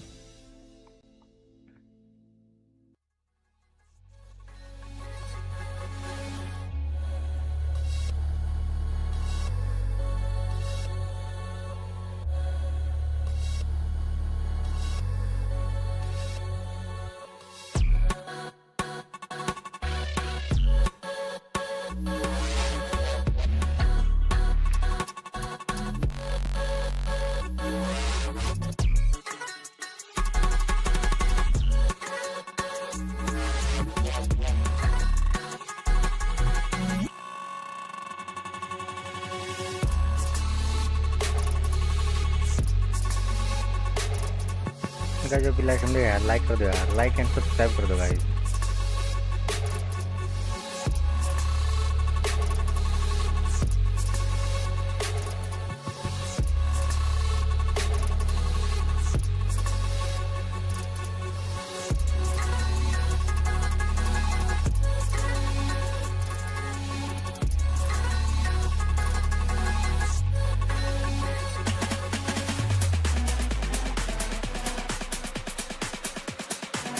Creatives, let me show you how I'm delivering projects faster than ever. Envato is the all-in-one creative subscription built to speed up my workflow. With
Hello, everyone. Welcome back to EWC 2026 Valorant. We have now qualified one of the teams in Group A, and it's time to eliminate one of the teams in Group B. It's Karmine Corp versus PRX. Y'all, this is a Group B matchup that maybe we didn't expect to see PRX here. Karmine Corp came out strong in the French derby, but ended up falling short against Vitality, with PRX losing to NRG. That's why they both find themselves in their last life here. Yeah, like, I mean, we called this group the group of death for a reason. You got to feel for Karmine Corp here. They played Vitality, a tough rival of theirs, straight down into PRX in the lowers. Kind of doesn't get any rougher than that. So really, it's hard to know which way this is going to go. This group has been stacked top to bottom when we take a look at this bracket, Diego. Yeah, there it is. So PRX falling to NRG on the B stream a couple days ago, and Vitality really getting the dust off the super I don't know. super team. I'm just sorry. I can see the B stream stage from here, and that they were playing the first map, NRG versus Vitality on Ascent. It went into a crazy overtime. Last time I checked, it was 14-14, but I just saw the players standing up, so I'm gonna say the Vitality won because I saw happiness. So they brought it back. That will be on the B stream right now. NRG and Vitality playing for the advancement into the upper bracket of the playoffs, whereas on the bottom side of your bracket, as you see here, PRX and Karmine Corp playing for their tournament lives. Winner will play the loser of that opening bracket. And, you know, let's reset and set how the team's form was coming into this week, because, you know, Karmine Corp maybe hasn't been working the way that they had hoped, but then found some like safety here at EWC. I mean, you can call it safety. They were definitely in need of a revamp. Let's call it like that. For KC, the entirety of VCT has been hard, you know? I'm gonna be honest, 2023, forget about it. Let's just like pretend that that year for KC did not happen from the bottom of my heart and with all my love. For 2024, they started off so strong. Yeah. They managed to get into the first event of the year. They win kickoff. They think it's amazing. You know, this new revamp is going to be a new era for KC. It looked like that for kickoff. The rest of the year, it just went down. Last year, it was more of the same. And of course, KC being such a big org with so many fans, you want to expect something better for them, especially when you have all the other French orgs like Gentleman also achieving that vitality and their super teams. Like, they all have their thing. Yeah. But KC, they had a lot of losses. So, Eng is now out. Now he is in Fnatic. And then when we thought about this EWC qualifier, everybody thought, oh, there's going to be maybe testing things. Maybe they won't make it far. And they surprised everyone by making it here, by putting narrates into that duelist, moving Avis away from that. But when they get here, they find themselves into that group of death against that super team. And then after that, your opponent is PRX. It's just bad luck, mate. A tough road, but a road nonetheless here to EWC, and we were able to chat with the squad on their journey to today.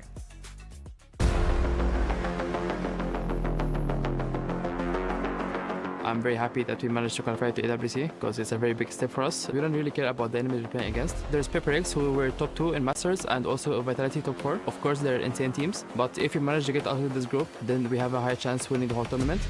He's got a teammate. It was 2v5. It was Narrate and Lewan. They were alive. I see them both in insane positions, and I thought we could actually win this round. And then they got kill after kill after kill. Then it's 1v1. And my heartbeat is like 180, and I cannot do anything about it. He won it, and then I'm relieved. Going into playoffs is like my biggest dream I did back then in KCX, so it was very insane. There was 30k people just rooting for us, playing against Koi. It was the best moment of my life. No matter how good is the specs of the headset, you're still gonna hear if it's a big crowd, so they're gonna give us other momentum for sure. During stage 1, we had it was the worst split of my career, and I think for everyone in my team, and it was just super sad that we hard worked the whole year just to win something and we cannot. It was a good learning lesson for all of us, and it showed actually in EWC how well we learned from it. I think we had some issues with our momentum, I would say. We're getting overconfident, we're doing so many mistakes, and then once we do these mistakes, we get low confidence. And then it turns from up to high, and then it's very hard to play like this. It was my rookie split as an IGL, so this was for sure a part of it because I did so many mistakes, but I learned from it. That's the most important, and yeah, I'm looking forward for EWC. I think Zeech worked a lot in our mental aspect more than in-game because we were all super sad. We went in a really bad rough times, and he worked into this. He tried to make us stay alive again. In-game stuff is not as important as the connection between the players. The team has to be loving each other so they can be able to perform. If we manage to get out of this group, as I said, we're gonna for sure win the tournament. We might be the underdogs, but we're here to prove we're not.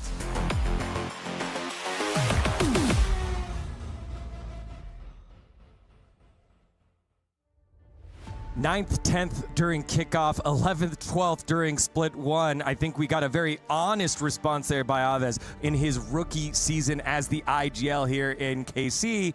But then they go first, second, and knock out Fnatic from EWC qualification, which is just absolutely nuts. It was crazy. I was watching for a moment. I could not believe it myself. You know, when they started winning matches and they won one, fell into the lower, and I was like, oh no, KC, not this feeling again of yes, you can do it, but you're just literally one step away from the door, but you just can't cross it. And it's good to see that from one side. You're saying that, and he's also speaking about his rookie split as an IGL. But also, we need to think about the fact that that is a role that is completely jinxed for the side of KC. So. That is bad news. And apparently, we have the map victor already. Yeah, we see KC take out split. PRX banning Haven. They love to ban Haven there. What? And a Sunset pick. First. This makes sense. This. I love this so much from Karmine because PRX came straight from London, straight from the very final of it. They haven't had as much time to prep for this event at all. With Sunset coming into the pool, I can, I promise you, you can probably count the number of Sunset reps on one hand. Oh, and the Fracture! We're going to get one?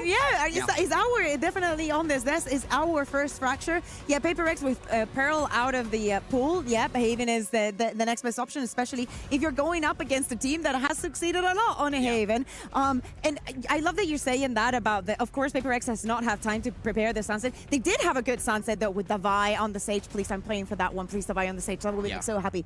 But at the same time, think about this. If you're KC, you know that you're the underdog. It is PRX. You've played against them twice. You didn't win. Yeah. It is difficult. Everybody knows that. If this is the way that you go home, get some sunset practice before you leave and do it against PRX. That is the best one. Yeah, absolutely. Again, very much an underdog story here with PRX coming straight off of Masters in a opportunity to win it, falling short yet again, but still one of the most dominant teams at every single tournament, every single competition that they play in. I mean, 2 second-place finishers internationally this year, and realistically, London, they were the heavy favorites going into the tournament. Everyone, myself included, was saying it's their tournament to lose, and they couldn't make it work in the final. It's always the same, no? Well, I will say, they love a lower bracket. I'm not surprised to see them fall down to the lowers in the groups. They don't like to win cleanly. They like a track by track. Exactly. Yeah, but from the bottom. You gotta have a little bit of adversity if you're PRX, so the lower bracket is exactly where they want to be. The question is really, can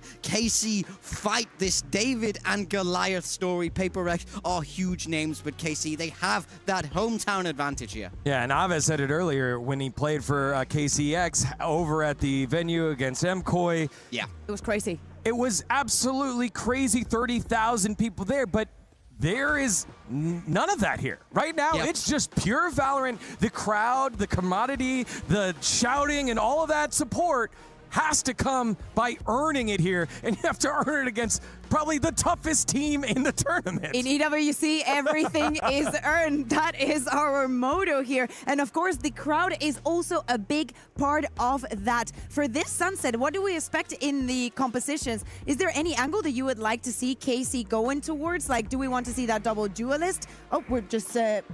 We're straight into it. Well, let's find out. It looks like we saw a glimpse of it. Let's go. So, Lewin. They can play in Harbor. Oh, I know there's not going to be a stage. Something in Jing, something on the Waylay Jing on the race. And Marriott apparently is going to get the chamber. We're getting it and not getting it at the same time. Yeah, I'd like to see Nareko on that chamber. I think that's a fun little angle here, especially into a double duelist. It's going to want to contact a lot of space before they burst. Lun on that Neon and DOS9 on that Omen. Man, I love this kid on the smoke show. I think he's fantastic at it. And the Omen has such an important job on Sunset, especially when we look towards A main. You're often left alone there, and he's going to have to fight the whole weight of PRX bearing down on him. We know that obviously PRX are the favorites to win this match, but if I look at the highlights from the last match from KC, Levin was having a very good performance. To me, it is important that he reaches EMEA back in a very, very good form. The player that I actually have been missing for quite some time now, it's Suigetsu. I need him to go back into that Pharaoh mode, and I think that, you know, against PRX, it would be a brilliant time to do it. Yeah, I mean, he's an excellent player, so storied throughout his career, but is he falling off? Can he reverse that narrative here against one of the toughest teams? Well, a cheeky map pick here by KC, using the Sunset against PRX, who haven't practiced, come straight off of London. Let's see if they can steal a map away, or will the dominance continue by PRX, despite a little bit of a stop down in the lower bracket. Let's send it on over to Achilles and Paper Thin to get into our elimination match of Group B. Subscribe कर दो guys. Vote कर दो guys कौन लगता है कौन जीतेगा paper जीतेगी केसी जीतेगी वोट कर दो गाइस वोट कर दो guys something back over on to the Waylay vote कर दो गाइस कौन जीतेगी मेरे को तो लग रहा है पेपर जीतेगी I'm very sad. I was really hoping for a little bit more creativity with the Sage walls from Divide, but PRX wants to go in a very different direction in a lot of ways compared to what we're used to seeing from them on this map. You know, the Waylay in there, Forsaken on the Harbor, something, you know, you and I were talking a lot about different ideas, different possibilities on Sunset for this PRX squad coming into this new meta, this new year, this new team. Well, slightly new team, one different player. But the Harbor is something that I thought on this map could be good. I didn't think PRX were going to be the ones to debut it out. Like, yeah, maybe Valorant, something like that. Exactly. You know, players, it was very known for playing that Harbor, but it's going to be Forsaken. Obviously has played it in the past, only a couple agents that he hasn't touched quite just yet. It's not Reyna. Well, Reyna actually in the mix there, but Envy's going to be able to particular one to see Sugetsu hit his stride again, and he is. A second kill found as Forsaken will fall, and suddenly it's a player advantage into the hands of Karmine Corp. That's a pause for PRX. A little bit of an exploration by Envy, though. 3v2. He's getting rather सुबह मार सकता है फिर wiper को. Timing here. Tucking back, but Sugetsu watching for this. Can he find the kill? No, he cannot. It's going to be Envy staying alive. But down to 22 health. Something as well previously tagged. There at 75. Something is used, but it's not really going to be seeing much of anything here, so we'll have to continue just scaling forward. Saturate to the corner. Nothing to be found. Both players of KC playing here in main. Ready for the swing. The paranoia to fly. Does not connect, but it's going to be Dawes9 with the Sheriff to take down Envy. Now everything on something, and the time is just going to be gone. Finds the headshot. They know he doesn't have it. Held up to half. He'll get some decent ult charge, but cannot get the round win. KC take the opening pistol on Sunset. Round leggy, KC. This is incredible work. I mean, a good read early from PRX that there was going to want to be some kind of mid-exploration from the side of KC. Got the stacked numbers there, but Sugetsu, one of the players who devastated PRX on that FPX team at Masters Copenhagen, and everybody's going to remember that breeze where he absolutely went crazy. He starts things off with a bang once again for Karmine Corp. Old rivals facing off. Karmine Corp grab a couple rifles here, a lot of rifles in fact. Narrate, the only one who doesn't have one, he's got a Marshall. The Prowler out, it's just a hell of a lot of gunfire. No bodies on the floor quite yet. Well, triple push from PRX, wanting to try to take this space. Wall's going to get raised. Tuck back through that one here. Sugetsu will look to try to take them down, but avoids getting overwhelmed. Doesn't end up suffering any damage. They're already taken on PRX's side. They just go their separate ways. I mean, PRX is being very aggressive on the map, but again, something he's read, and he is. He's dealt with by Sugetsu. Forsaken, under pressure, down and dusted. Yeah, unable to get that near-sided out onto 11 fast enough. Will end up falling to the wayside now. Just these three remaining players to try to put a dent in. Need at least 2 kills to really start getting any significant damage to the economy of KC. Push in, look at the try. To just take down this Neon, but he's able to hold his own. The paranoia as well, going for the assist, and Dawes9 able to find Device, so it's a flawless anti-eco for KC to start things off 2-0. Yeah, this is huge for KC. They invested a ton into that round. I mean, there was a Bulldog, there was a Phantom, there was a Guardian, and there was another rifle in the mix. Can't remember exactly which one. It might have been another Guardian or a Bulldog, but regardless, you carry that all over, and PRX did grab a few pistol buy-ups into that, so now the Marshall won't be a one-tap, but still scary, man. Chalo guys, chalo, Ton of weaponry there. Welcome to the stream, PRX didn't find any value. Usually, if they're grabbing those Sheriffs, they're going to find at least a kill or two. Will do any damage. Like कर दो guys, like कर दो. Vote करो guys, यार vote नहीं कर रहे यार. Some kind of push out. PRX. A little bit of contact, re-clears it, sees if maybe catch him trying to lurk around, but that's not going to be the case. KC now just laying out their plans for this B execute, which is relatively wide open. Forsaken tries to delay a bit with a wall and does take one down. Nice. 11 dead on the entry. Ducks back, sees it to be avoided. Smoke's now going to be set up. Seems it's just going to be a matter of time, and there you go. Before he tries to go for a timing spray. Will be avoided. Sova drone may be able to spot out a little bit here as Jing going to be the one under some pressure. Blast pack attempted, but cannot pull the trigger on that one fast enough. Sugetsu, however, will get out traded. Something he's able to find that kill on Devi. Takes down Dawes9 as well. Just there at the bottom of mid. The narrate falling. That leaves just Aves with an opportunity to find some more damage. Something is at 10 HP. Quick jump peek into the refract. Forsaken here, but will be able to steady the spray. Nice. Finds that elimination, and overall, it's a very clean anti-bonus from PRX. Yeah, that's exactly what they needed. They're giving up a really clean anti-eco to KC. You can see some of the early ideas for PRX. Stack up, be aggressive early. They're always pushing the map somewhere so far. There's always somebody either going up mid or going through A quickly. I like the backup plans they have in that previous round. 3 push out A, have the harbor at B, over watching mid, and then can use that wall to stall things out a bit. Helps when Forsaken gets that big first kill, but Narrate going to be upgrading to the operator. Onto that chamber for that first kill, and he gets a tag. Gets a tag, but does get taken down. Rather just Sugetsu. It's just a rendezvous out to safety 4 and a 8. The regen armor, so back up to 25 on that front. Otherwise, HP is quite low. And Levin nearly with an opportunity to be able to split the difference there. Get the collat, but he cannot.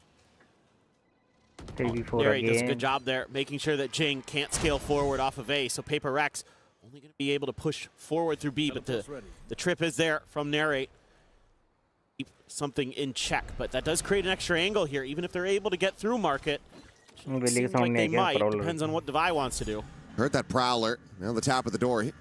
He shifts his sights back over, but will go re-peeking towards his top mid position. The operator going to be put away there for a brief moment. The shot ends up going wide, but right with that headhunter is able to take him down. These two players still very low. It's a very real opportunity for KC to still make a go of this in a 2v3. The holding close. Just the one shock dart. As far as the kit is concerned, looks like he wants to maybe just try to swing out of this one on a timing. Face it patiently, tries to go forward, gets a spot out. DOS9 now going to be taken down, and Narrate completely isolated at backside. No way in hell.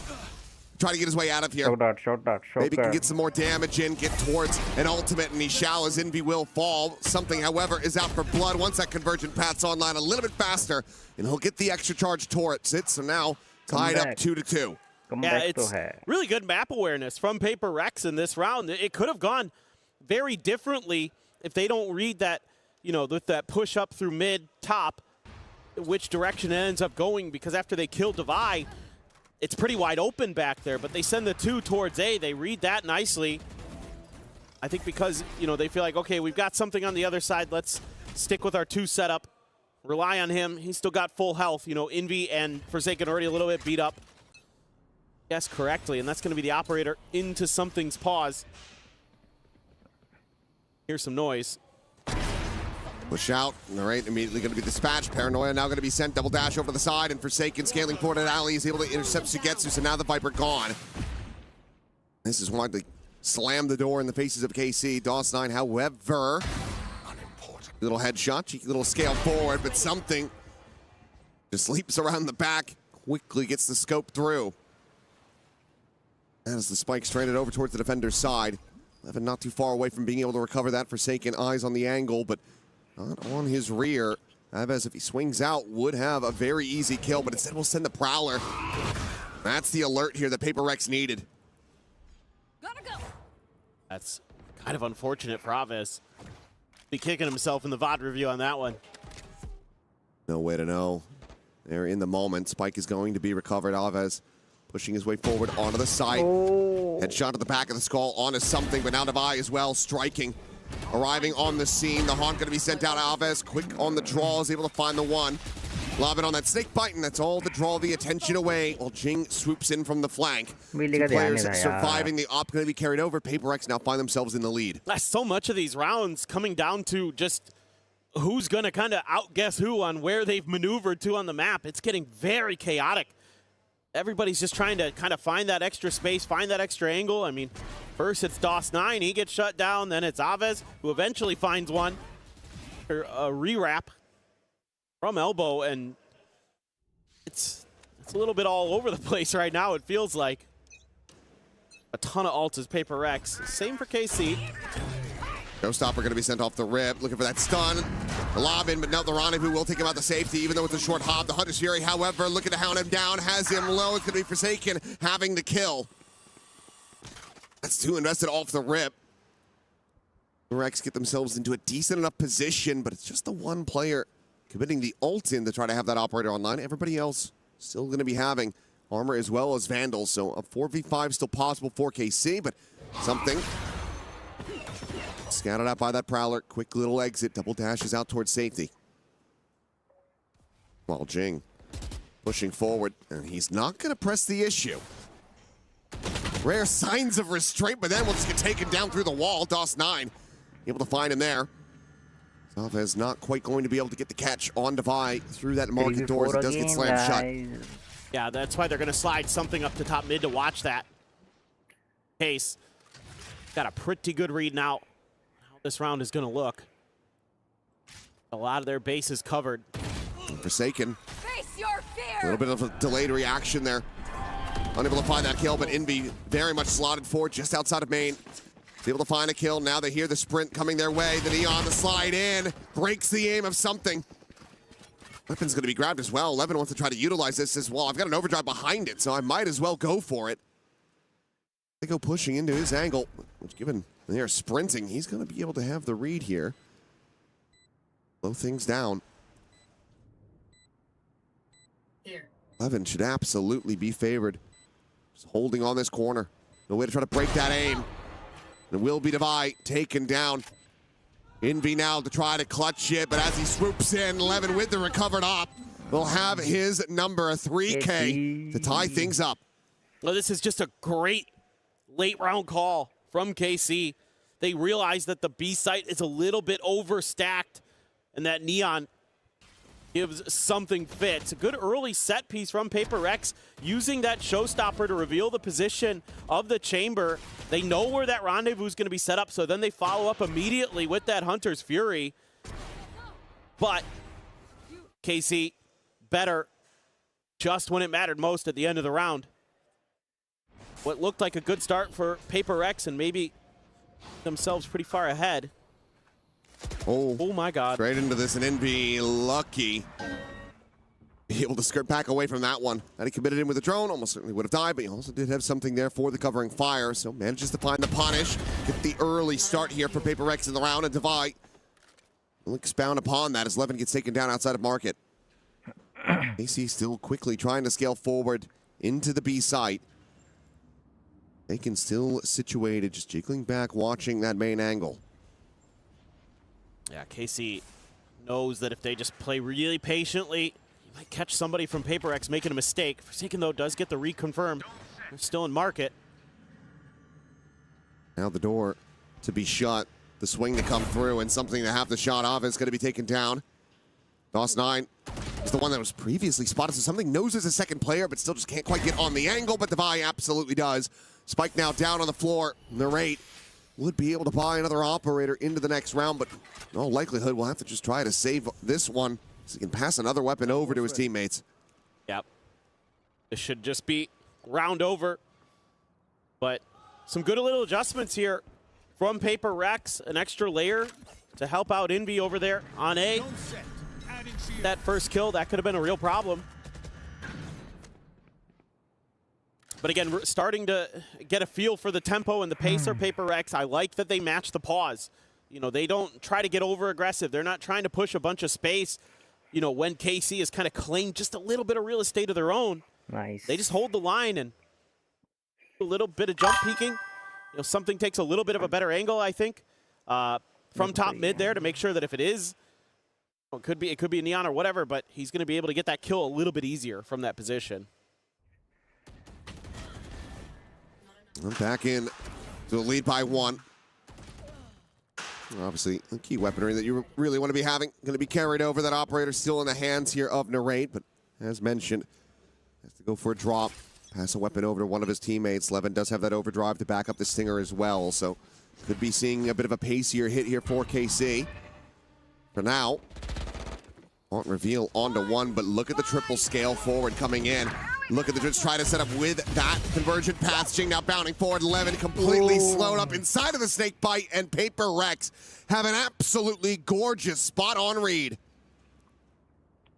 That is incredible. Using that toxic screen so nicely, and the timing, the coordination there, brilliant. DOS9, nothing he can do at the end of this one. Something had him held out of Boba. My goodness. And after a round like that, I think that if you're KC, you probably wanted to call a timeout here. PRX is starting to have a very strong understanding of how you want to pilot your attacker's side. May just be time. Just go ahead, pump the brakes a little bit, and try to get some extra thoughts here for the players to try to make use of.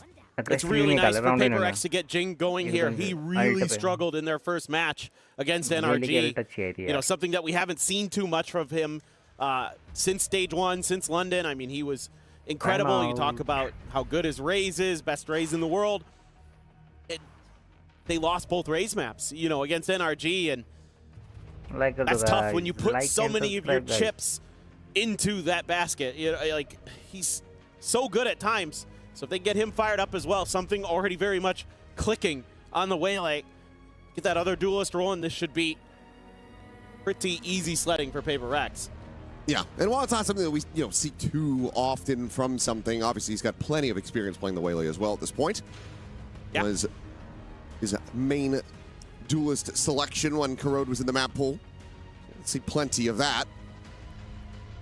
Goes back over to it here on Sunset. And I was curious what PRX were kind of going to, look to slot in with these specific roles, because well, okay, not going to be leaning back into the Yoru. You're still not likely to find the same value, even if it is something.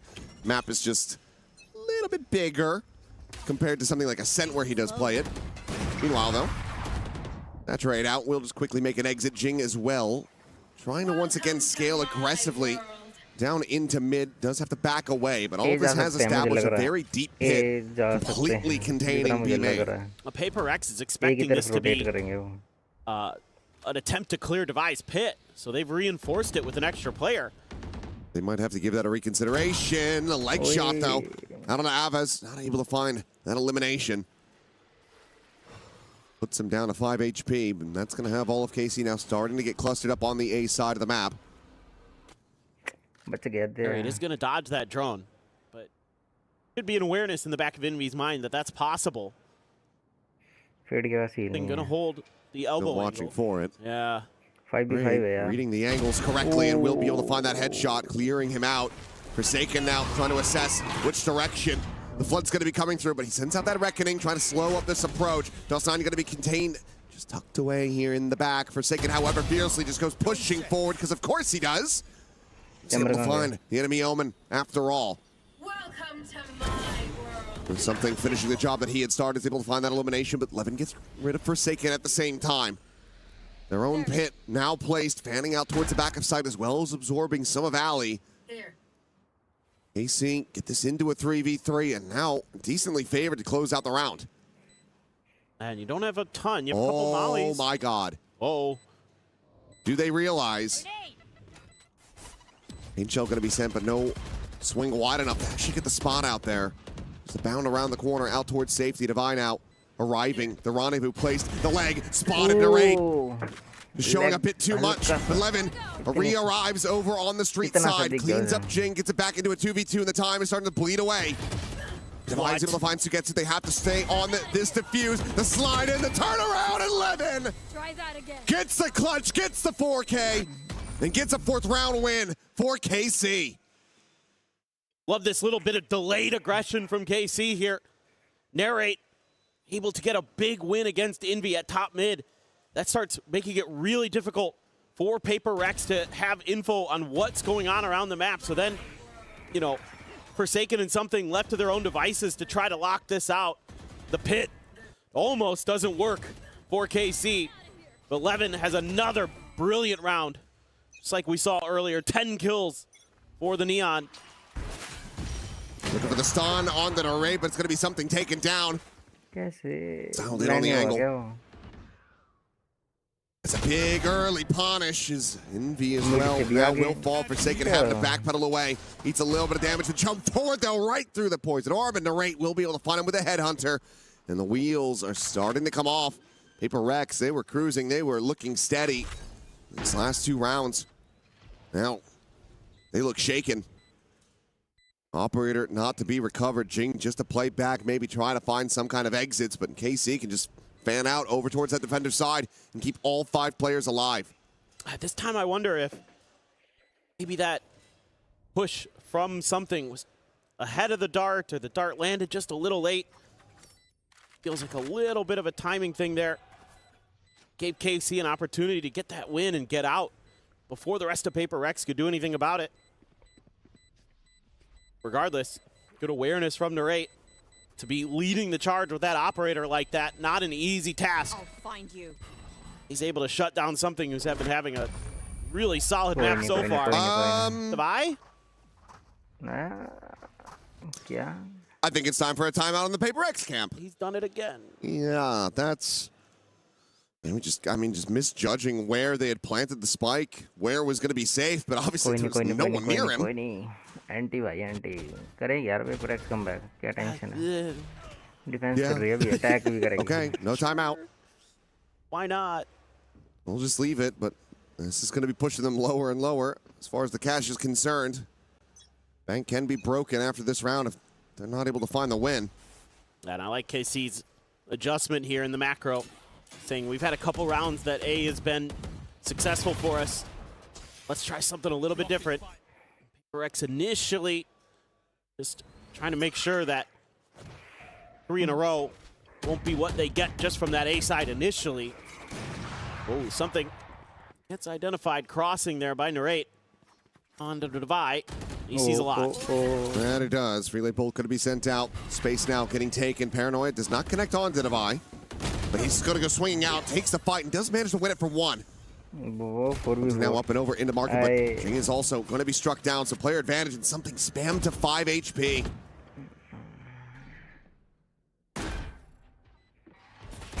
Narrate dialed in, something dispatched, looks for a little bit more, does Narrate, and he finds it. His envy will also fall, and now it's just Forsaken. A world away, and the shot's not connecting. They're trying to hold on to this weapon, but and KC, it's one more round to be played. They have so much money. They can absolutely try to hound him down.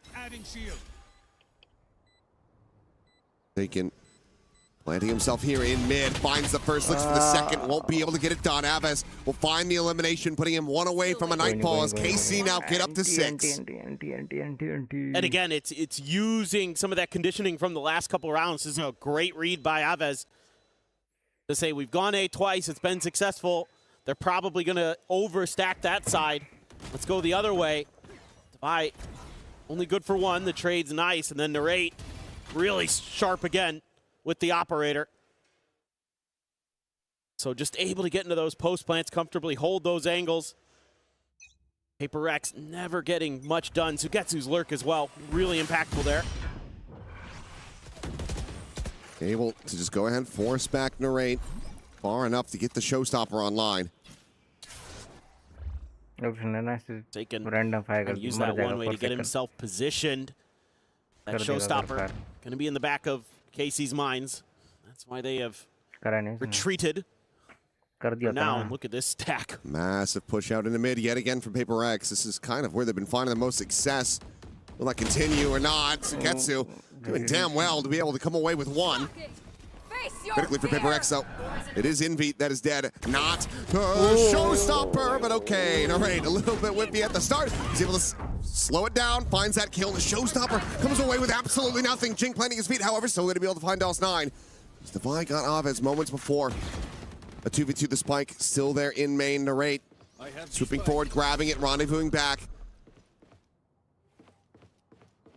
Peek in, see if they go on this push. He will just make his exit. Jing now, ooh, puts away the gun right as the peek comes in, but Levin will decide to just back away.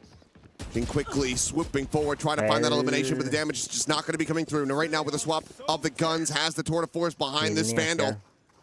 Jing tagged to 30. EC being well suited to make this a 7-5 half. Just narrowly. Narrate's able to get there, get that spike up. This is going to be all the more difficult because Jing wanted to try to catch him in their rear. Oof. Timing again. Away from the alley. Jing not going to have the spot. He does have a paint shell, but Levin, okay. Hearing a bit, now we'll just take that fight forward. We'll be able to have that elimination now. Devi, 1v2, the time working against him. Narrate not quite on the right angle, so kill is going to be found, but Levin, can he just play this correctly, play with his food? Will just push forward before the half can come in. It's going to be 7-5. KC out in front by 2. Yeah, really impressive stuff from KC to bounce back. Run 4 in a row there at the end. Starting to get a good macro read. Able to kind of weather some of PRX's aggressive maneuvers. Able to get some big shots when they needed them most. Started in the Pitzel, started with Sugetsu. Really clean bandit shooting there, and even though something able to find all the kills, wasn't able to find the round, and then from there, saw some good stuff from Levin in a couple of the rounds. He had a really impactful performance on the Neon. Really broke PRX's lines at a couple moments where he's able to rush forward, get past the op, get past their guns a bit. But Narrate, that one rolled on. He got more and more comfortable with that operator. Really started to lock the players out. Yeah, and they locked something out of being able to find an operator again. Yep. Never were able to get that money rolling back through, never able to take it out of Narrate's hands, carry it over into the next round because it was that 4 rounds in a row that were collected by KC to close this out. So, I mean, I think something went killless like in those 4 rounds in a row, or maybe he got 1 in there, but it wasn't many because he was at 12 for a long time during that half.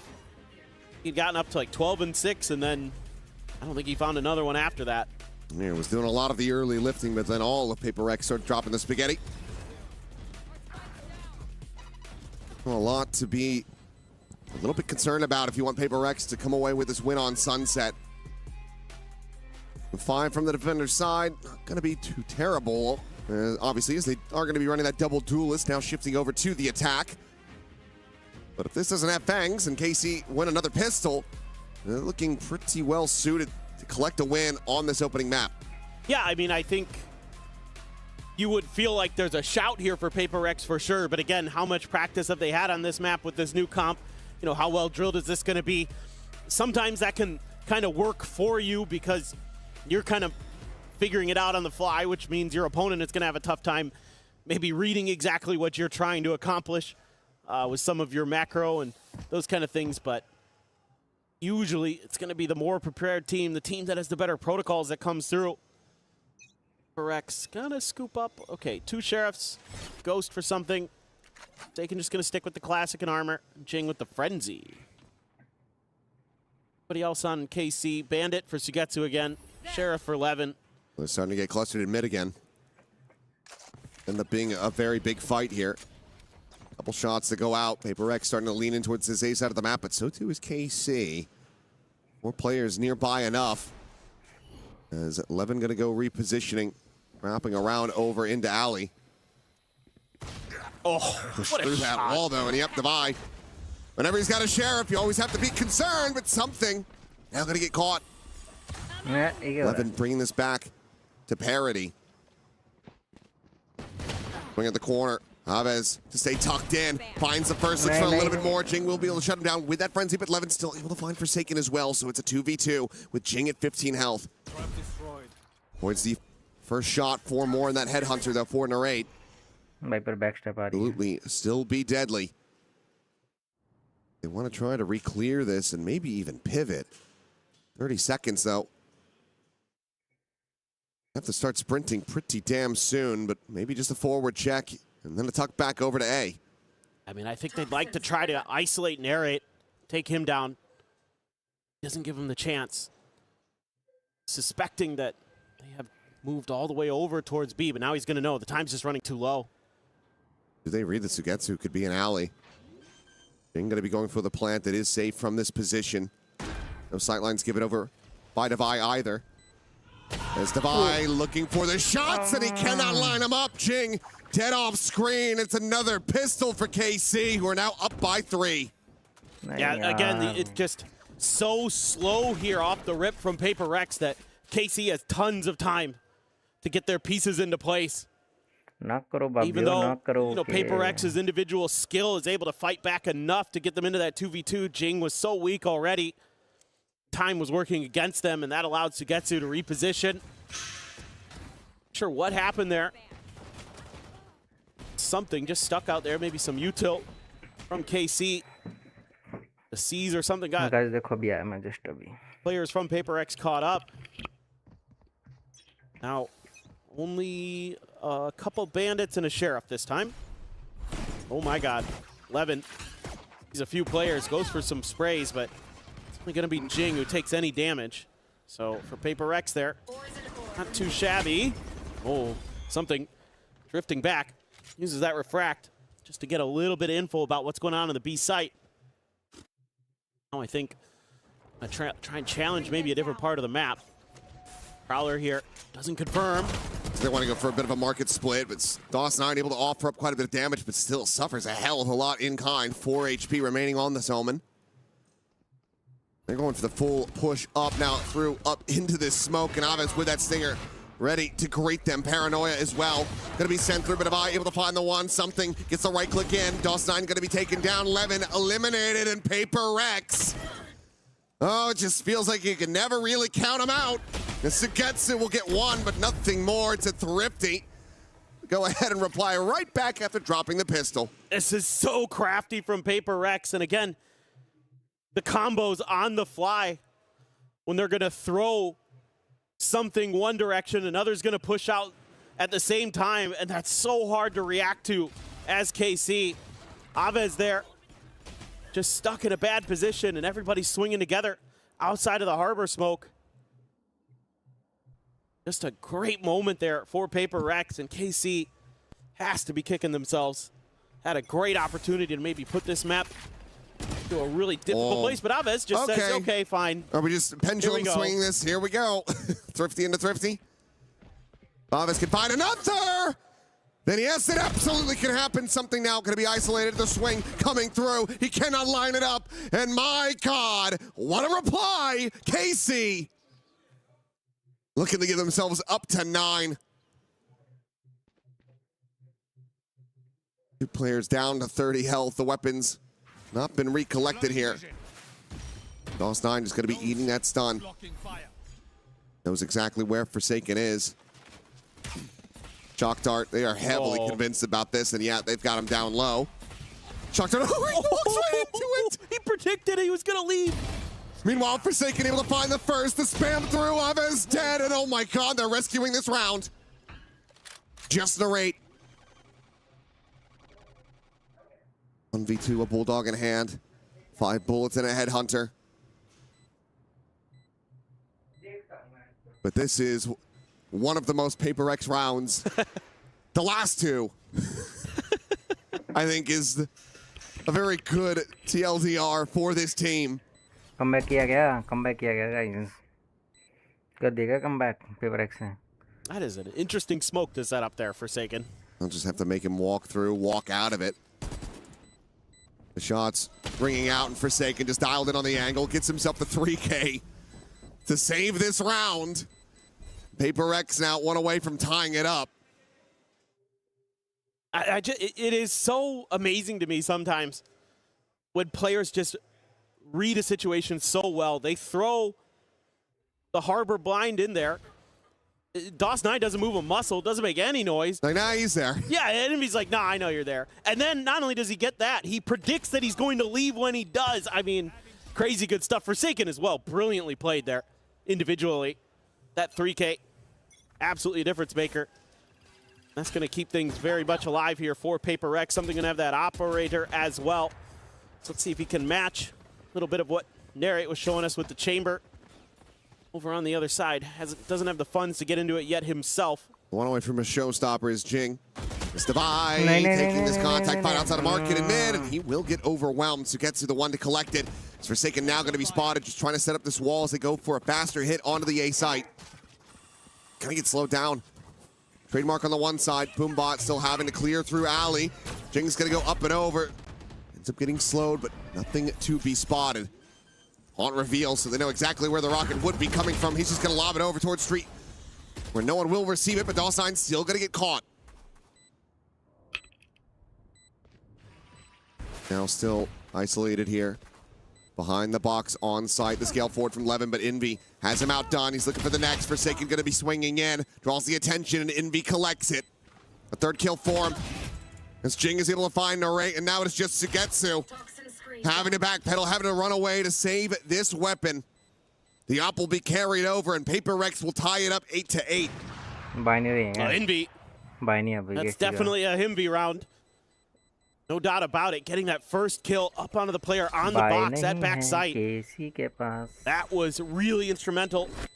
Making sure that that retake could never really formulate. There just wasn't any legs to it after that. It felt like KC just was trying to individually make a play here and there to cut things down, and PRX holding the line quite nicely. I mean, there's nothing Divide can do there. That's a really tricky spot to be in.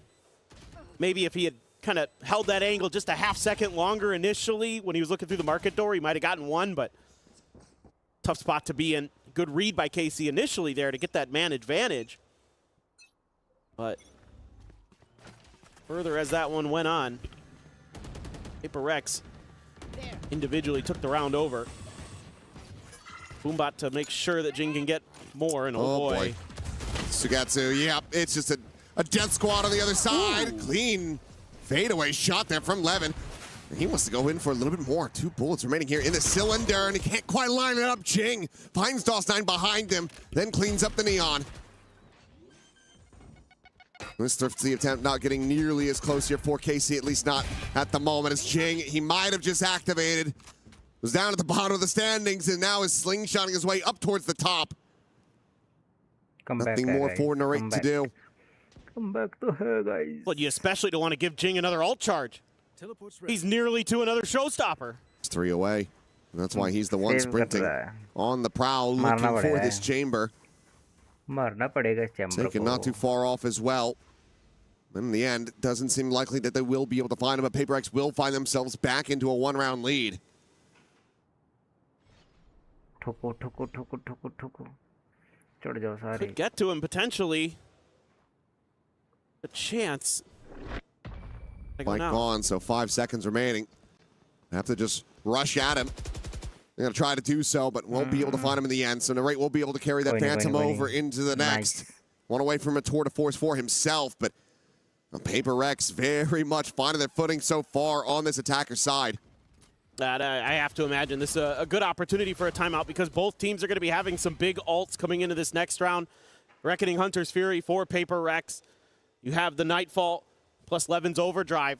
So certainly here, Zeich wants to talk about this a little bit and make sure that they get some value here because it's a pivotal round in this map. You win this one as KC, you're right back into it. You've got a really good chance to keep things at least very close. But if PRX wins this one, you're back to losing money. You've just wasted an ult cycle, and it's really getting scary after that.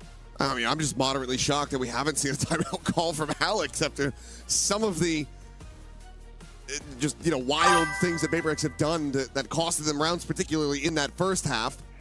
And he's decided to just keep it tabled for now. Holds both timeouts in his back pocket, has gotten both out of Karmine Corp. Could be the old Termy strategy of they need to figure it out themselves. I've done enough suffering. Let them suffer. Well, he might not be on the Sage, but the operator's still going to be passed over into Devi's hands, as it looks like something likely going to be needed for the entry.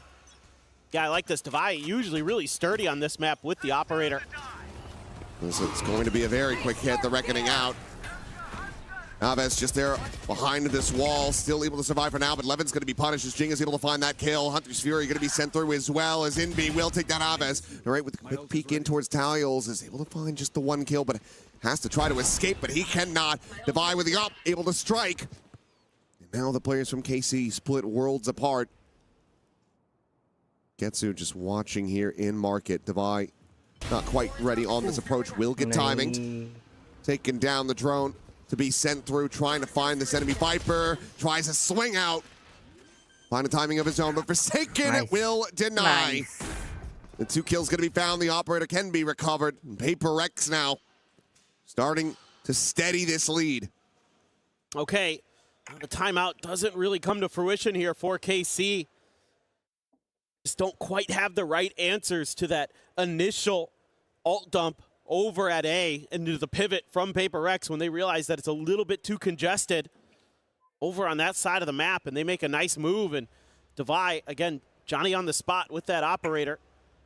Gonna have it for this round. The good news here is KC got the tour de force, got enough for another half buy. In terms of armors, you got a full buy with weapons. So you can still bring a lot of weaponry to bear. Drone sent, walls up, showstoppers out. PRX looking to try to make this one a very pacey hit. As Narrate able to escape the showstopper. Again, not going to be able to collect any eliminations. Saturate, however, keeps him contained into the corner. Now the pit is going to be invested as well. Something able to find the first as Levin will fall. The skirt forward. Narrate just up close and personal. Quick scopes in, finds something for an elimination. They still have to find their way forward into this pit. And KC just don't have the right tools to try to breach this position. They're going to have to brute force it. It's DOS9, he's gonna find both over in market. Now a 2v4, the spam through Narrate, fishing for anything that he can get. It's a smattering of damage found onto Envy. TP forward, quickly cancel Devi now for the reposition, but Envy to peel back some of the pressure. Devi out into the open, is able to find a second. Havas taken down, and Devi finds all three to close out the round and get PRX up to 11. I saw the evil cackle from Devi there on that one. He just absolutely saved that round for PRX, because what a moment for DOS9. I thought they swing on him on a timing. This is exactly how you draw it up as Jing and Forsaken. They play this fine. They just can't hit their shots, and DOS9 does. And then Devi, through the wall there. Now, even with the pit on their side, a 2v4, still damn impressive. 11-8. The buy, a bit fractured as the overdrive is going to be coming through, and something left on a bit of an island, but no, still finds a headshot. Navas will be able to clean up one, but Convergent Path's going to be sent out as they look to try to reclaim this space in B main. The double dash in the back of sight. Jing held in position for the moment, but right now on that arrival from Boma, will be able to shut down the enemy waylay. So player advantage back into the hands of KC. PRX trying to use an unexpected aggressive moment there where they're, pinned back. You've got the overdrive flying at you. You get nailed by the paranoia with a bunch of your players, and you're able to trade. Most teams would take a pause there. PRX is like, no, we're going to try. KC very ready for that re-aggression, though. +9. Going to cycle. Hello, did he see the feet? He must have done that, or we need to investigate. Either way, Forsaken, feeling back a miraculous kill, is able to get this into a 3v3. Sugetsu still having to make his way back from that A side of the map. Working through market in all likelihood.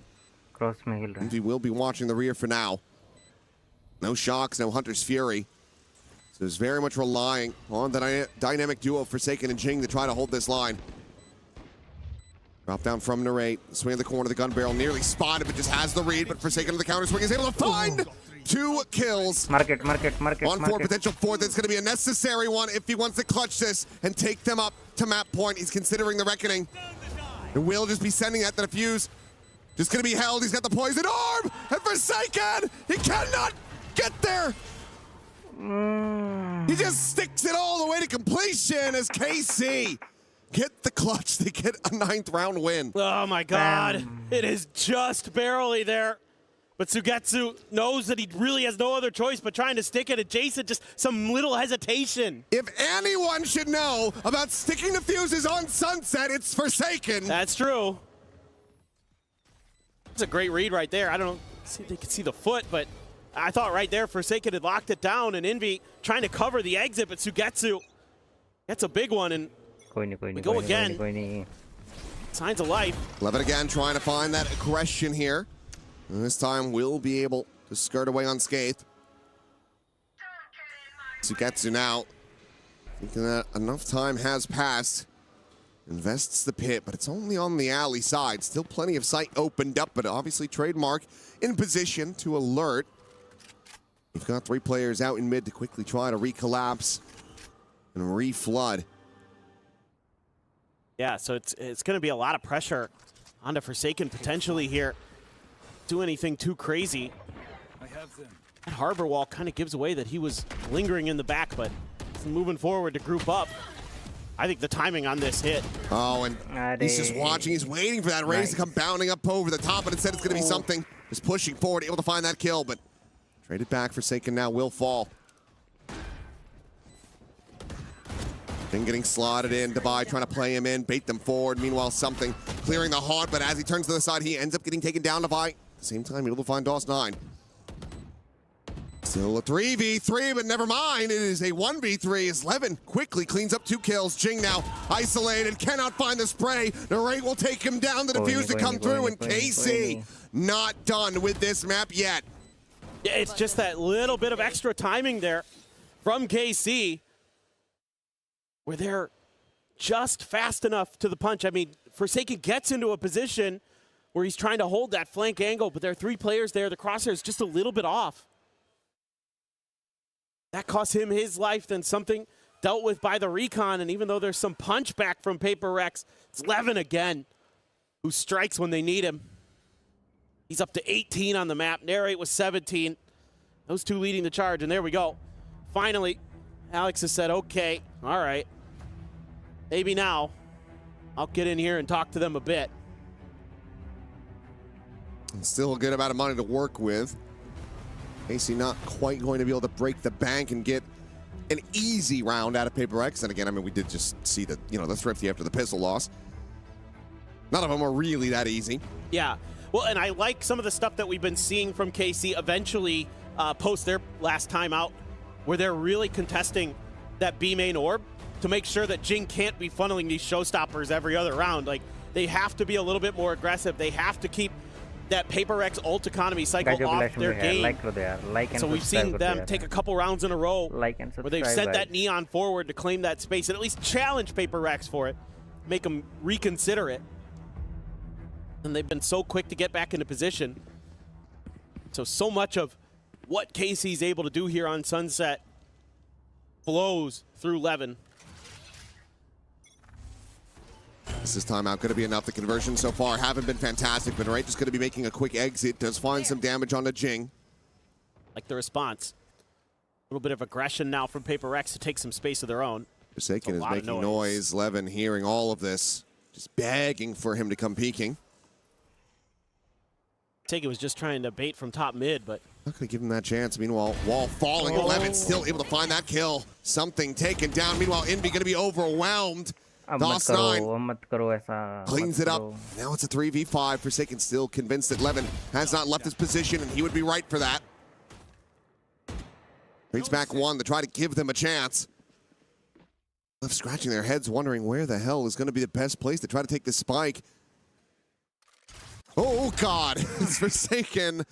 A bit of a rough timing there. Sugetsu able to find it. Now another 2v4 would be necessary for PRX to try to take this up to map point. That was really nice timing from KC. They knew exactly how long it would take him. Chavez looking for Jing. Puts him down a little bit lower, 30 HP. Just out of range of being wall banged, but it's still going to be caught. DOS9 able to find it, and Devi can't even pull the trigger. Narrate so damn fast with it. As KC tied up 11-11. And now we're getting to the point where PRX's economy suffering a bit. So his next round, so important here in this map. I mean, you have enough, but for the buy, and could have had the knockout blow. Levin there, tucked in nicely. Just nobody on PRX really reading the map right now with these multi-man pushes. Isolated players getting caught. AC really making some nice reads, and it's got a ton of energy back into them. You have that Nightfall there. One away from a Hunter's Fury for Envy. It's going to be the closest ult for PRX in this cycle.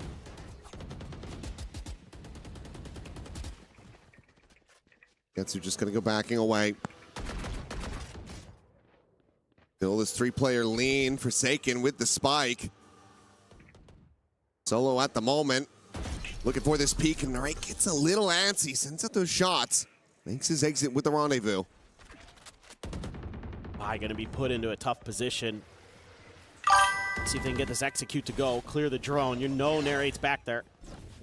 Dash forward into the cubby, the wall getting set up, some shots out there. Warning Levin, rerouting him as Hunter's Fury through. Will get the tag on a one, but cannot find that elimination in the end. Nightfall now going to be going out of Sugetsu quickly, scales in behind this. All of PRX evacuating the site, but something still here at Market is able to find the first as Sugetsu gets taken down. A little bit of ring around the rosy there that Levin comes out on top of. Cleans up a kill onto something as Shock Dart's going to be sent in from Envy to try to delay, but he is tagged down low. There's 8 HP remaining, but Devi refills the space from Market, finds the kill. Levin dead. DOS9 now having to do it all. Nice. He cannot find it. Jing comes out on top, and PRX now move up to map point. Oh, this is a nifty little idea from PRX to have an extra little layer there. They're able to get something tucked into Market. He strikes. There's so much attention on site behind that Nightfall from KC. They just kind of tunnel vision in that direction. Let's go, guys. Let's go. A little bit of a in-ear issue there. Sugetsu maybe having a quick issue with the headset. Having to get that checked out. Maybe the nightfall effects lingering on past the round. Yeah. It's the next big thing in gaming. Mm-hmm. Death play. Now, look to get this rectified quickly, but KC, they're going to have to get this done in overtime. It's all very extended one, I believe, over on the other stream between Vitality. Taking that one, I actually don't even know where that went. I mean, they're still on stage. I have no idea. At the moment, that looks like Energy doing pretty decent. I was a 16-14 on Ascent. Wow. Well, you got two Titanic teams there on that stage, so really to be unexpected. That one I knew was going to be a long series, one way or another. All right, this one absolutely could be as well. If sure. KC are able to close this out on Sunset. KC have had some really nice rounds, some really good reads. Individually, some stellar moments from the likes of Levin and Narrate, who have been really, really instrumental here, keeping KC flowing. PRX has had kind of a little bit of everything from everyone. Seen big multi-kill rounds from literally all 5 of those players in the pink and blue and purple. But hopefully this one doesn't take too long. I think maybe they're just going to try swapping his device there. Get the sound issue taken care of. Unplug it, plug it back in again. Yeah. Power cycle. Yeah. All that good stuff. The classic. But this is... I mean, and that's already gone away, but I'm thinking back to the old days, cartridge games. Oh, N64, etc. Yeah, they got the cartridge, blow on it a little bit, try to clear the dust. Now we're hitting the point where physical media is just going to be completely dead. What a fun time. What a world we live in.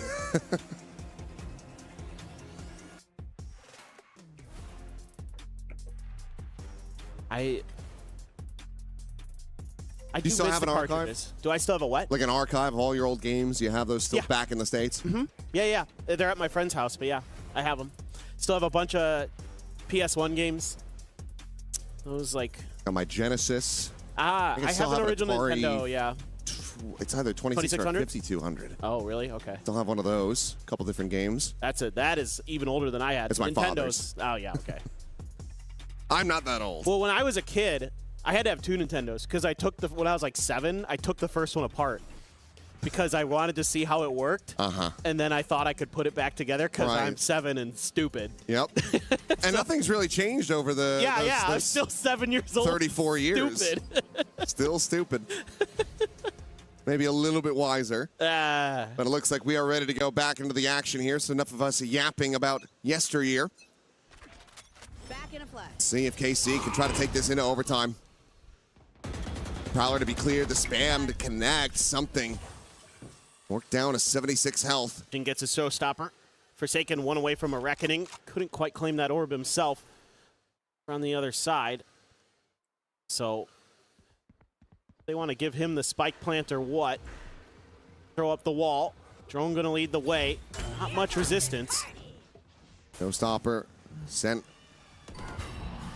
Haunt. Oh, gonna get the reveal. Lets them know where the showstopper is going to be coming from. Sends it forward. Damage not to be found. Alpha's just out of range of that.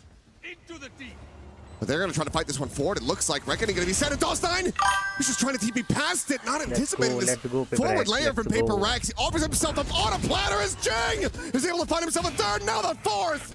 And maybe an ace to close out this map. Levin having to do it all. Finds the first, but needs so much more. Devi there shuts him down. 13-11. PRX change up the comp. They come out on top here on KC's pick of Sunset. It certainly looked a little uncomfortable for PRX, though. A map that used to be very much one of their hallmarks, but this time around, KC had some really nice ideas, some good mid-rounds, some good individual moments, but PRX just a little bit too deep in the long run on that attack side. Some of those alt cycles catching in favorable moments and able to get lots of value out of it for PRX. And now we get ready to go to Fracture as PRX try to keep themselves alive here at EWC 2026.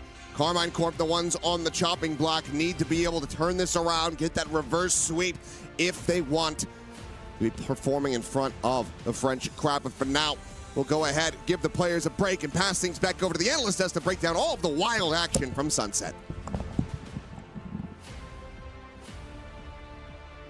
We've had so many chances for overtime, and it has been taken. Not the case here as PRX shut the door on the comeback by KC. It was a valiant attempt by the Blue Wall, but they fall short on their map pick of Sunset, and I think that's going to spell very difficult future for the French outfit. Let's welcome back our desk with Kukuka and Big Time as, man, 13-11. They try to pull out the Sunset, knowing that PRX has not been playing on that since being at Masters London, and it just doesn't quite work out because the guns come alive, the plays come alive, and it's just a bit too much here for KC. Especially on that second half, Jing was absolutely amazing. But for the side of KC, so many cool things that we saw throughout that match. How Narrate was playing the chamber, how they actually had to work around the map because of Forsaken being on that harbor and all the conditioning that he was having. But they found a lot of solutions. But at the end, man, I just feel like with KC, it's always the same. Like, they're so close. Too close in all of these matches, and if you could see it on the cameras, we could also feel it here. The way that they were celebrating, because at the end of the day, you're about to win against PRX. That is something that not many people can see.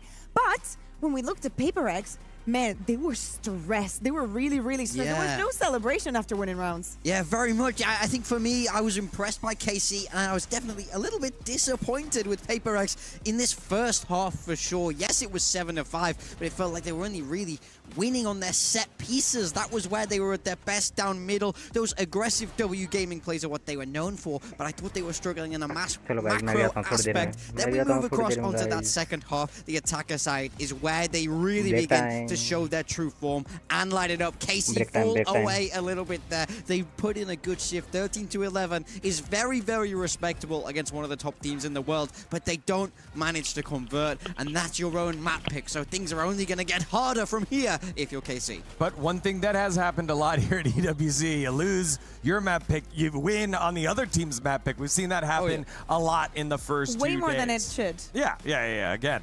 But I think this one's a bit different with Sunset being the one out of the pool, and you know, I mean, you could definitely tell that the PRX is still thinking about, you know, the way that Sunset was playing. I think that you could tell that KC is way more intentional with their Viper walls and how they're moving around the map. There is some sort of level of preparation into here. I mean, it's not like PRX didn't know how to play this map. I think that they were brilliant on it. Davai also had a couple of rounds like this one, for example, in the Viper split that made absolutely no sense. So many of them, as we said, very small margins. It is good to see, though, that Forsaken can bounce back from the performance that he had against NRG, because he had a couple of maps that did not look good. Yeah, very much so. I think, you know, when we talk about this PRX team, you talk about how stacked it is across the board. It really does feel like on any given day, any one of them can win them games. So they don't all always have to be at 100%. They're a roster that's talented enough where if one drops off, you know that there's star power elsewhere, but it does feel like they need everybody here in this tournament to start converting. They are in that lower bracket, and that was a very, very close map one against heavy underdogs of Karmine Corp. Things are not going to get easy for the second map on Fracture, as Paper Thing was saying, and of course, if we know KC, it's not going to get easy. But I liked also seeing Levin, as I said before, coming into the map. To me, it's important that when we go back to EMEA, he has the confidence that he needs to prosper and to be good at other duelists. Last year, BBL ended up putting him in a jet because they didn't know how to make it work. Like, you have a kid that has so much talent, but you cannot exploit it. And now I really feel like I'm getting to that. Levin is growing in him, you know? Yeah, again, stood toe-to-toe here with PRX, one of the best in the world to do it. And I think going back to your point of PRX being more muted and stressed, I agree they were stressed, but even in the winning round, it was like, this is what we do, you know? We have to win these rounds because, you know, our aspirations aren't just making it out of the group. It's like Argentina versus Cape Verde last night. Almost the same. Our expectation is Let's celebrate that we won, but also we've got bigger things in sight. You know what's in sight? It will be a short break, but after that, we'll have map number 2 of this matchup, KC versus PRX. Don't go anywhere. You're watching EWC 2026.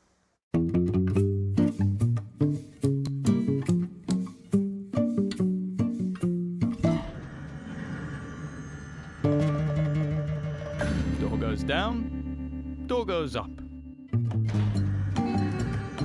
Door goes down, door goes up, door goes down, door goes up, door goes down.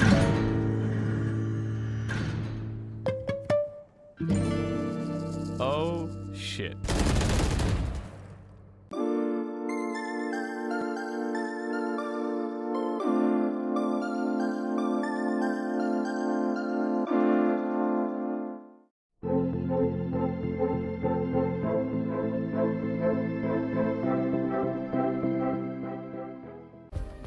Play is in our DNA. Whenever we let it out, it becomes our superpower. Now imagine an entire city being built to supercharge it. Kadir City, powered by Play. We were there. For every click, every clutch, every respawn. We were there for the years of grind. And we're here. Now. The proud founding partner of EWC. Powering the biggest event in gaming. Shoulder to shoulder with the world's best. Making history. Greatness deserves a stage. Lenovo Legion. Reach your impossible.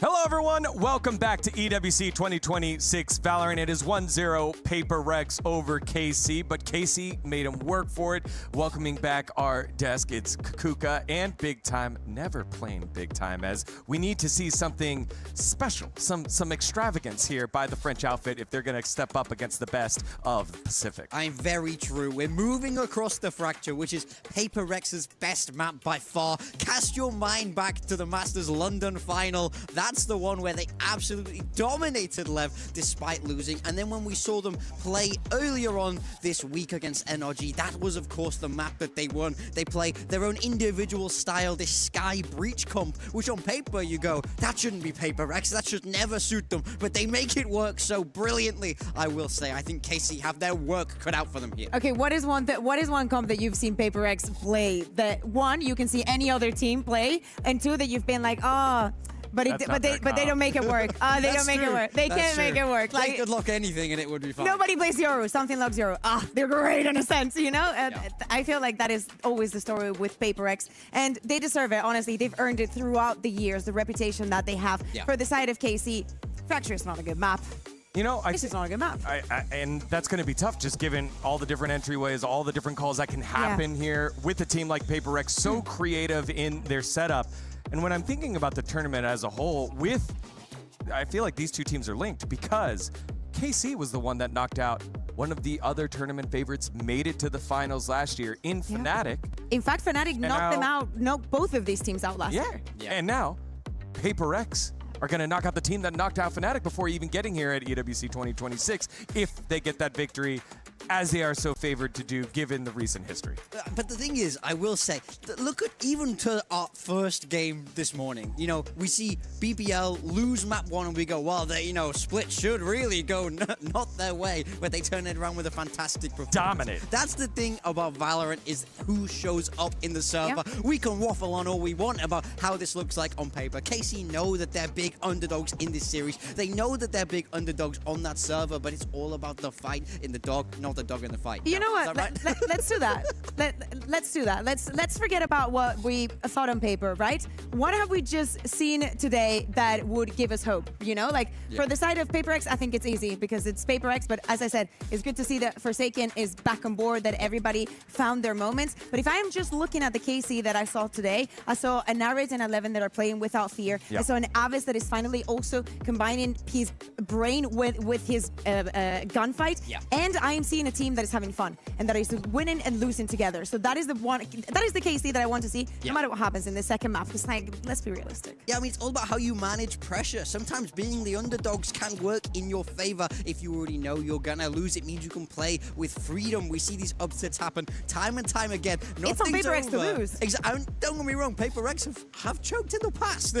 They're not immune to this by any stretch of imagination. So we'll have to see how this plays out in front. Yeah, and we had the opportunity to listen to Aves earlier in that Road to EWC video that we had. And he knows, he understands, we haven't played well. One of the worst times in my career early on in this year, but also giving himself grace as the IGL. And the IGL your way 13-11 against the PRX squad feels like, all right, these are things that we can build upon. I think it's just keeping track of that, making sure you're not trying to win the whole map in one round. Like, just build upon it, take all the positive things, and throw that up against one of the best teams in the world. I think especially momentum can work so heavily in their favor. When you look at that final in Masters London, my mind goes to map 5 of Lotus, where it was 2-2, everything was level, but PRX can't get themselves into the game because the flow of the game goes against them. The momentum goes against them, and they couldn't recover. For KC to have a good chance here, I want to see them get that pistol. I want to see them get that bonus, and I want to see the snowball, the ults come online early. I want to see the same communication as well that we were seeing, because every single time that we had the player cams on, we saw Avis yapping his mind away. Same goes with Levin. I want everyone giving 1000% Doshi as well.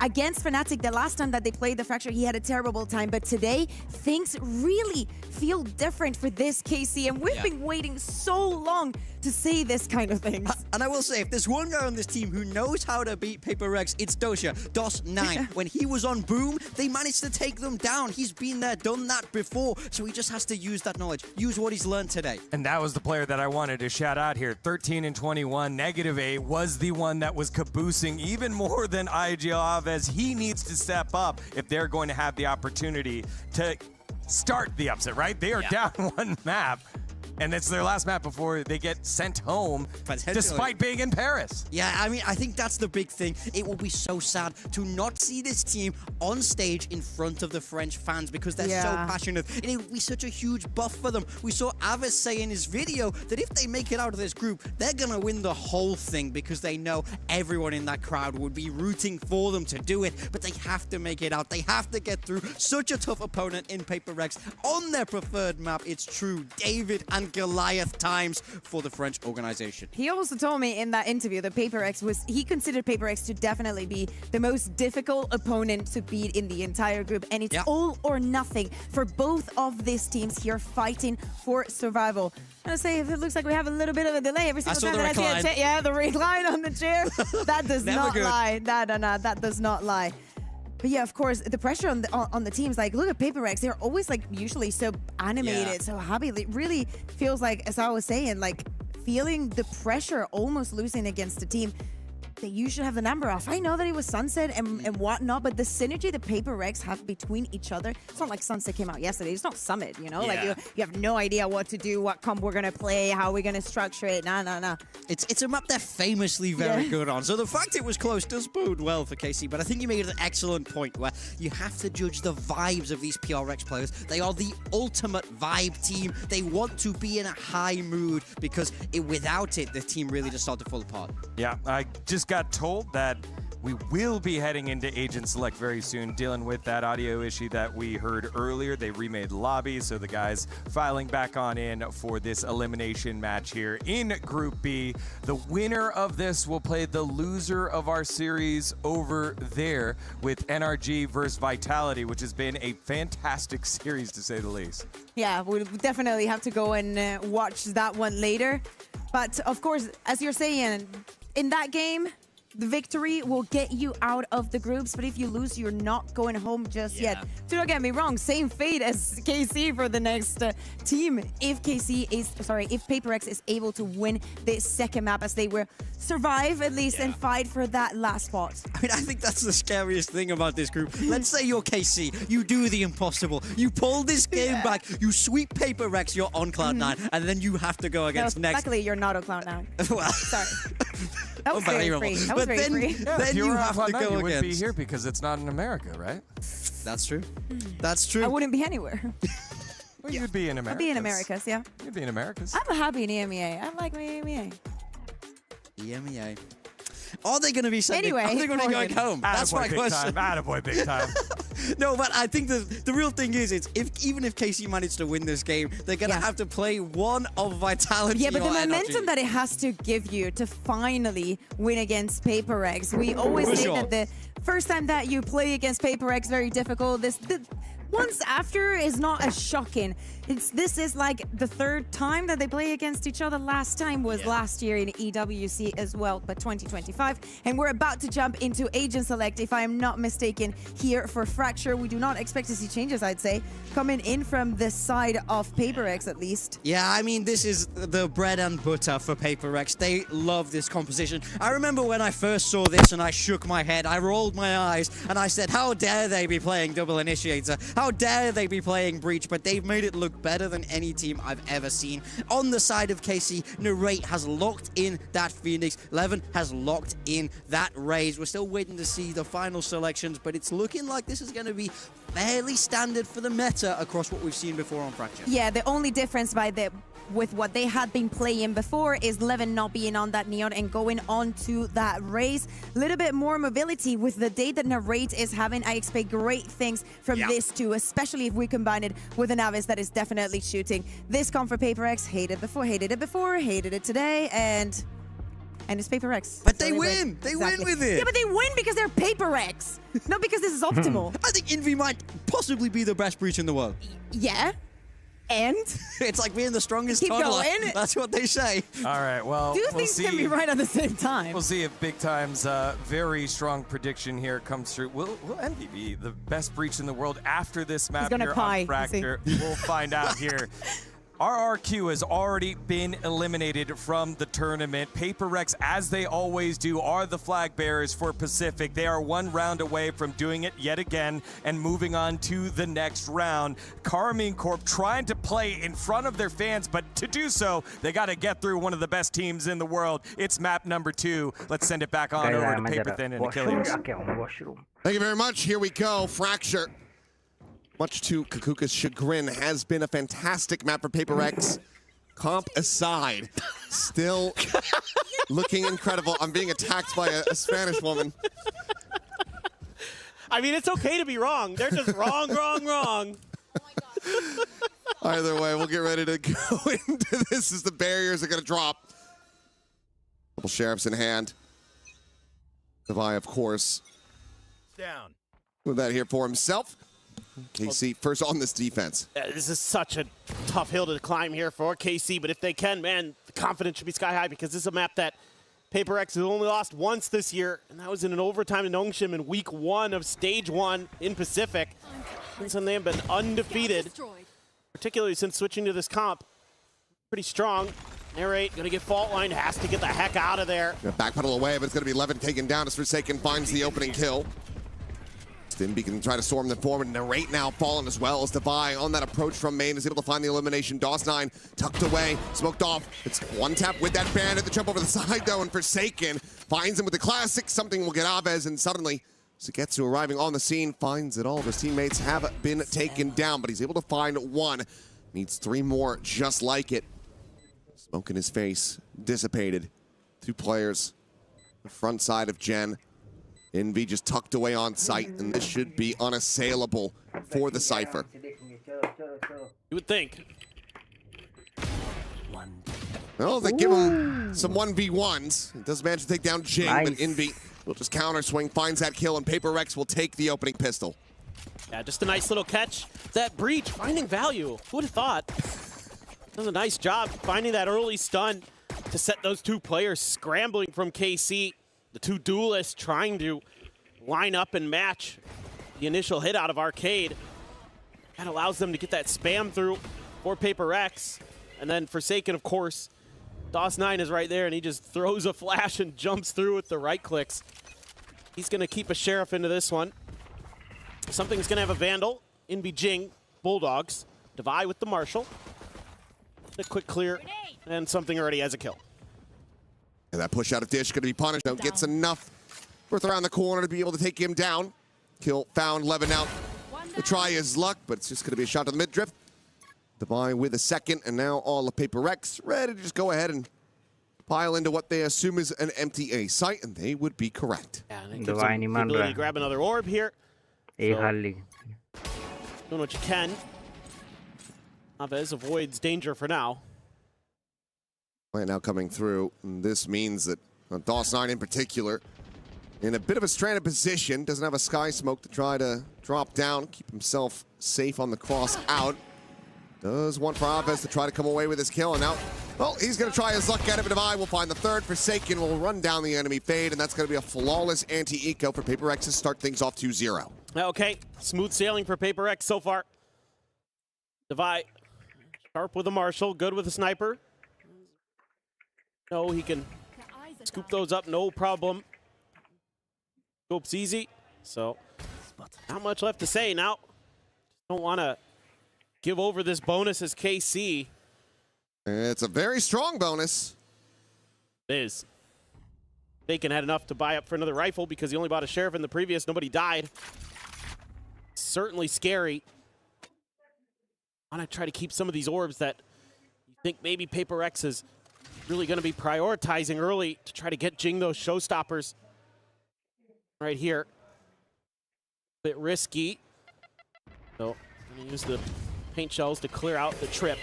That trip gone, camera still going to be situated there on that entryway, but Jing just blasts back his way forward in towards Canteen. He's able to find one as DOS9 is going to be taken down. Sugetsu able to find the one as they storm their way forward onto the site, and what an explosion of death in favor of Karmine Corp. Immediately able to find all 5 players. Sugetsu cleans up 3, and they stem the bleeding very quickly.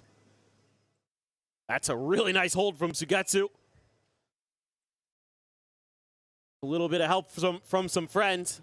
You know, PRX feels like they get that first kill. They get the Trailblazer that identifies what's going on site, and they can make a move, but KC just better in the hold. So it's going to be a big one for KC. Going to keep that economy okay. Keep the guns.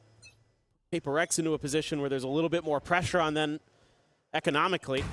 Now you've got this neural theft online nice and early. All at a tower, no one to play that position, but DOS9 to be isolated on the site for now. Try to maybe skirt his way over. No, decides to just stay situated here within the smoke and finds the timing on the Devi. Something similarly going to be tagged out at 16, and now with that corpse, they're able to find that neural theft reveal, and Forsaken's trying to stay tucked into the corner, but will get taken down. Something around the back now going to be dealt with out from that underpass side. It leaves just Envy and Jing to try to fight their way forward against 3 on KC. Well, Envy's got the spike, and he's thinking about maybe changing directions here. Wants to clear a little bit of space. Risky, but Jing needing to find that second kill. That would have been the thing that makes it feel very doable, but he in his own right still could absolutely clutch this out, but everything going to be working against him. Down in numbers, down in health. Doesn't have an ult. He's going to try to shift things up, go for a reposition. I'd be hoping that KC had bit that he had gone to A. Well, Envy looking to try to take down Aves. He cannot. So tied up 2-2. PRX. Economy getting whittled away at now. Yeah, I think as PRX, you're going to have to talk a little bit about what's going on this B side if you're going to keep trying to make some hits over in this direction, because the smokes are all over the place, and KC has been finding really good timings around them to shut down the initial hit. Sugetsu so wily there, and giving over that first blood allows that neural theft to come through, find the second as well, making it a little too easy there. But credit to them, they're very well prepared how to layer those smokes. And you've got the Cypher, Showstopper, should be avoided. I mean, KC's done a great job of making sure that they at least don't really take damage to these. Okay, yeah. Tucked back around the corner. For a second, DOS9 was starting to push that angle. Re-wraps towards that rope side. Meanwhile, approach now coming in. 3 players from Dish. Envy, lone defender here. The top of sight. Sets out the aftershock, tries to buy some time. Blaze Wall going to be situated, forces him a little bit further forward. Paint Shell as well to try to buy some space with a re-approach coming in from that sand side. Envy able to find the one. DOS9 in a rate, however, answering back in kind, keeping it to a 3v3. A lockdown available, but not going to be needed. As Devi will clean up 3. Forsaken gets the final. Grabs up a gun. PRX will reestablish a 1-round lead. There's some good understanding here of KC of how PRX likes to set up these A post plants. You know, they know they're probably going to tuck a player into that corner, so they're throwing a little bit of util Envy's direction, try to make him uncomfortable. And then they know they have to go clear rope because there's usually going to be 2 players over there. They just can't quite do it. Devi right where he needs to be when he needs to be there. As that lockdown, Envy has a rolling thunder, but a couple ults there. Rate and DOS9 have theirs, but Sugetsu and DOS9 on Bulldogs only. The fun's starting to dwindle for KC. They can get this one. Get some of their ult cycles to go. Oh, I mean, maybe not quite hearing that curveball either way. Something swings out into the open to his death. You're dead. Little strike. A non-factor now in this round as the running back's going to be coming through Narrate, trying to find a target. Swings the corner, but Jing will be able to shut that down, but Levin is right there behind him. Gets himself on the board at long last. As Devi now trying to clear down through this underpass, but Narrate absolutely has him screwed. Now it is just Forsaken and Envy in a 2v5. Boombot to find nothing, and there are so many angles that they have to try to re-clear. Or they can even consider trying to make a go of this, but in all likelihood, this should just be a save. Yeah, I mean, again, KC understands the tendencies of PRX and able to really beat them to the punch. Spotting each other out. They see the breach, and that means that all the other players now rotating back over, but Envy wins that fight. Narrate's going to be taken down, but Forsaken only able to find the one before falling. Via tap of the rope, the Prowler scouting his position, trying to run them forward, gets the dink through the wall, but cannot finish the job. That stays alive, and KC find parity once again. I think we might see a timeout. I would maybe consider one here as Alex. You want to talk a little bit about how to work the map a little bit more, how to be a little bit more prepared, because KC's being pretty aggressive themselves. Exactly what you need to be doing on the Fracture Defender side, and they're throwing you a lot of different looks. This time they come from sewers unexpectedly. That just throws the round completely off balance, and then PRX knows that the Phoenix ult is coming, and so they have to just take a pause, but that means that you get a free trade there because you identify where Jing is. Got Levin right there behind Narrate. Absolutely need to talk this one over a little bit. You want to get a lot more rounds here on this attacker side for sure. A lot more rounds, and you also have a lot of ultimates. I believe it's 4 online at the moment. Ready to go. Yep. Don't want us to be seeing the players overcommitting those. Curious what the buy is going to look like for PRX. How much money was left? Memory fails me in that regard, but important round. Try to set this off balance. Yeah, I was going to say, I think they were pretty poor. It's just going to be some Sheriffs. The Bandit, I mean, something only as a classic. Forsaken, the only one with anything really to buy up with. Just a Guardian. So, kind of brutal for PRX because you would expect that you're going to lose this round, chew through some ult cycles, and then KC's going to be right back into theirs to match yours. Oh, well, the timing found. Sugetsu tries to go in for that cam. Forsaken swing that corner, Guardian hand, able to find that elimination. Orbital Strike will slow down the rest of the players' approach. Meanwhile, Narrate able to burn Envy to a crisp. Setting out that molly, gets that kill. PRX will be given the sight for now. Well, Devi, world away, exploring into B, but even if he calls for the rotations, you still have Levin on this very deep angle. Outlaw in hand. Should be good for it.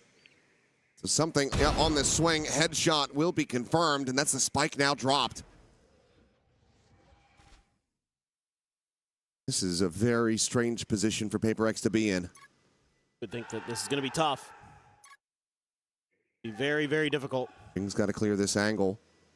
But it's going to be Devi walking in first and foremost. So DOS9 able to find that kill. Jing repivoted, walking through Sands. Take the rope up the top. And even then, not necessarily favored, will still be able to come away with that kill, but there is so much more to do and just not enough time for it. Plows forward to his demise. Just the 2 eliminations found, and KC now up 4-3. Well, I mean, what can you say? KC's just really got good reads right now. Good flow for the map. Again, I saw this on Sunset where they were able to start stringing rounds together on their defenders when they were starting to make some good maneuvers to kind of counteract what PRX wanted to do. The utility's been so good here. DOS9's been phenomenal, I think, on the brim, even though he's not racking up a ton of kills. It's been really hard for PRX to just get the gunfights cleanly that they want. 3 ults available. Concern for PRX is there's 2 big ults of 11. Gonna rip one. Which, first one's gonna be sent through. But Envy just going to be taken down. A northside crunch. Sugetsu snapping on for the headshot. Devi eliminated. Jing at the same time. He's eating an immense amount of damage. He's down to 10. He's now dead. Narrate has him. And once again, there's a 2v5. KC just having a chokehold on this defender's half so far. They're looking to move up 5-3. Levin grabbing an orb. Forsaken. Grabbing a couple bullets between the eyes. Flawless here. The economy is already built up quite significantly for KC. PRX is yet again. Subscribe. We're going to have players cash capped as, yep, Levin will make it a flawless. Well, this is just going from bad to worse for PRX because you don't have any buy to come into this next round, and you're sitting through 3 really powerful ults again without getting any value out of them. They're just spreading the map, and KC just keeps pushing every angle, and they're winning every fight. Oh, yeah. Boy. Yeah. It felt inevitable, but it's still difficult to see here. Second and final timeout for PRX here on Fracture. Going to be spent just 9 rounds, not even. 8 rounds of play. Alex very much not happy with the way that things have been going. No. I mean, I think in some ways, you might just need to simplify the game a little bit here as PRX. Just kind of 4-1. Death ball around the map a little bit. But the way that KC is responding to everything is just so, so good. I give so much credit to these players and the coaches. They are very well prepared. I mean, they knew that Fracture was going to be picked if they left it open. So, again, PRX has been on quite the streak on this map. They obliterated Leviathan on it to open up the Masters London final. Just beat Vitality yesterday on it. Here today, AC is saying, no, we've got this figured out. We know how to shut you down. All sheriffs except for Jing with the bandit. And then get hit by, that's the Trailblazer there, but okay. Bye. Belt of a shot just from main. DOS9 eliminated. Reveal was there, but Narrate can't really play off of it. Sugetsu's still going to be able to find one as the lockdown now placed. That underpass.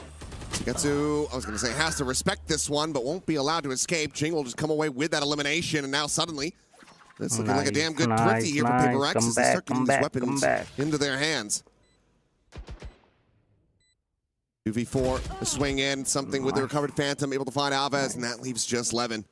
Now to his own devices to try to stop this from going over, but this could be a huge swing round for Paper Rex. Feels very necessary after committing the second time out. Oh, yes.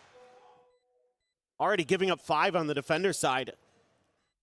That's brutal. I mean, this is already a win in this half for KC. Every other round they can get here is gravy. So all the pressure is onto Paper Rex to be clean the rest of the way through. But that is damn clean. I mean, you know, Thrifty confirmed, but you also only had to commit the 1 ultimate into this, so you still hold on to 2 critical ones. Yeah.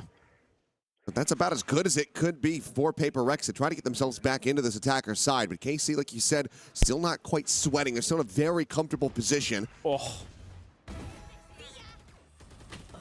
Can they stop a momentum build-up is the question now.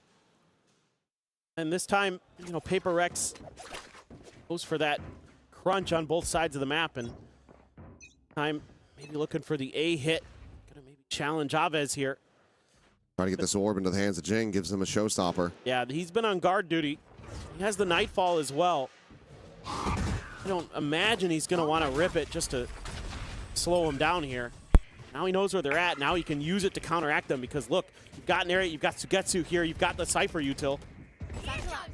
Sugetsu going to have to be careful. I mean, he's still playing quite far forward. Showstopper up and over the top of the ring. Says, I can disrespect that. I've got to run it back. He's still able to find the kill. Something will be able to snap him back with the ultimate. Trying to get himself, and it's a very open plant. This is incredibly risky. The peek's not coming in. Police wall now sent up. Molly is going to be sent out early, not using this for the post plant, just trying to stop and dissuade the push forward. Orbital strike as well, going to be committed. Paper Rex, it feels like they're sending everything far too early. Forsaken Divine, now gone. Something having to play forward here alongside his teammate, but they both just fall to the wayside. And this feels like a massive, monstrous overcook from Paper Rex as they drop the round. Absolutely. This is beautifully thought out by KC. Again, they're so quick to react, but one of the things that's been really impressive today overall is the way that Narrate has been able to absorb Jing's showstoppers. We saw it with the Chamber on Sunset many times where he's the one there and then Rendezvous out. This time he has to run it back. He doesn't even get hit by it. Just blows right by it, and Jing just off balance with it. I mean, what an inversion from what we had just seen. A gorgeous, thrifty, 1 ult committed. There you get the showstopper, the rolling thunder, an orbital strike, everything invested, and they can't get the round over the line. Oh, it's a huge Nightfall as well from Alves. It hit 3 players on Paper Rex. Nullified any of their ability to get into decent positions. Now Narrate tucked around the box. Just gonna bypass him. Let's see how quick he wants to be. To challenge something, and he wins. And something now dead. Things still on this approach. Flash there, Narrate just sending out the molly to try to get himself covered. It ends up rebounding off the box, but it might not matter at all. Still gets Forsaken. Jing dead. Narrate recovering, finding Inby. Gets the 3K in device position, absolutely known. They'll find one, but nothing more. The best that Paper Rex can do is stop it from being a flawless KC. Already guaranteeing a lead at the half. And they just got so many plans here. Every time Paper X tries something, they're winning a bunch of the 1v1s. Narrate, another huge one. Instantly deletes something. That means your smokes are gone. Means this becomes way more challenging. Try to fight their way through, but KC has been reacting so quickly. Whatever Paper X tries to accomplish. Sugetsu even as a judge here. Plenty of money and has some kind of trickery up his sleeve. Ooh. Up shot, not quite to connect, but Sugetsu just ready and waiting. He hears the player below him, but doesn't want to pull the trigger. Decides to just back off for now. It's some space taken, but still no closer to getting their way forward into the site. Meanwhile, Karmine Corp, they are on this north side approach. Ping coming down, starting to get a sense of this as Paper Rex. Meanwhile, Devi trying to beckon them back over to the A site that has been evacuated. Well, it Took a while, but I think PRX has now kind of figured out what the real sort of game plan was here for KC, and that's just swarm off of contact. जल्दी मत Forsaken करो will इतना be able to get his ult here, assuming he can get the plant down. DOS9 and Aves not too far away. Hello, Priya. Having to check so many angles, so many corners here is PRX. Welcome to the watch The longer party they take, of the more obvious this EWC becomes. Meanwhile, something 2026. is going to be found. Narrate just pushed down through the underpass. He's able to find that kill. Wants up over the top. Not going to be getting a reveal. Right now in play, and the Seekers sent immediately by Forsaken. The flash over the top, trying to go for a timing shot. Aves, however, able to avoid it. Meanwhile, Forsaken has to backpedal away as a run it back is going to be called in. Envy still on this approach, trying to slide in from behind. Intercept, will be able to do so. Aves now eliminated as Forsaken going to be forced into the open by that Molly. 11, however, able to find one. Envy up over the top, cleans up DOS9, gets it back into a 2v2. Time bled away. But Envy will fall, and Jing now has to do it all. Fully flashed up, doesn't know which way is up, and that is going to be Narrate with a 4K. The defuse to come in, and Karmine Corp will make this 8-4 at the half. Well, this is feeling pretty darn comfy for Narrate and Karmine Corp. That was an incredible round from him. He really found a ton of value with that Phoenix as it went along. So many ults that he's able to run together. Able to absorb so much pressure from PRX. पहले Well, it looked PRX like ने maybe ठीक it was निकाला going to be यार, a बाद में पता नहीं pretty क्या हो clean गया. start for PRX, quickly crumbled. Karmine Corp is just feasting. Nice, Sugatsu and Narrate in particular. A massive half for both of these players. And if that is going to continue as they move over to the attack, then yep, I'm feeling pretty confident about seeing these squads go over to Lotus. The third and final map to determine it all, see who is going to be going home and who gets to stick around. Play against the loser of the other ongoing series. Vitality and NRG fighting tooth and nail at the moment on their third and final map. I just love the game theory here. Love the individual play from Karmine Corp. Sugetsu, absolutely just so annoying. DOS9, really timely. A lot of his utility. Narrate, so good with that Phoenix. Started to cause a lot of problems with those A-site post plants. Just about everything PRX tried. Boarded. And there's no further help. Both timeouts committed. This has to be on the players after this break. Run back enough rounds.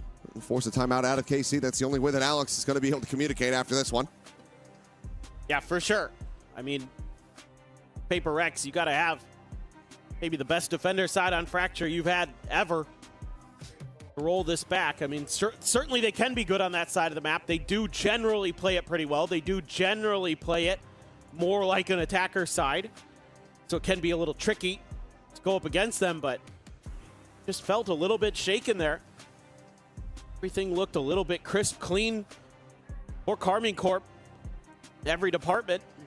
PRX, not so much. They looked a little off balance, a little discombobulated. A big time pistol. If PRX can get this, yeah, there's definitely a shout. There's definitely a hope. Karmine Corp gets it. You have such a massive hill to climb.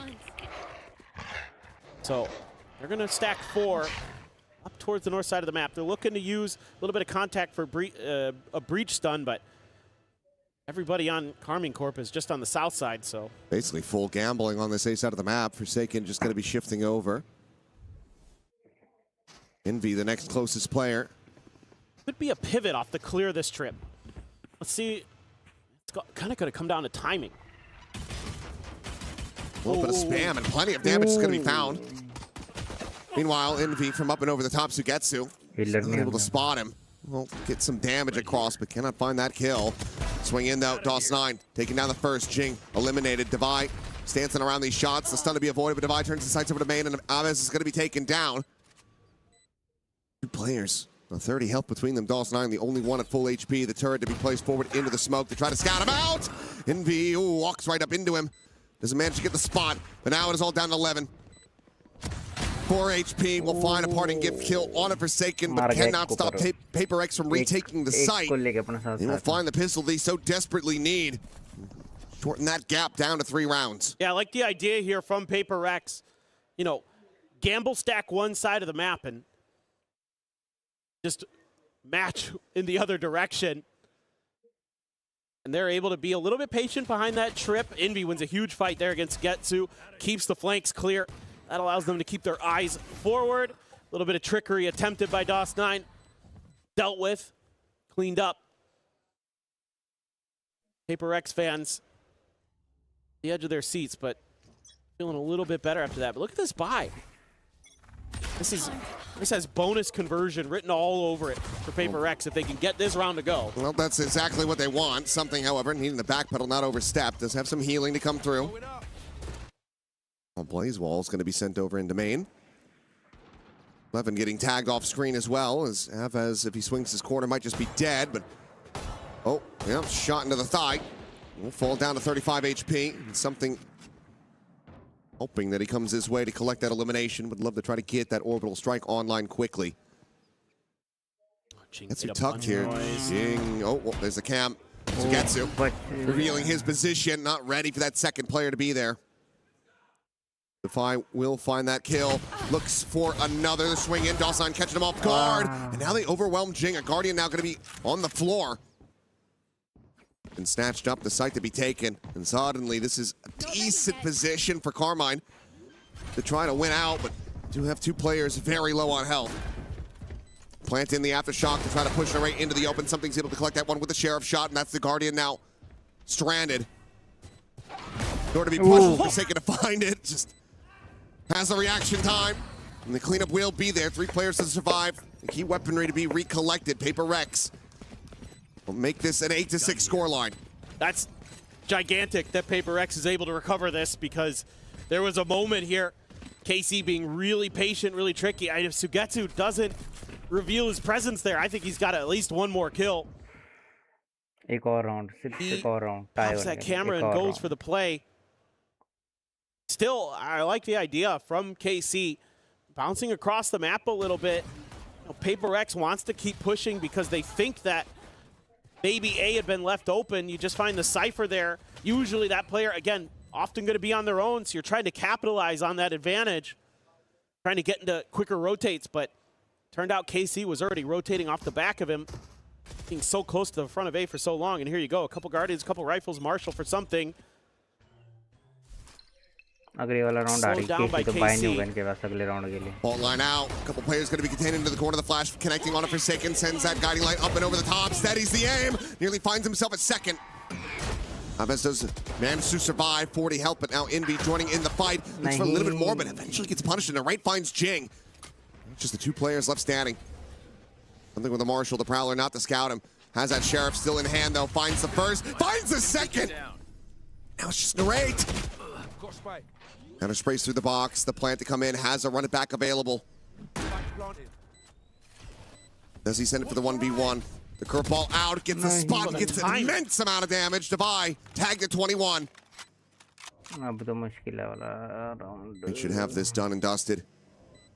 It has to be a quick, crisp, and clean headshot from Devi to try to take this one. He won't be able to have it. Narrate gets himself a 4K clutch. To deny the bonus conversion, but it's an immense amount of damage still dealt by PRX. Narrate just incredible today. Not sure if Devi made some noise there, and he was able to time that curveball. Looked like maybe there was a shout here for a moment. PRX trying to set up that crunch from Sewers, but that's something doing his damnedest. He did. I mean, this almost was his, but spam through the box. Nice. 4K again for Narrate. 29-2. He is frying. Well out in front here at the top of the lobby. वो तो मुझे पता है will win. पर मैं चाहता हूँ B वाला ये मैच जीत जाए. Orbital strike is online. Decider match तक जाए नहीं है. Run it back, maybe to be committed here. As Orbital's just going to be called in.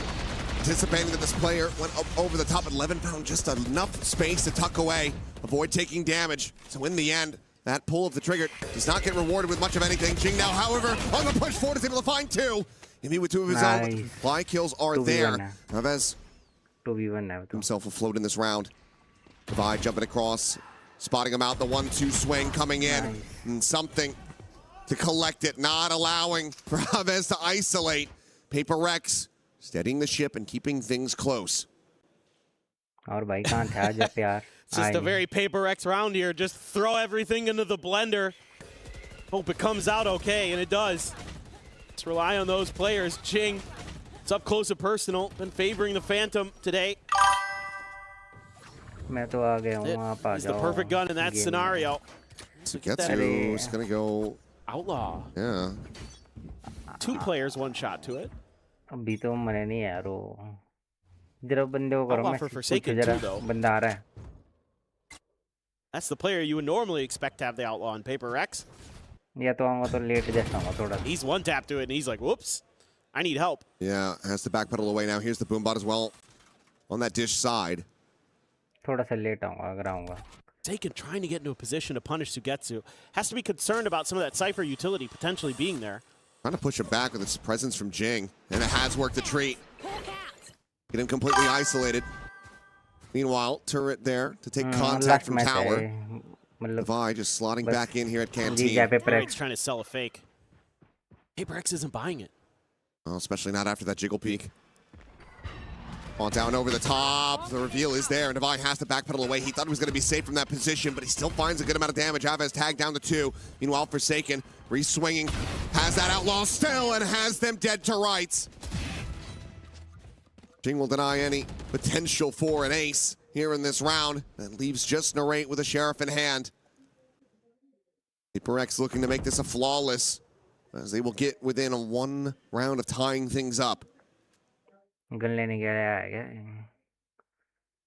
Guns available over here. Still doesn't even get, oh, it just deactivated. Just got recalled. But on the peak, Forsaken will get the 4K in the end, in flawless fashion at that. Okay, Forsaken now starting to get a little rowdy on stage. Trying to rally the troops there too. Hearing some cries from one of the leaders of the team. I'll say him and Devi pretty equally share the role, it feels like most days. Ooh, fantastic. But the patience there and the fact that something doesn't get tagged by that Outlaw, really huge in the way that PRX is then able to make some really nice adjustments in that round to flush Sugetsu into that first kill, to take the danger, the big danger weapon out of that round. And then from there, just hold the line.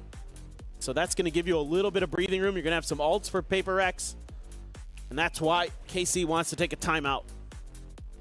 Well, to see when we go back, much if the Outlaw was still in the hands of PRX, but I think you can continue to get value off that one. Sugetsu at least is not going to be able to go for a full util, full armor buy, unless he wants to lean back on something like a Bulldog or a Guardian. Yeah, I think PRX might have bought anyway, like right before the timeout was called. I saw somebody spend a bunch of cash, so they might have dropped it. But yes, it was still in Forsaken's hands, so they very well could have kept it if they wanted to try and make that work, throw it over to maybe something or Devi, you never know.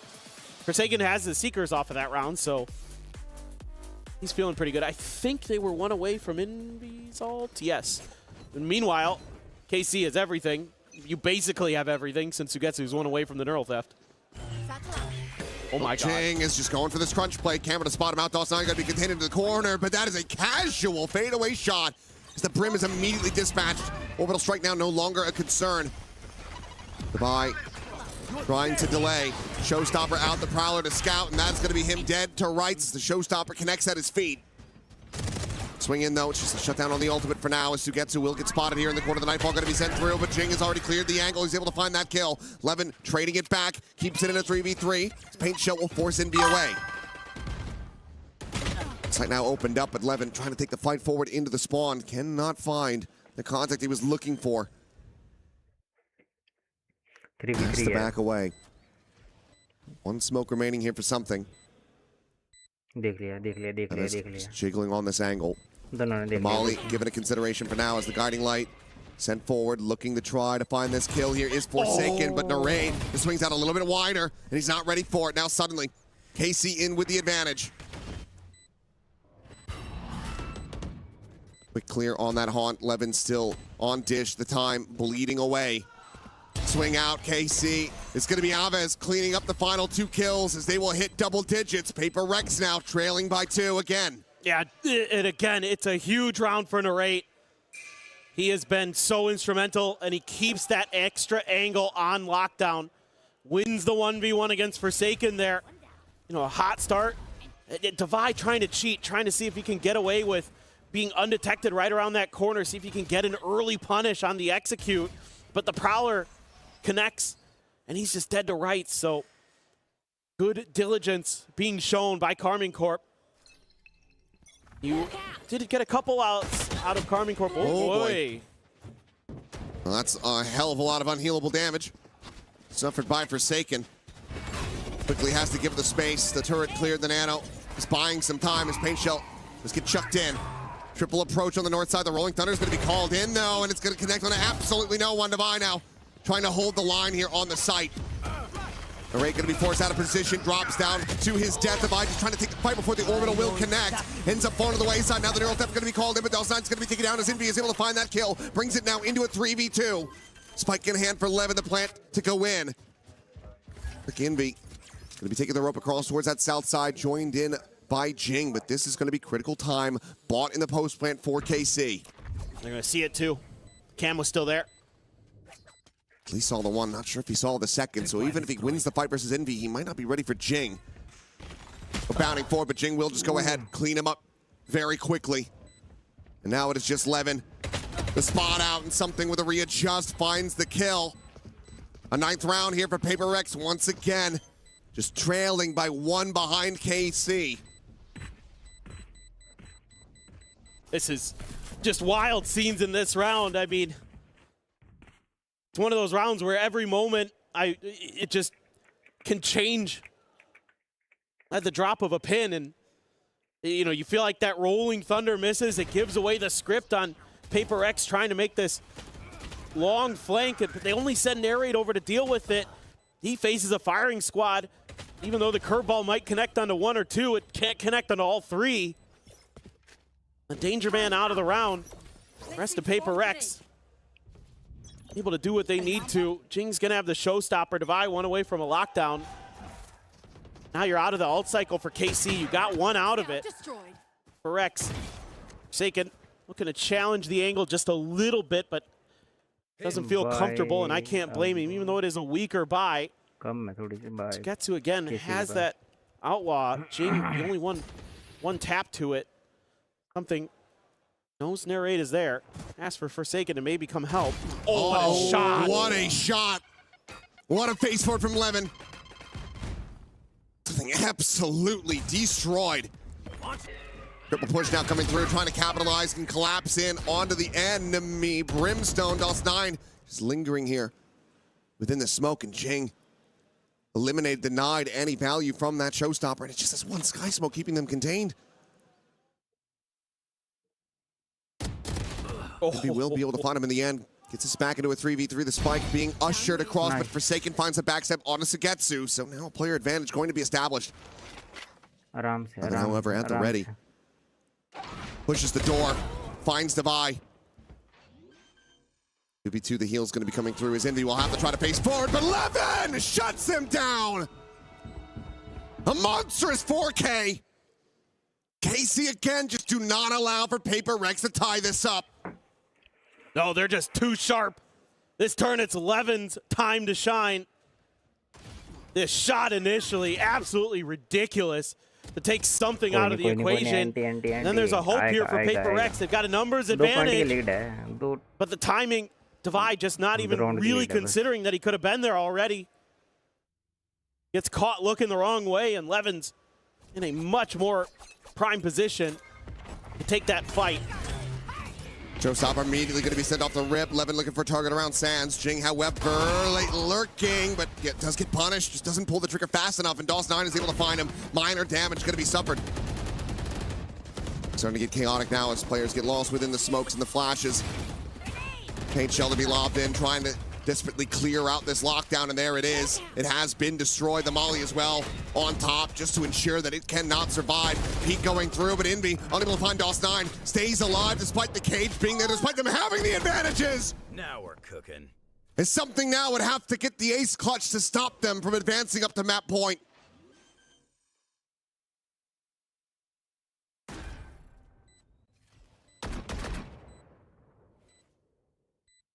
And given the money, the lack thereof, no other choice but to just simply back away, try to play for overtime. This Vandal has to be retained. KC, 12-9 Lotus. Just there on the horizon.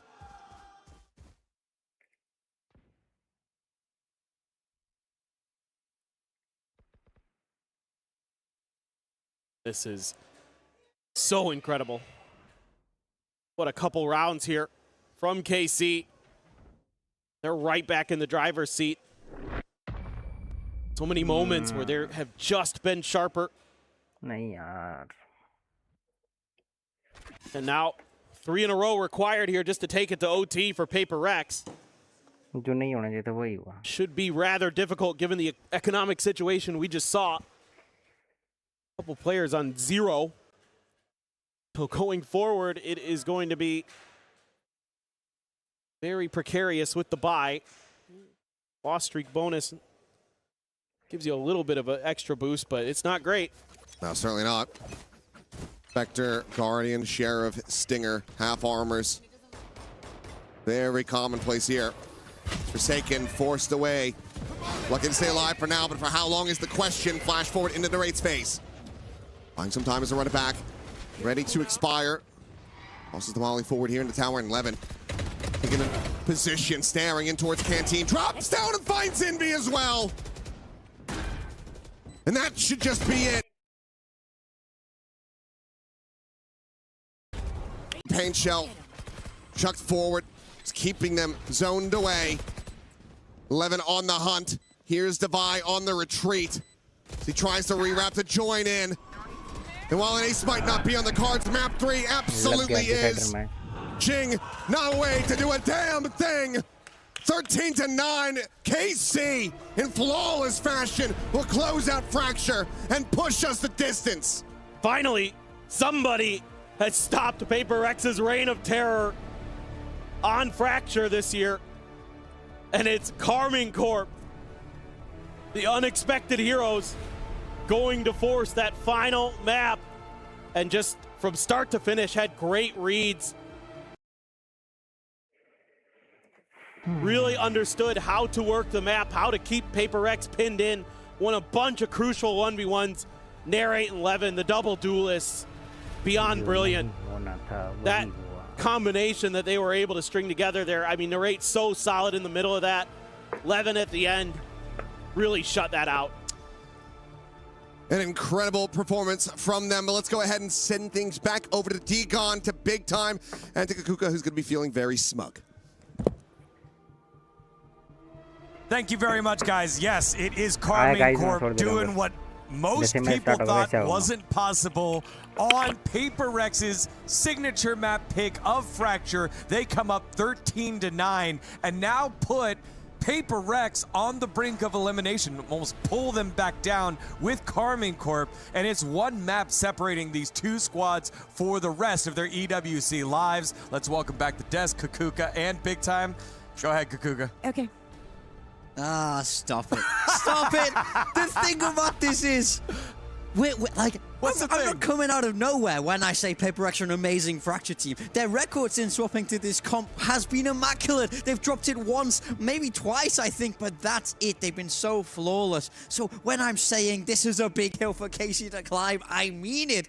But you have to give the credit to the guys. You have to hold my hands up and go, I was wrong. Casey bested them on Fracture. It was a thoroughly deserved victory. You can now gloat away, please. I love that. Thank you very much for admitting what just happened. Honestly, when I first saw this and I saw that PRX was picking Fracture, it's like, oh, you really care about staying in the event and going the distance, maybe even as a response to being the Sunset, being like, oh, we're gonna be cheeky like this. Fracture's gonna go out of the map pool, but we're good, we're comfortable here, and we know we can take you down. And luckily, KC came out on top. The individuals were so well drilled. Yeah. 11 coming alive in the second half. In the first half, I was thinking to myself, if Levin keeps playing like this, I don't think that they can make enough space, put enough pressure in a PRX that is never going to second guess themselves. And for many of the rounds we had that, KC made a lot of mistakes, do not get me wrong, but they also had absolutely brilliant rounds. I also wanted to see a good Suigetsu, and I feel like on the first half, I did get it. And throughout this entire tournament, since EWC started, since the role swap, the narrate that KC is getting is the narrate that they had in 2024. For sure. He's the one for me on this Phoenix. I feel like he took the game to PRX. It felt like every time I looked, he had that run it back available. Right? He's chaining them. He's really showing the power of Phoenix on this map, which is something PRX choose to neglect. They go for a more traditional double initiator style, but it didn't feel like they were able to dominate the map in the same way. Their defensive pushes often dealt with. KC so well prepared here and very, very deserving of this map win. All the utility as well, like the work that Avis is doing today, but I love that you highlight the importance of the Phoenix, because on the other side, you have Jing, right? And I love to see that every single time that he had that narrate had that ultimate available and he heard the showstopper going out, he did not doubt and tried to shut down Jing. Worst case scenario, ult for ult, and that is the perfect outcome that you want, especially when your ult is only six orbs. 23 and 13, 307 ACS. Narrate definitely popped off right here. Tigone, you know the best part? What's the best part? We're gonna go to the third map. Vitality has just vested NRG and they have made it out of the group already. And wouldn't it just be a beautiful day to follow up? On day one for this team, for this group, sorry, we had Vitality versus KC. And wouldn't it be lovely to just have all the French teams making it through today? We got the replay happening right now, but you can't see Big Time's face. Look, it could be a great day for France. Could be a great day for France, a terrible day for me, which is more important, some might say. So I would say so. I think the scary thing is when we're moving through to Lotus, this is also a map PRX have been historically good on, but that doesn't seem to matter. No one seems to care. And also recently, it's been quite the opposite. Yeah, it felt like there were multiple rounds there, especially in the second half, where PRX were just taking peak battles that they didn't need to take after getting opening kills, maybe a little bit of disrespect, but also it's kind of how they play, right? They play on that edge, but the edge did not go their way. Yeah, I mean, I think I don't want to take anything away from the win for KC. I think they earned it and they played brilliantly. But I will say this was an underperformance from PRX. I don't I don't think the fundamentals were anywhere near as solid as what we're used to seeing. I don't think the aim was as consistent as we're used to seeing. We saw something hover down the bottom of that scoreboard for a long time, which isn't something that we're used to. But they have no more lifelines left now. They have to turn it around. They are on the brink of elimination from EWC here. One up away from being sent home in the group stage. I want to double down on Levin. When I was having that interview with Avis during the media day, I was asking me, hey, how is Levin doing? Because again, it has not been easy for him. A lot of ups and downs depending on the duelist that he has been playing. And what he told me is that he does not care what other people say and what other people think. He just needs KC to be on his back. And that is all that he needs. And he proved it today, because I wouldn't be able to do that. I can tell you that. Well, the guys are in the back getting those team talks, and their tournament lives will be on the line when we come back. That decisive map number 3. Don't go anywhere. You're watching EWC 2026.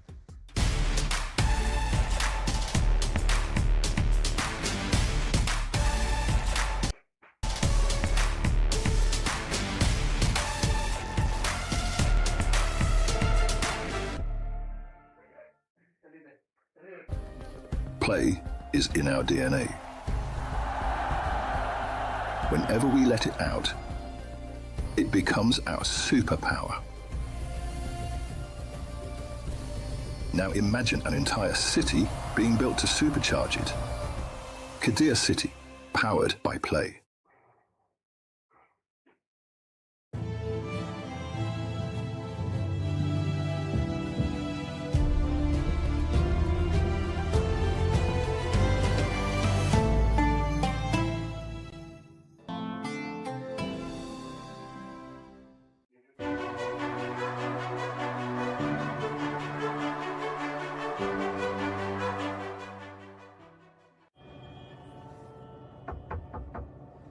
Go to Filmora, write down your idea, and open VO3 Pro model. Hit Generate.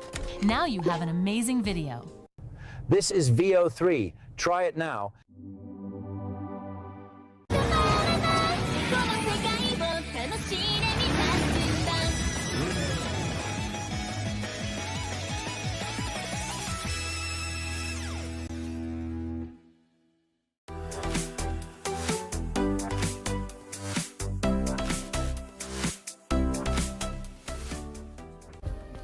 Play is in our DNA. Whenever we let it out, it becomes our superpower. Now imagine an entire city being built to supercharge it. Kadir City, powered by play.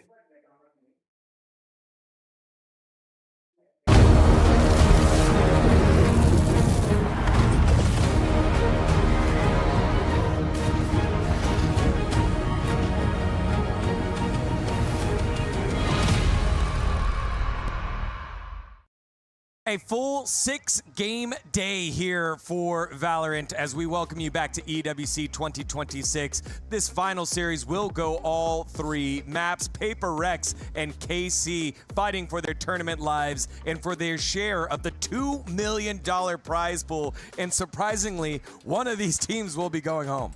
Yeah, one of them will be going home. As we said, for KC, a very short flight, but with the form that they are showing today and the resilience that they're putting into every single round, they managed to take us to this map number 3 for PRX, both in their court. Lotus is for them to lose. It has not been a good map for KC all year around. I believe they've only won it once. So for PRX, and of course with if we speak about experience, it's not even a fair fight. I mean, historically, Lotus... So it'd be kind of bad if you lose, honestly. Potentially, yeah. I mean, look, I think Lotus has always been an amazing map for PRX. We talk about it being really that comfort zone. Everybody's on an agent they're incredibly familiar with. But I will say that has seemed to fall apart a little bit. Their last 2 Lotus games, one is that map 5 of the London Grand Final. They lose it 13-5. And then against NRG, just yesterday, day before, whenever it was, that was a 13-5 loss as well. So it does feel like maybe they need to figure something out here on this Lotus. And what scares me is that the story that we're setting up right now is very similar to what we said before Fracture of, oh, it's not great for KC, oh, it's great for PRX, and look what just happened. But the real thing that we did set up is that the history doesn't matter. All that matters is who shows up in the day. People showing up today definitely narrate 11. Let's see if KC is going to change their composition or take a different approach. They were playing with the Chamber and with the Neon. I would actually like to keep seeing this playing like this, or maybe even give some more mobility to narrate. I would be super down for that. At the same time, you were mentioning the match that they played against NRG. Forsaken won 0-9 in first duels. Yeah. I have never in my life seen that from Forsaken. I mean, for sure. So it's scary, but you know, that just happens once, right? Like having that kind of performance doesn't happen twice. Yeah, you know, and going back to something you said earlier here, Envy on the Breach, one of the best in the world, had a very difficult game that last one. Yeah. Maybe that's someone who needs to step up here for PRX. I mean, that can be what happens when you play Breach. I don't think Breach is amazing by any means. I was supporting that comp because it was winning, and then I think when it's not winning, it is. I think there was one of the analysts here on the desk that didn't support the comp, and the casters also were trying to throw shade at them. I wonder who that could have been. Yeah, I guess we'll never know. Let's move on to the stage. Me too. It's okay, you know. Everybody's just gonna push us under the rug because Fracture is coming out of the map, but you know, not just yet. For this entire tournament, we are going to have it, and it's not just PRX and KC. It's available for absolutely everybody. Definitely an asset to use. We speak about the mental coming into this. For PRX, it's about bouncing back, just putting the Fracture behind them and focusing on Lotus. So we say we don't want to expect a lot of changes. Yeah. So it's mostly about the vibes and about being able to play for yourself. I think that KC are doing a very good job in opening angles that for some reason PRX, even being PRX, are not used to peeking. Yeah, I mean, I think for me, this is a story of pressure now. Everybody knows PRX are the favorites, and it felt like that got to them a little bit there in the map too. They really have to close this out to keep everybody's expectations really much aligned, but will we see that? I think for KC, we heard Aves talk, and he said, if we make it out of this group,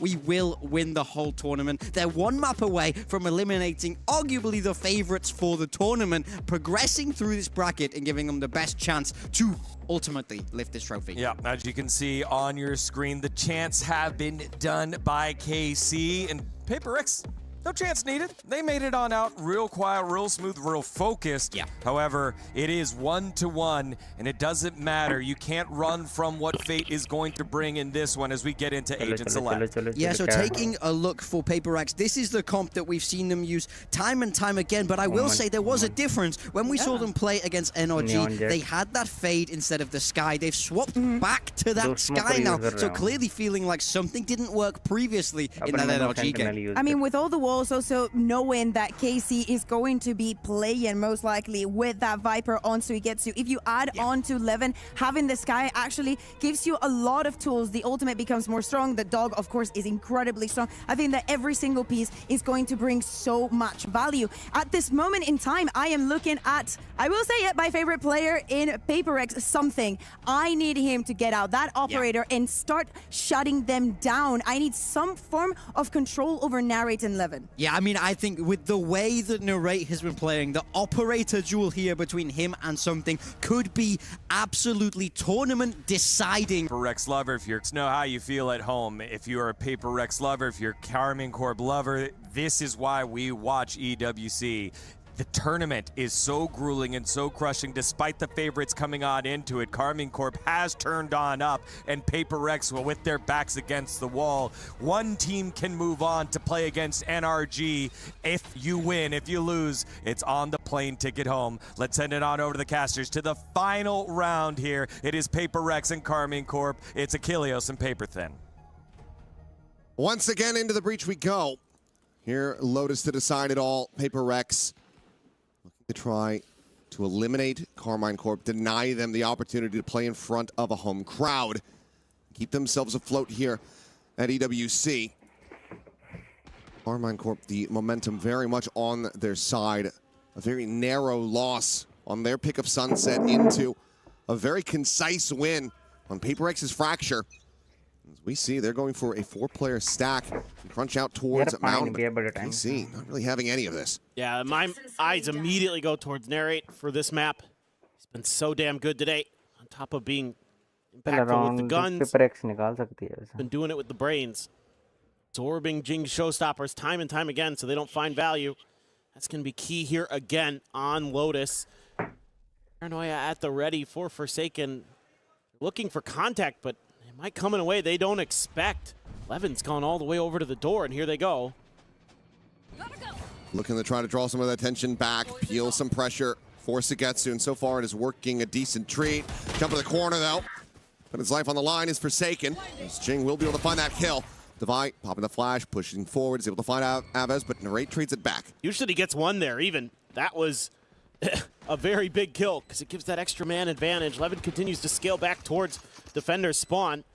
DOS9 ready with the Paranoia, and Narrate's right there to claim a life. They're collecting one. DOS9 collects one as well. Jing now going to be taken down, and suddenly the player advantage is in the hands of KC. Forsaken having to just push out of the smoke, and DOS9 has him dead, and now it is all down to Something completely corralled, and Narrate. Headhunter Sheriff, doesn't matter. This man is dialed in. Gets the 3K. And KC get another pistol. The story's been him today. That is just devastating what he's able to do with that chamber. A nice tee up from DOS9 too. Looked like this was going to go pretty well for PRX. They read the tucked in position of Suigetsu. You know, Devi at least able to find one with a cheeky little reposition around the smoke, but no. The better play on site for Karmine Corp, and really they have had PRX's number in a lot of the bigger picture sense.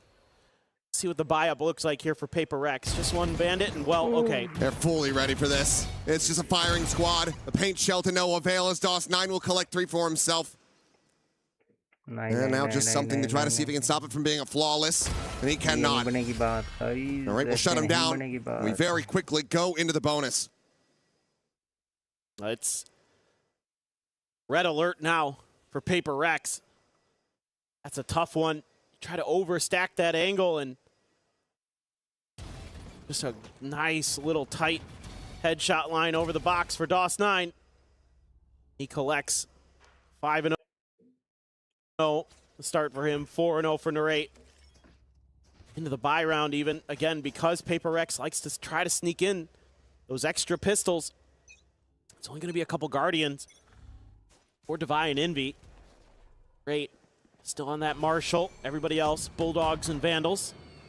Something very aggressive angle. Bunch of footstep noise being made over here. Maybe just try to bait a little bit for something, but KC waiting for this push out. Oh, Alves does get taken down, but DOS9 still there, ever present. Cleans up kill on a Forsaken. Now he's immediately going to go TPing with that spike over to the A site. 11 has just about cleared. Quick pivots necessary here for PRX. As KC certainly upping the pace with that ult play. Love the creativity. Clear of the arc rows. 11 now to try to scale forward. Tailwind will get the spot out and something, able to find him with that kill. Blinded up, however, and DOS9 collecting 1 Devi. Going to be taken down now, a 2v3 to stop this bonus conversion. Jing just trying to tap through, trying to fish for anything. He comes up empty-handed. DOS9 standing tall. Another 3K and another round in the hands of Karmine Corp. Well, DOS9 made his Tier 1 debut in Pacific, so he's pretty aware of how PRX likes to operate. And this time, another really nice round. He's able to get that ult. What, 8-0? Yep. Hit another nice paranoia. Beautiful. 8-0-2, 5-0 for Narrate. Looking like gods so far. Attempted fight over here by Rubble. Sugetsu will just shrug off a bit of damage from that paint shell, drop back. Out towards relative safety. PRX come up empty-handed once again. Yeah, they're just trying to turn up the tempo, trying to play their game. Oh, well. Will catch DOS9. Finally, he dies. A little bit of an oopsie there to give away the first death. Quick check out from B main. Nothing going to be spotted, and PRX starting to assess that this is going to be an A hit again as Pickle peeks out from Forsaken. The fast lane is going to be set up. It's a slow scale forward, but all of this a bit of a ruse now. They want to try to pivot. Spike again being taken over. As Narrate pop this Vice Wall. Just playing around with information as there's the jump and Forsaken will fall. And will be able to get on top of him, finds the headshot, a weapon to be collected. Still an opportunity for PRX to try to make this a thrifty, but they have Narrate in a post-plant angle with that outlaw in hand. Everyone's susceptible to it. कौन जीतेगा भाई? मेरे हिसाब से तो You've got one flash, got Jinx satchels. Tap at the door, just मेरा sliding along the side of this one here is Devi. Now going to be spotted and dealt with. Sugetsu will find that, bringing it back into a 3v3. The jump up over the top of Narrate. Just enough time to be able to find the shot. Jing going to be taken down. Envy now eliminated. It's all on something. नहीं कर पा रही comeback यार. Try to stop this from going 4-0. The cash, not really a concern at all. KC have got buckets of it at this point. They will deny him any further damage. Well, might be seeing another early timeout from the PRX camp. This is already spiraling out of control. बड़े time बाद आया यार आप. And, you know, PRX has moments here where you think, okay, they can get this done, but again, Devi takes that challenge at the door. Sugetsu's good for it. Narrate has been just immaculate. I mean, there is no room to criticize him today, the way he's been playing. He's been hitting some incredible shots along the way. Showstopper to be invested. Lobs it into the corner. Does not find that kill. DOS9 gets on top of Envy and finds Jing as well. Something with the operator only going to be good for the one. कुछ बोल नहीं सकते Meanwhile, Narrate चार round हुए Rubble finds Forsaken. कई बार कर भी देते हैं कमबैक, कई बार नहीं हो पाता कमबैक, अब देखते हैं. Both players completely surrounded. Divide making noise. Levin looking for the kill. He makes it look casual, and the raid has the backstab, and KC have full reign, full control. They're just so smart, taking those little advantages, matching some of this aggression of PRX. And this showstopper, don't know how it doesn't kill DOS9, doesn't matter, because he makes the most of it. Sick shot there. And there's that timeout. Come back कर ले. Who knows? Things already absolutely crumbling, and you're not even into something's Blade Storm yet. Going into round 6. 5. So you don't have that to rely on here in this eco. You tried the showstopper again. Jing just hasn't been himself, and I mean, again, you could give a lot of credit to Narrate with the way he's been playing the Chamber and the Phoenix to absorb it, but this round here, I know that DOS9 is there, they just can't get it to go. कभी पलट जाती है, क्या पता लगता है. The little things make those rounds spiral out of control quickly. Something ना थोड़ा बोर सा लग रहा था अभी कि बोर हो गया यार वो खेल के. Definitely sense the weakness in PRX right now. They're gonna pounce on every opportunity. लग तो रहा है. Something को देखा मैंने स्टार्टिंग इस राउंड, इस मैच की स्टार्टिंग में ना तो ऐसे बैठा था, मतलब थोड़ा लग रहा था फेस से थोड़ा बोर जैसा हो गया वो. अब पता नहीं. That's a whole lot of nothing.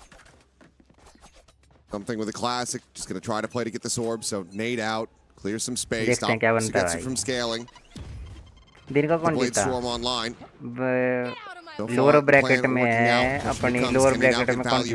RRQ हार गई लोअर ब्रैकेट में और जीती थी EDG जीती है लोअर ब्रैकेट में और लोअर ब्रैकेट का भी यही चला है बी ग्रुप का और ए ग्रुप में 100 थीव जीते हैं अपर ब्रैकेट में और ग्रुप बी के अपर ब्रैकेट में जीते हैं team vitality. Getsu going to be known for now, so it's a kill found but not a weapon recovered. While another TP forward onto the side, DOS9 just clearing things out. आपको भी गलत बोलते for the moment. The vice wall to buy. First one on the scene, something ready to tap this door. They're really going to try to spread Arming Corp thin, waiting for the reinforcements. They've got him boxed in on the site. A lot of flashes to work with here.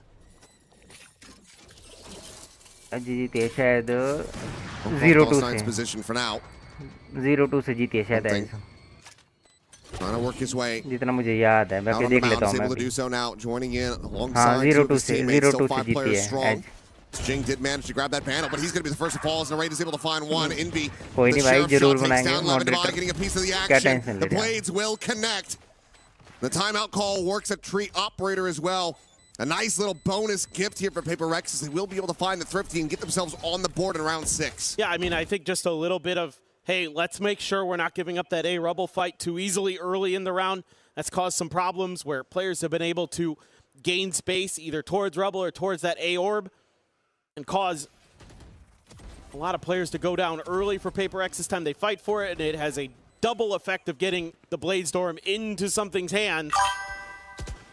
He's able to make damn good use of it. That is a huge round there for PRX. They're going to scoop up that operator. Have a couple ults there for Divide and Envy. The Narrate ult. Going to have that tour de force to challenge. We're now watching. Around B main, no one to clear this Prowler, but Jing, quick scaling of space. Up outside of A main, finds Sugetsu. Potential flanker, now going to be dealt with. Of course, could still have Narrate as a concern. But it's going to be a very fast push forward onto the C site. AC position. Trying to get this spike planted from now, but PRX are very close by. Shorty at the ready. Levin, shoulder to shoulder. The push forward and something going to be caught. Jing is there for the trade up, and it's going to be the operator and the Jet now out of the equation as Steel Garden will get invested. Narrate calls for the rotations, letting him know that A is pretty much wide open, and he's going to get on a damn deep angle. That means nobody's going to be able to carry that. Like and subscribe. There's a secret, but of course, has this tour de force as a backup. She'll peek out. First shot rings through. Flash fully will connect, but there's no fast scaling to be found. They try to find that punish, so he's able to just backpedal away. Still a difficult position to try to retake from. Pain Shell will be chucked out. Jing to fall. Forsaken on the swing is able to find one, but Toss9 just pushes the smoke. They're not ready for it at all. And KC, they take the op out of their hands. They take their hope. They shatter it again. They're just making some really good calls here and doing something that I've been thinking about. A lot of teams with the success they're able to find against PRX kind of goes back to Leviathan and what they were able to do. And that's if you identify where that operator is early for PRX, just put pressure on it because he's often alone. Something is often on his own with that operator, so you can make him really uncomfortable, and they do just that. Now he has enough for another one, but that means Envy isn't going to be able to have a gun. Jing can only have a Guardian. This has to find value for PRX. Trying to determine which angle he wants to check for. Gale forward now, getting ready to come in. Narrate going to be blinded up. Forsaken able to find the kill, but Toss9 is able to peel back some of that pressure, making sure that nothing goes over for free. Something, a shot to the rear onto Levin. Dodges out the Nightfall. Quickly repositioned. Spike's still going to be held back over by Tree. Has to retap the door to try to bring this one forward. Arrived at drop.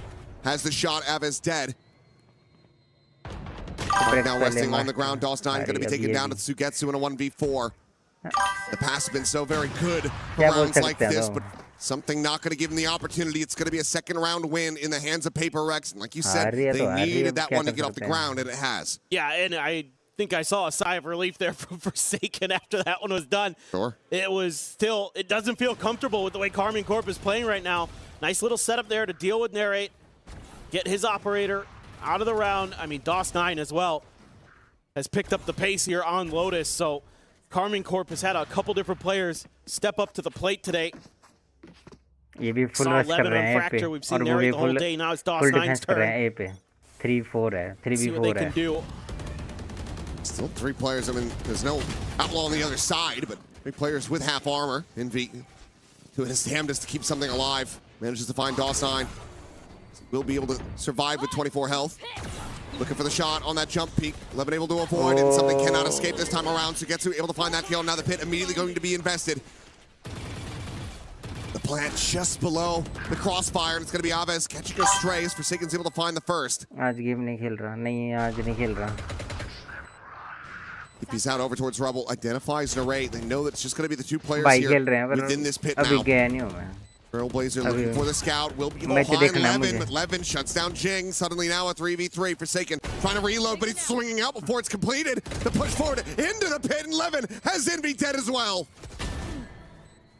Definitive right now in the 1v2, but the time widely is gone. Would have to get onto the spike pretty much right here, right now. Finds the headshot, but has to know that this round is over. Ace हो गया है. To be collected, to be juggled away. Levin can't try to really save this one here for his teammates. He will go down to the spike. But it's KC. 10-2 लग रहा मुझे. 7-2. I mean, they just, again, they do the same thing. Once they know where that op is, they put pressure. PRX kind of, I think, incorrectly, obviously incorrectly, assumes that KC is going to pivot into B through the baby door, but they never do. They're just like, oh, we lit up that operator. He's in dire straits. We've got a pit. We get that down. We've got the A site pretty well defended.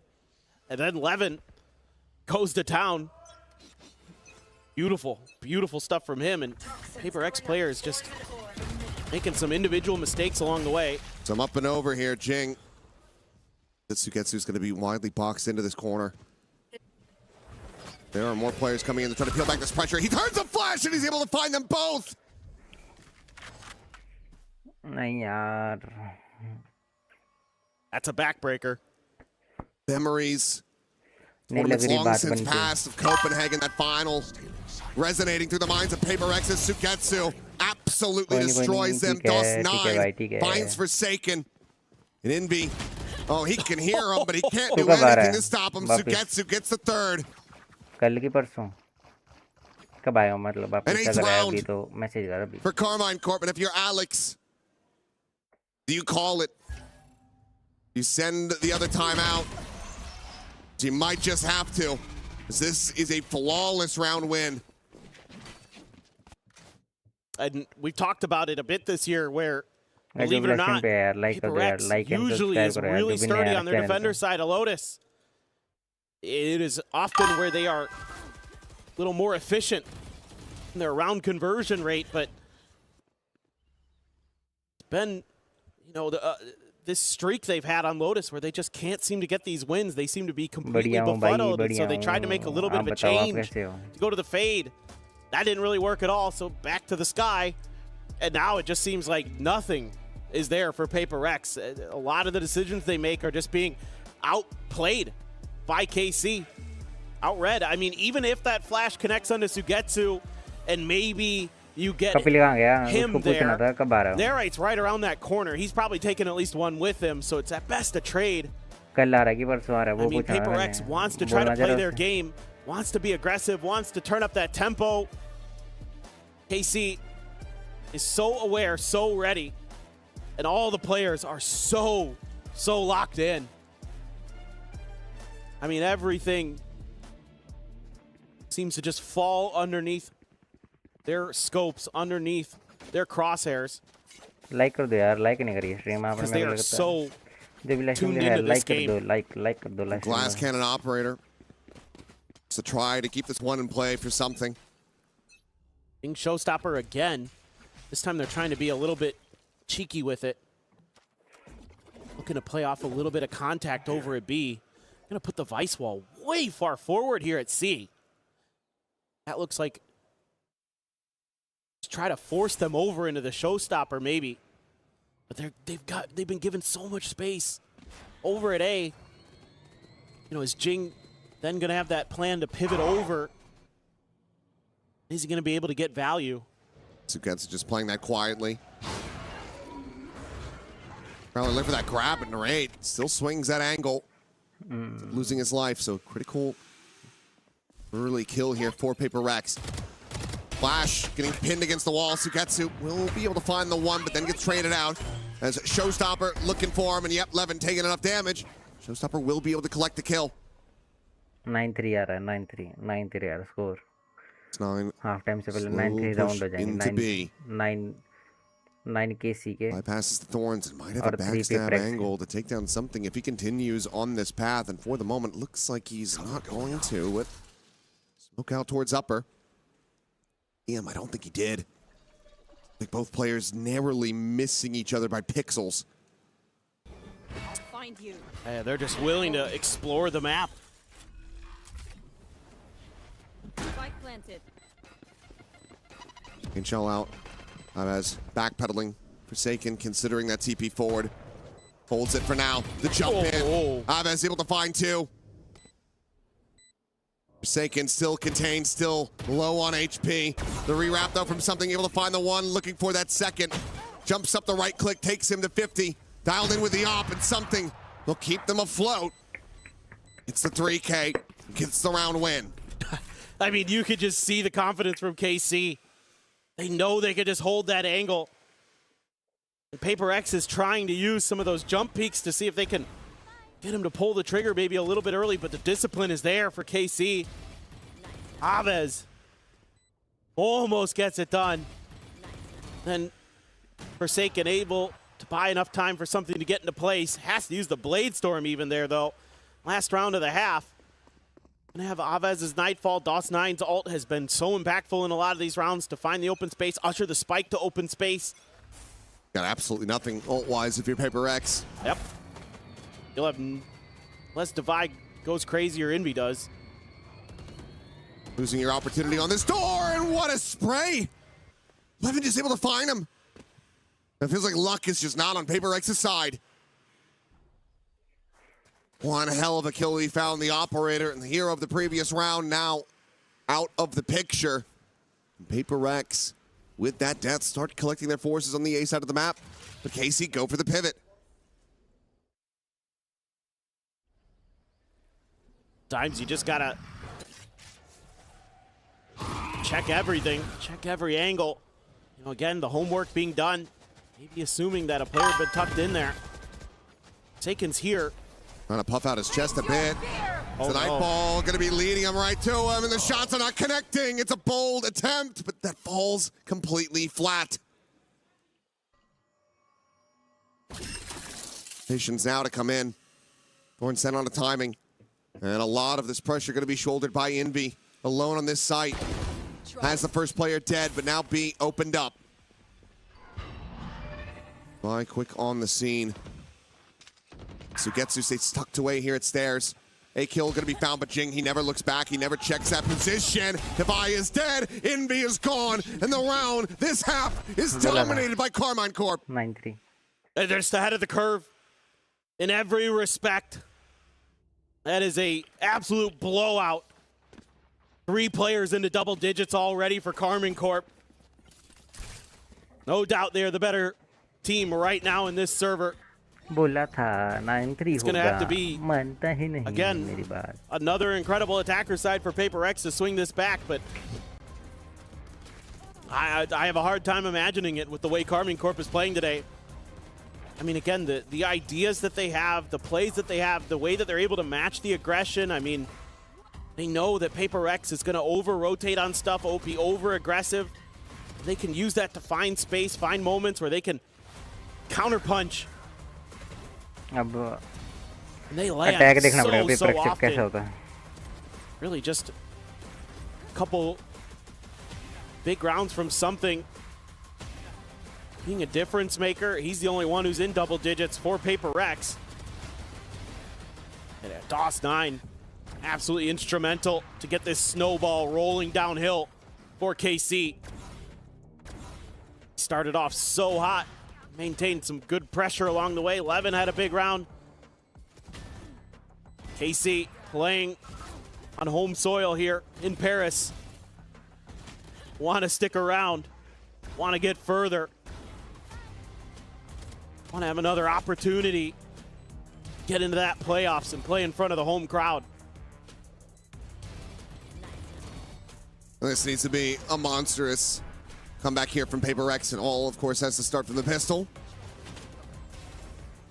It just feels so unlikely. KC, they've had the run of this map. They've had pretty much every correct read, and they've just been out-aiming PRX.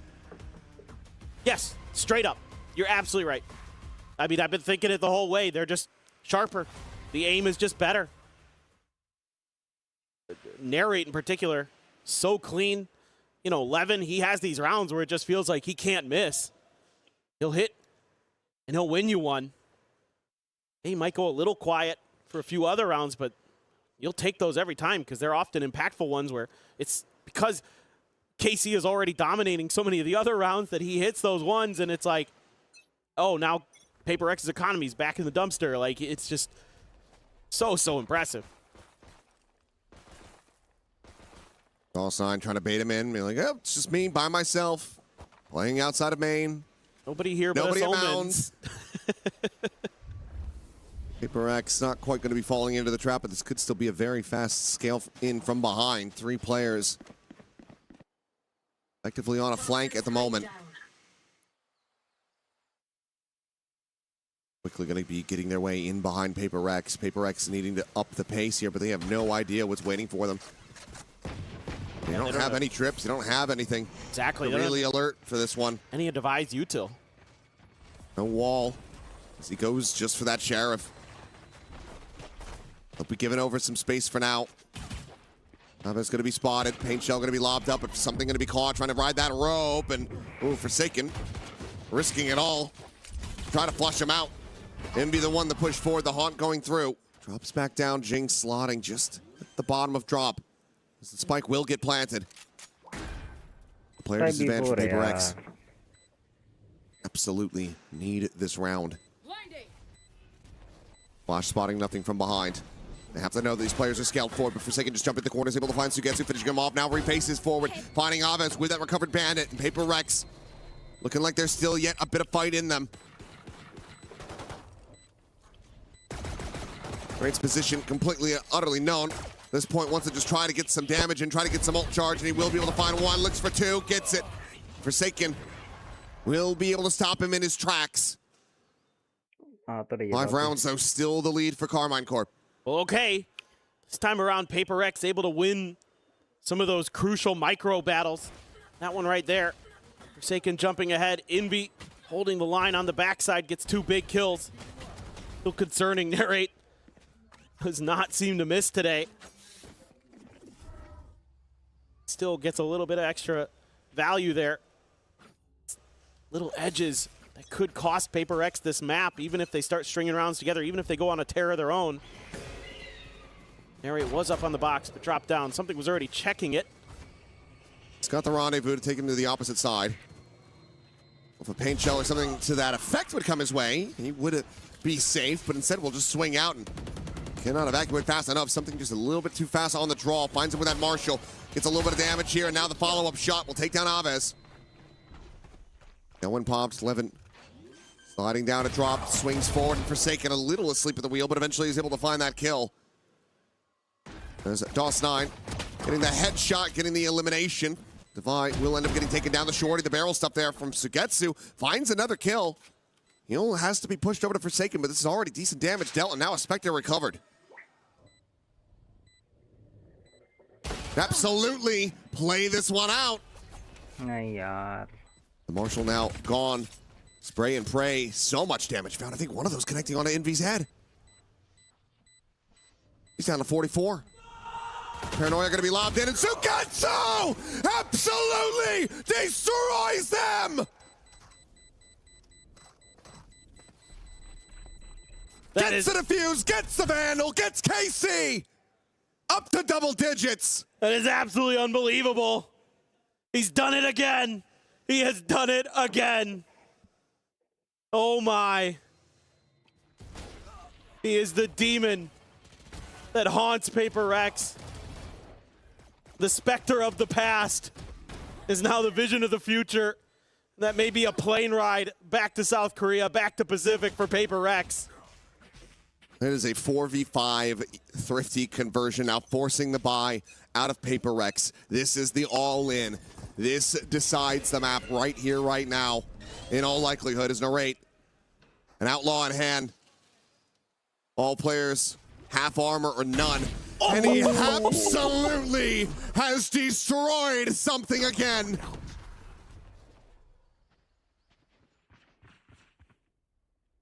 Just insane. Absolutely insane. He is spectacular today. That's when you're just feeling it, when you know that you can just look up and you know where that landing spot is going to be. Here we go.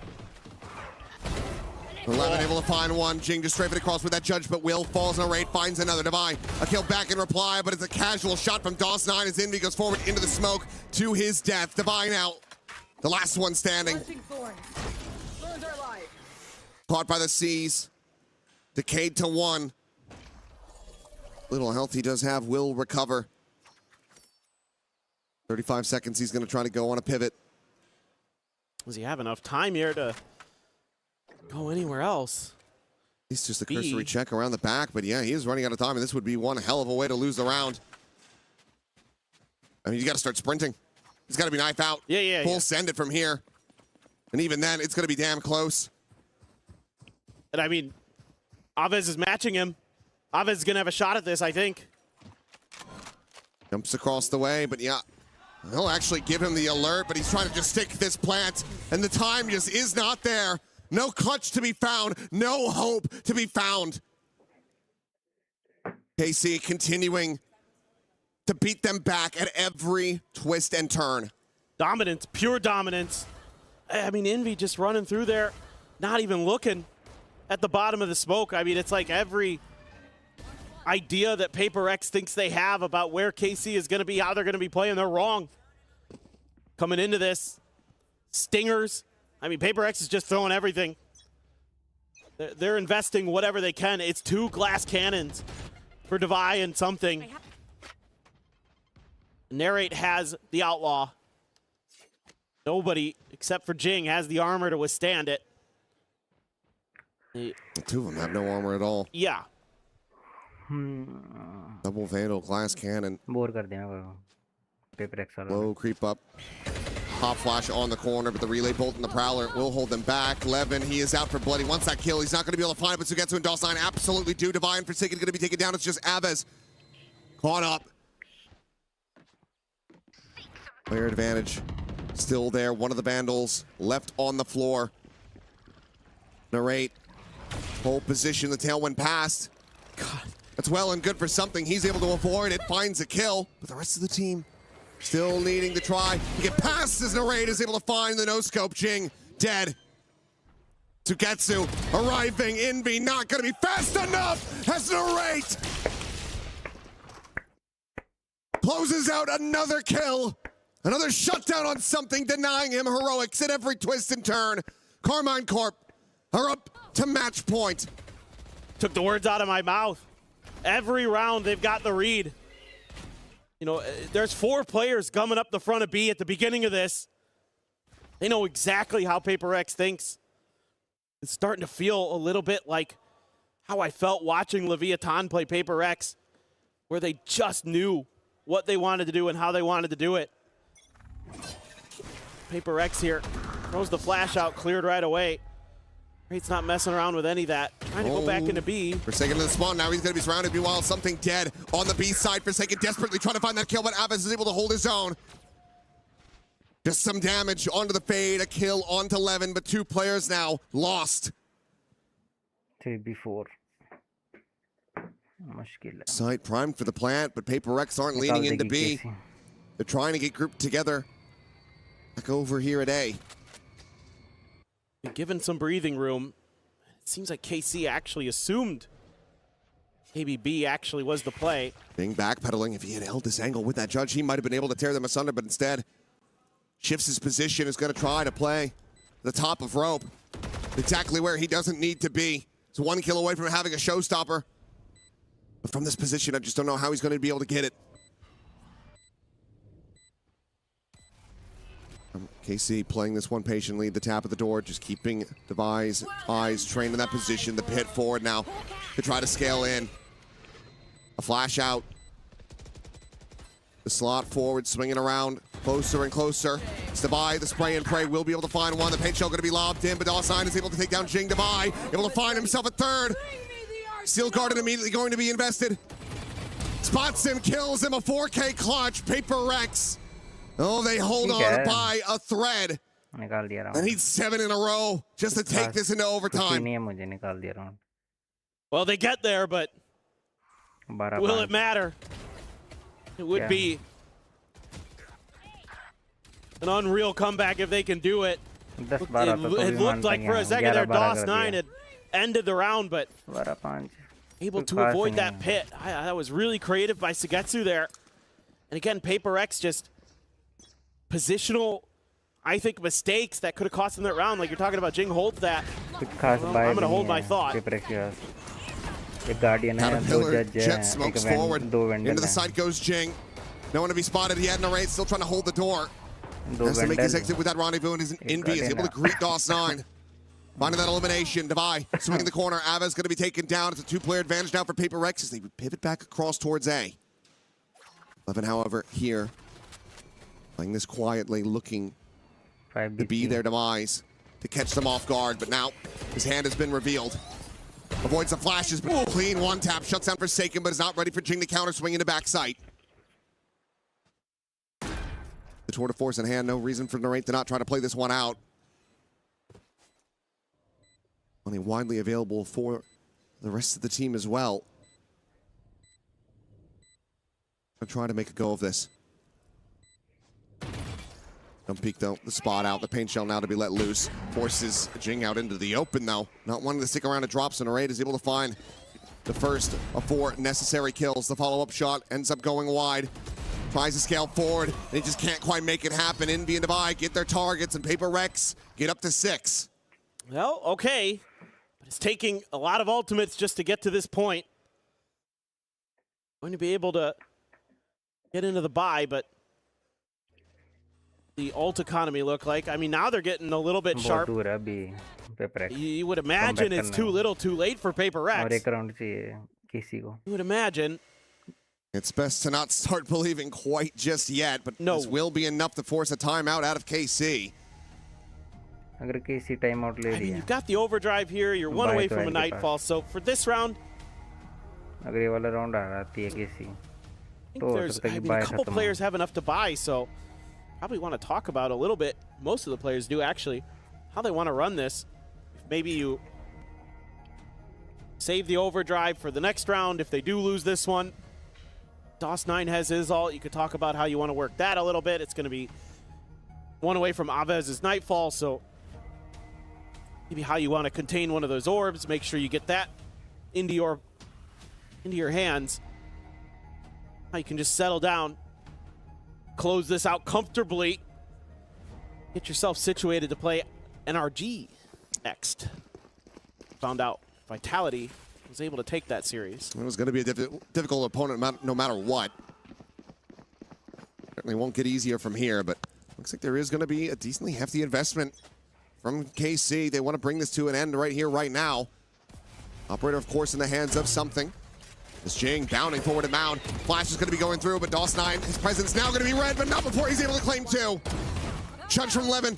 Intercepts the buy, immediately upgrades the weaponry. GG, guys. In the blink of an eye, it's just the two players left. Levin jiggling on this corner, spotted out, will back away before the operator can get dialed in.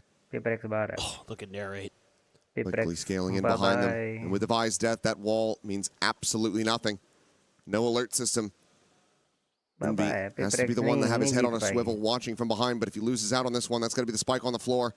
And just something alone eventually is able to get it dialed in. The Seeker's immediately going to be sent out. Scouting out both players' positions. That's going to have them rerouting, pivoting back over to C.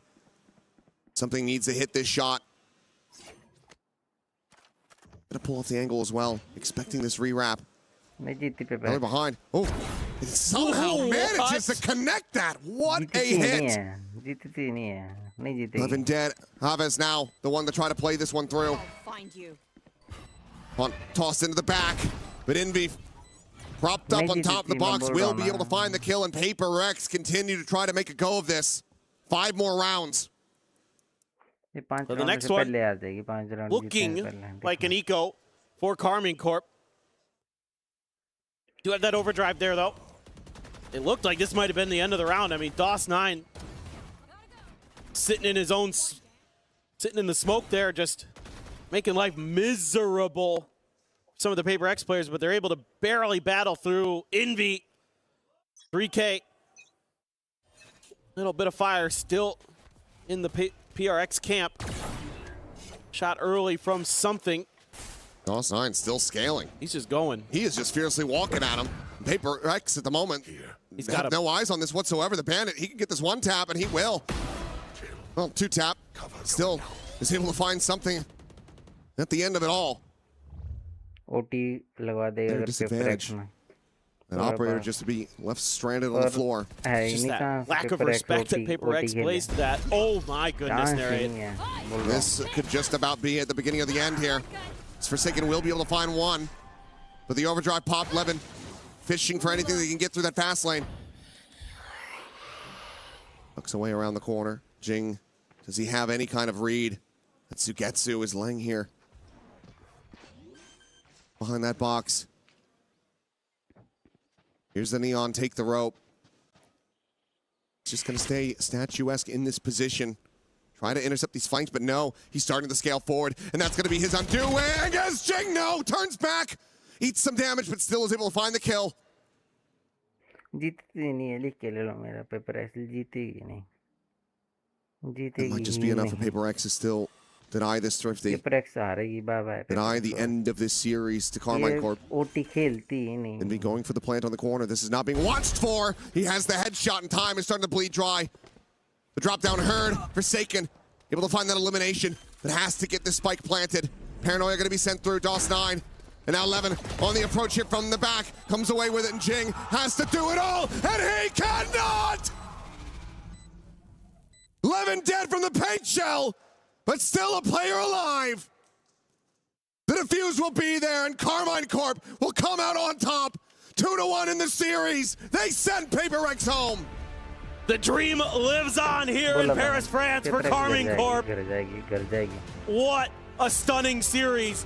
Losing their map pick of Sunset and then coming back onto historically great maps for PRX on Fracture and on Lotus to send them packing out of EWC 2026. Amazing stuff here we saw today. And again, I have to give the coaching staff so much credit. They had them so well prepared here. The players themselves stepped up so nicely. They looked so sharp in every aspect of the game. Looking damn good, but the fight's still not done yet for KC. They have another opponent, a difficult one at that, with NRG awaiting them if they want to still be able to play in front of that crowd. So the job is not yet done, but they are looking damn good. For PRX, it's bittersweet, but it's also some forced and very necessary rest, I think, because these guys have been on the road. They've been at it constantly this year. But for now, let's go ahead and send things back over to the analyst desk to break down the action from this incredible series.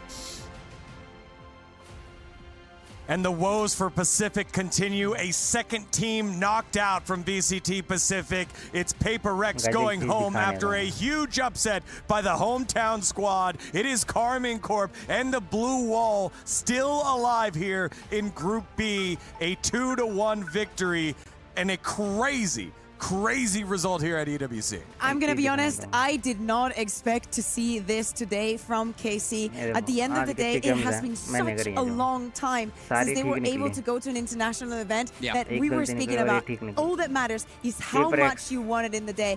For PRX, this is like any other day, just going to all of the events where you meet all the teams from across the globe. But for KC, they prove that they earned this spot and that they deserve it. I mean, very much so. I think qualifying through the qualifier the way they did, after the season they'd had in VCT EMEA, people doubted them. Then you see the groups come out, they're placed into this group of death, and people doubt them even more. They lose that opener, and it mounts once again. The story here of the comeback against the Goliaths of PRX cannot be understated. This is a fantastic win for the squad.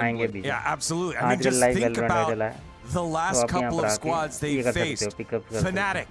Then they had to go face Vitality.